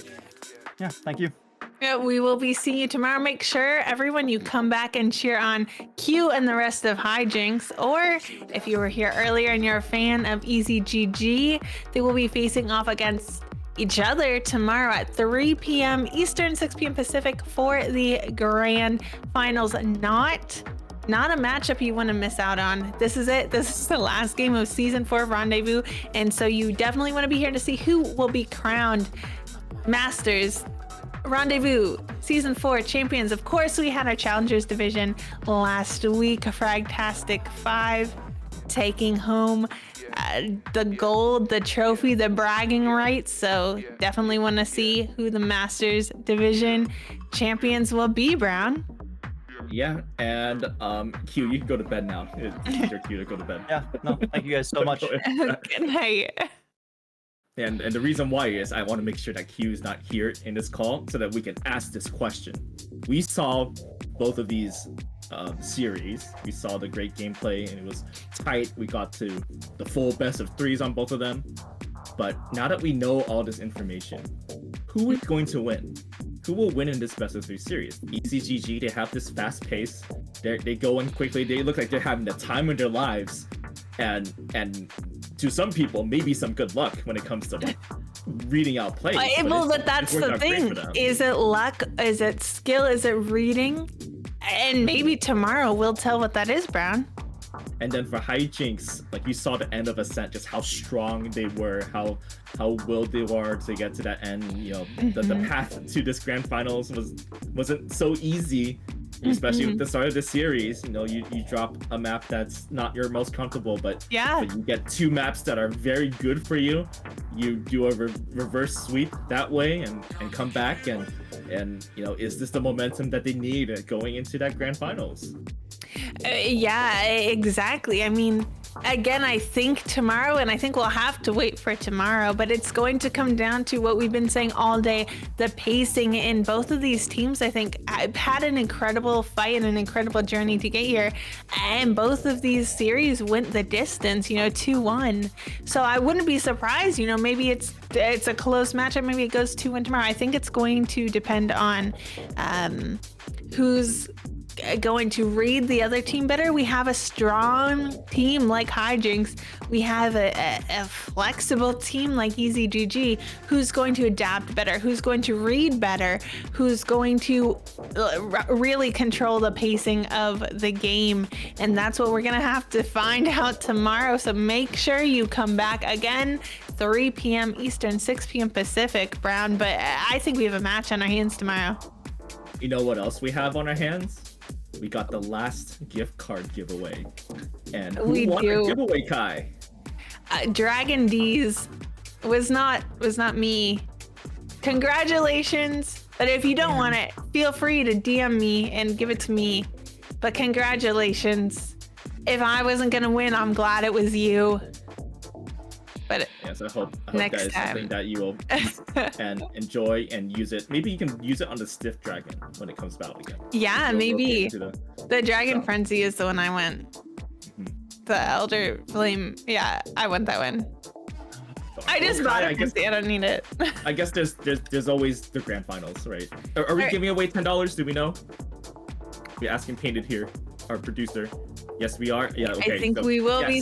So Kai has a chance to win as long as we don't announce it on stream. I have one more chance to win, but you know what that means? So do all of you. So make sure you come back to enter tomorrow's giveaway. I also want to take a brief moment to shout out our amazing sponsors of this season of Rendezvous Masters Season 4, Super Beings Lab. Super Beings Lab is a brand that strives to produce the highest quality gaming peripherals with a focus in creative art. Every product is carefully crafted to provide the best gaming experience, so start taking control of your aim. Their next release, Super Beings Lab Origins Memoria Pro, is out now, so drop by superbeings.gg to learn more today. The Memoria Pro is also currently available at several online retailers internationally, so don't forget to follow at Super Beings Lab on Twitter to find out where you can get yours today. I have their previous model right here, the Memento. I'm not going to stop showing this off because I never get to show anyone. There it is. Nobody ever sees my mouse pad, but it just feels nice, and I just think it's pretty, and I like showing people. Like, it matches also my room at home. I'm at a desk right now, but my room, when I play at my desk there, it's purple and the lights are purple, and it matches. But the Memoria Pro, very, very pretty. Memento, pretty. All their mouse pads are pretty, so check them out. There's also a lot of people do reviews on them, so if you want more like a better understanding of what it is, definitely check that out. So thank you, Super Beings Lab, for sponsoring Rendezvous Valorant. You know, Kai, I think what they should do is they should take the designs on those really nice mouse pads and turn them into green screen content. Like, can I get permission to take that design and just put it back here? I think that'd be great. Why don't you just put a picture of me holding it up for your green there's it. So someone take a picture of that. I'm gonna go back to the VOD and take the picture. And that'll be tomorrow. Come back tomorrow. Come back tomorrow for some galaxy looking background. So it'll be great. Yeah. Well, anyway, I do want to say though, great series, both series. We watched 6 games today. And then of course we had that post-tension interview, post-map interview with their Hijinks IGLQ. And we actually had a post-tension interview earlier, those of you who are not here, with Spidey from EasyGG, the team that won. They're going to be facing off against each other tomorrow, Brown. Yep, and I don't know who to root for. And I love my casting partner, Spidey. He's been with me every game from the last season. And now, what am I going to do? Am I supposed to vote against him? I'm supposed to vote for him? He played very well. He's always worried that he will not play well on stream and that he's actually a bad player. That's why he shouldn't play. But he has the confidence and he has the just ability to be able to stay strong with the multi kills. Usually it's one kill, you're done. He's able to get multiple and use the utility to help him get there. And that's why I have confidence in him, but I can't say that because I'm biased. So now I don't know what to do. Well, I mean, but then again, we did just also have Q in here, and that message to his team was so sweet, and you can really tell. I know they said this is their first really time playing together as a team, but they played well off each other. You could tell they had good communication, and you can tell just the teamwork is there, the synergy's there, and you can tell they really enjoy each other. So that makes it easier to practice and scrim and grow as a team. Overall, though, we had 20 great players today. I was gonna say teams today. That's a lot. 20 great players. Unfortunately, for good coaches, we had some subs play today, so very, very exciting. Unfortunately, not good esports and Cosmosis were unfortunately sent home today, so they will not be joining us tomorrow, but they had a great run as well. Very good teams and definitely put up a tough fight for their opponents. That's all the games we have today. But tomorrow, very exciting best of 3. Brown Tool, thank you for casting with me. It was fun. I know your usual casting partner was playing today, but I hope I was a worthy replacement for the evening and again for tomorrow. Hey, well, now since you complimented me, I have to spend this time to compliment you. So you can't leave right now. I gotta tell you, Kai has been like a really wonderful producer to work with in other places. And yeah, I really wish I can keep working with Kai in the future. And we've casted like a scuffed small thing before, but this is like the first time we've done it together. You're right. Actual game. We've worked together a couple of times actually, but I'm normally on the other side of the desk. However, today we had a really wonderful producer, Painted Doll, who will be coming back tomorrow. Most of you know him. And we also had a lovely observer, Dutchy. So thank you guys for helping out with Prod Team. I also want to remind everyone that if you are interested in playing, you've been watching, if you want to play Rendezvous next season, make sure you join our Discord. Or if you're not ready for a league team, we have lots going on there. We have 10 mans for Ascendant Plus and open to any rank. We also have a Challengers division, which some of you saw last week, the finals for that, which is just the division below Masters, what you're seeing here. We have Academy scrims where you're matched with a coach who helps you, and you know, I've played a lot of those and it's definitely helped my gameplay. We have a lot. We have some learning sessions, just people talking about Premiere. So lots going on. Make sure you join our Discord and make sure you follow our socials to make sure you can find out the dates for everything moving forward. And don't forget, after this, we're going to have our post-tension match highlights. So you missed what happened earlier today. You'll get the short version of that coming up soon. Kai, it's been a pleasure. I'm so glad I got to cast with you and to work with everyone else here today. And I can't wait to see you tomorrow. Yeah. Coming with those post-tension map highlights for those of you who missed the earlier games, or, you know, it's been a long day. We had 6 games, so maybe you had to take a break. Don't go anywhere and make sure you come back tomorrow for finals. Until then, we'll see you next time. Goodbye.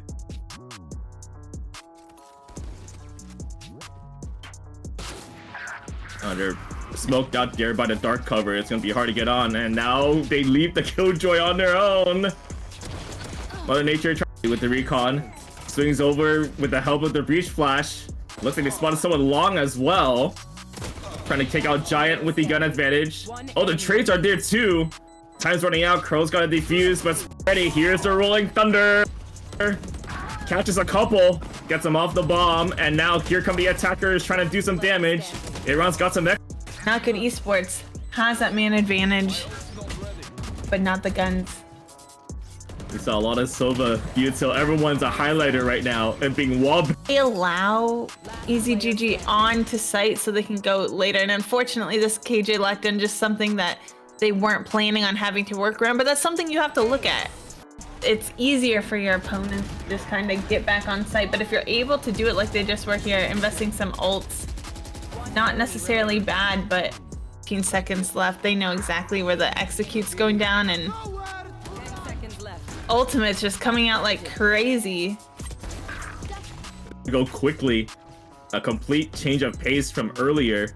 Everyone's gonna try a different look on this flank, but gets taken down by the gun difference. And that 2 to 4 when you're looking at the players you have there, and bomb not planted, and now suddenly all down to Giant with the spike. esports now the attacking side in the red colors. Getting the plant down very quickly. Giant's gonna have to wait. But look, it's a flashpoint coming in hot right now. Trying to be countered by the shock darts, which did. And now Giant is being bombarded by the attackers 2v1 scenario. Oh, the hour drone is out. You gotta be careful. Now there's the ping. Here goes Mother Nature. And the recon is helpful. Oh, I think Mother Nature would have kept going without that recon. But look at this flank watch too. Oh, it's perfectly planned. A complete change from the first half. Numbers advantage on him, despite the health here. Scanning ahead. The recon. The Giant gets the info. No one has to peek. Enough to allow you to retake, and they're pretty confident that they can do that here. All now down to just Nelwood. Counter Hunter's Fury there after the kills with the Phantom from the defensive side. Oh, it's doing a lot of damage, and outside of the ult, B-Meister suddenly has no teammates left.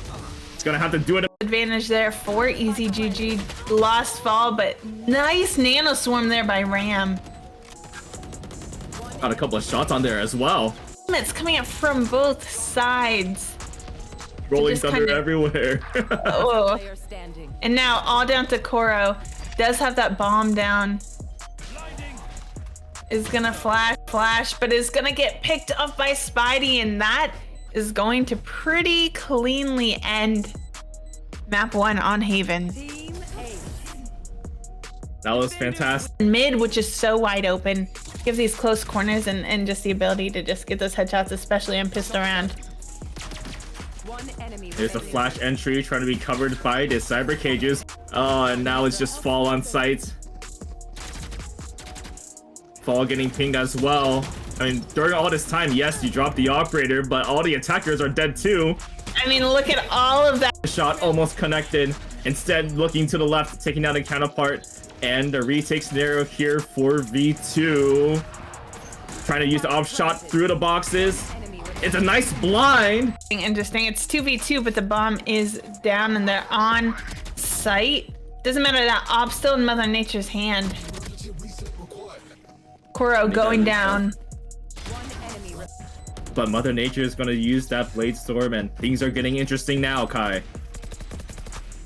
They're interesting, and now suddenly all pushed down to Boathouse and hard. Look at all those mollies coming down nowhere.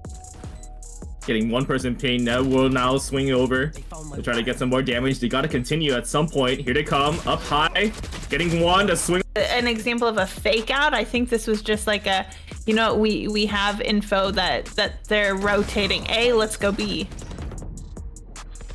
There's a paranoia. Flash drive is out. And now we know how much damage it takes to shoot through the wall. Here's the lockdown coming in hot. That's good if you wait for this Killjoy Defender to lock down. They don't down. Look at that Sova, by the way. Sova just did a whole lap around the course. The Giant now in position, but everyone's falling apart. You can still try to res the... And in this 1v2 scenario, they know exactly where he is. No, we're just gonna rely on the aim here. Knows where Spidey is, but I don't think it's ready for fall. And with that Spectre, Cover going out. but a nice pick. Yeah, nice pick there. Now the Imran, beautiful shot. If you guys want to buy a sheriff skin, enter the giveaway. Actually, I'm lying. Please don't. I spent the credits last time. Oh, through. Wow. Beautiful shot. Oh my gosh, actually Sheriff Gaming. Why? Sheriff Gaming. Fall going to knock him, but Imran right there for the trade and is going to be able to res Koro. Oh, Giant stuck.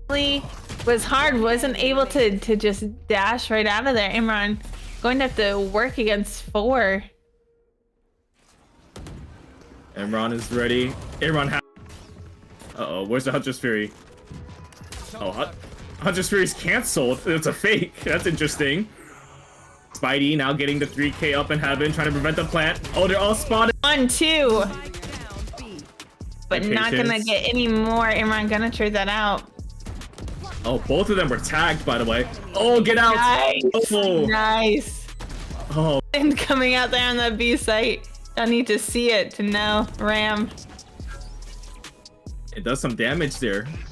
It does. Sova's low health. Walking Oh, right into Giant! Giant. It's traded shots are coming out.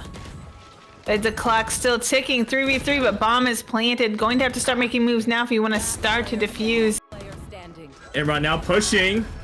Oh, what a great push from Imran to put a lot of pressure on his defuse. Oh, it got a little close here, It's but that very, should be very it. close. Defuse. Oh, the Just spam one. through the wall. They're all Not lining another. up. All down Oh, to this is looking Spike. good. This is looking great. Spidey's gotta be careful. Here's a wraparound. Here's a swing. No ammo. Good. This is looking great. Spidey's gotta be careful.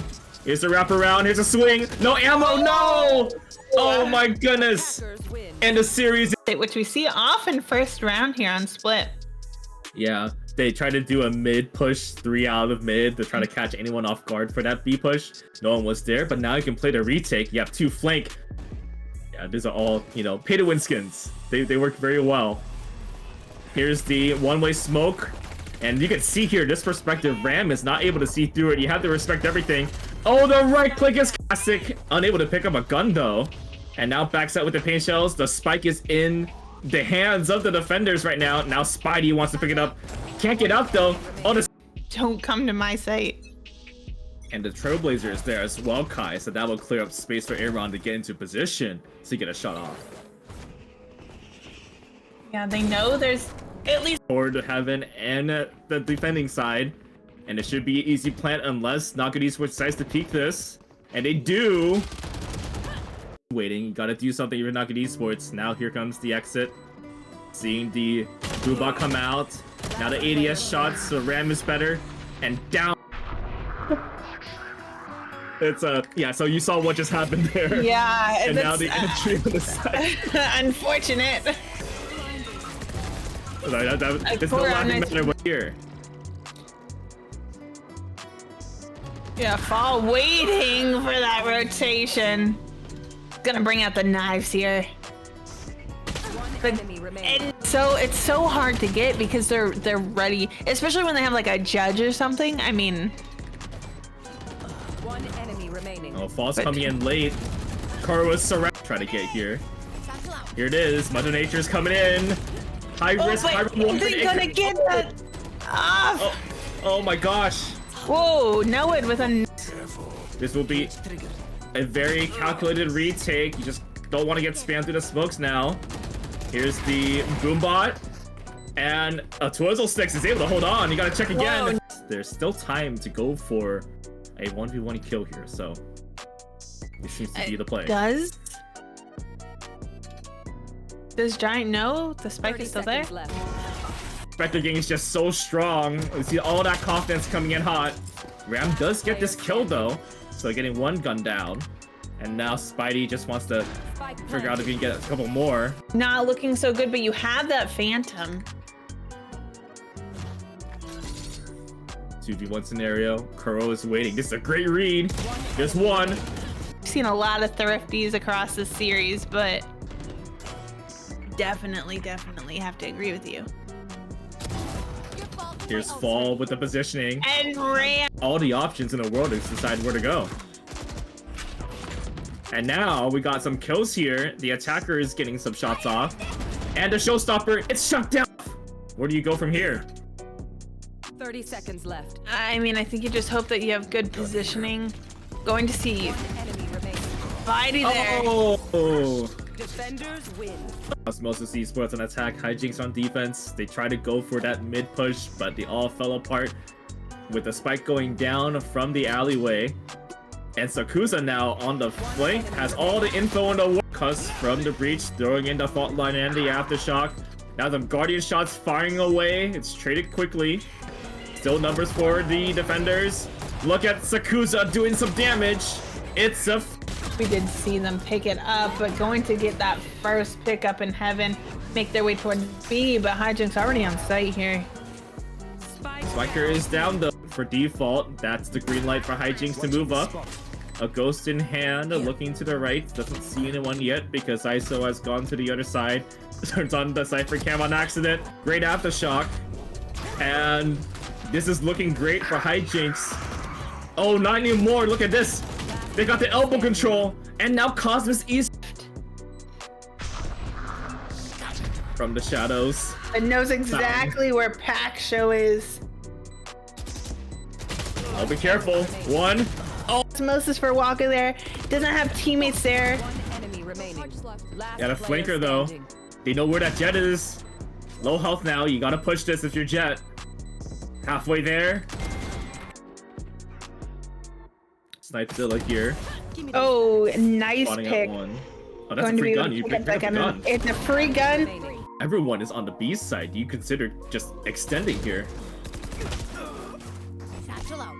Spike planted. Here's Sakuza trying to fight this. Look at his jump. No. 2 damage though. Good blind, good blind. Standing. I think it's half though. Everyone is low health though. You gotta get one first. Oh. A good satchel lineup to try to guess if anyone's going there. Oh, you gotta shoot the trip. This trip will always reset. Oh, that's a Cypher buff that they forgot. You have to shoot the They knew they were all in spawn, a pinch from Pack Show and Dusk, but ultimately not gonna see that. Still though, Cosmos is trying to make their way out. A lot of smokes here. You're gonna see a lot of use of that Viper poison orb to act as a cover. Oh, what a flash here. Oh, you just gotta connect. Cover. You could use this here. Enemy remaining. Oh, and now here comes the defuse. Oh, there it is. Yeah, now you can defuse. Halfway. Oh, so Oh, just under 1 minute. Running out of time. But it looks like utility is coming out. backside. You don't want to get hit by some utility there. Here comes the retake. And Hijinks is ready for it. Last player They got the crossfires down. That was a great cross. Dadvid's not on bomb. It's not planted for him. It's the concuss. Oh, and the crosshair Unfortunately, placement. Yeah, Have to it's be able still to overcome canon. the visual effects. absolutely. And I think it just that's. I saw an interesting video the other is running out. Brown. I mean, might as well go for this here. We're thinking about that ult point stuff. Look at this merry-go-round. Start to defuse, force them on. Jinx as they try to send that out and are gonna know that the only one here is Walker. Showstopper.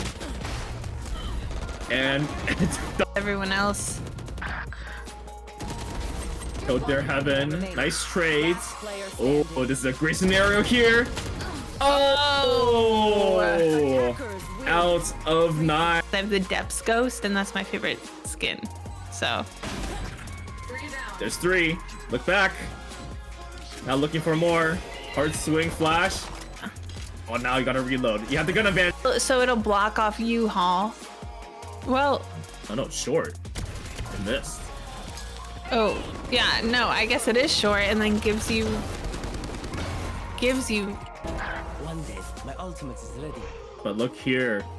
Toward the B-long area. The neural theft is ready after that kill. You got some highlighters here. Remember exactly what's there. it. But, and I mean, especially when you look at some chambers of the utility and nice shots here from Dusk. Lamps. You have to worry about showers. There's one on the bench. The low health. Now the trade. Walker jumps down.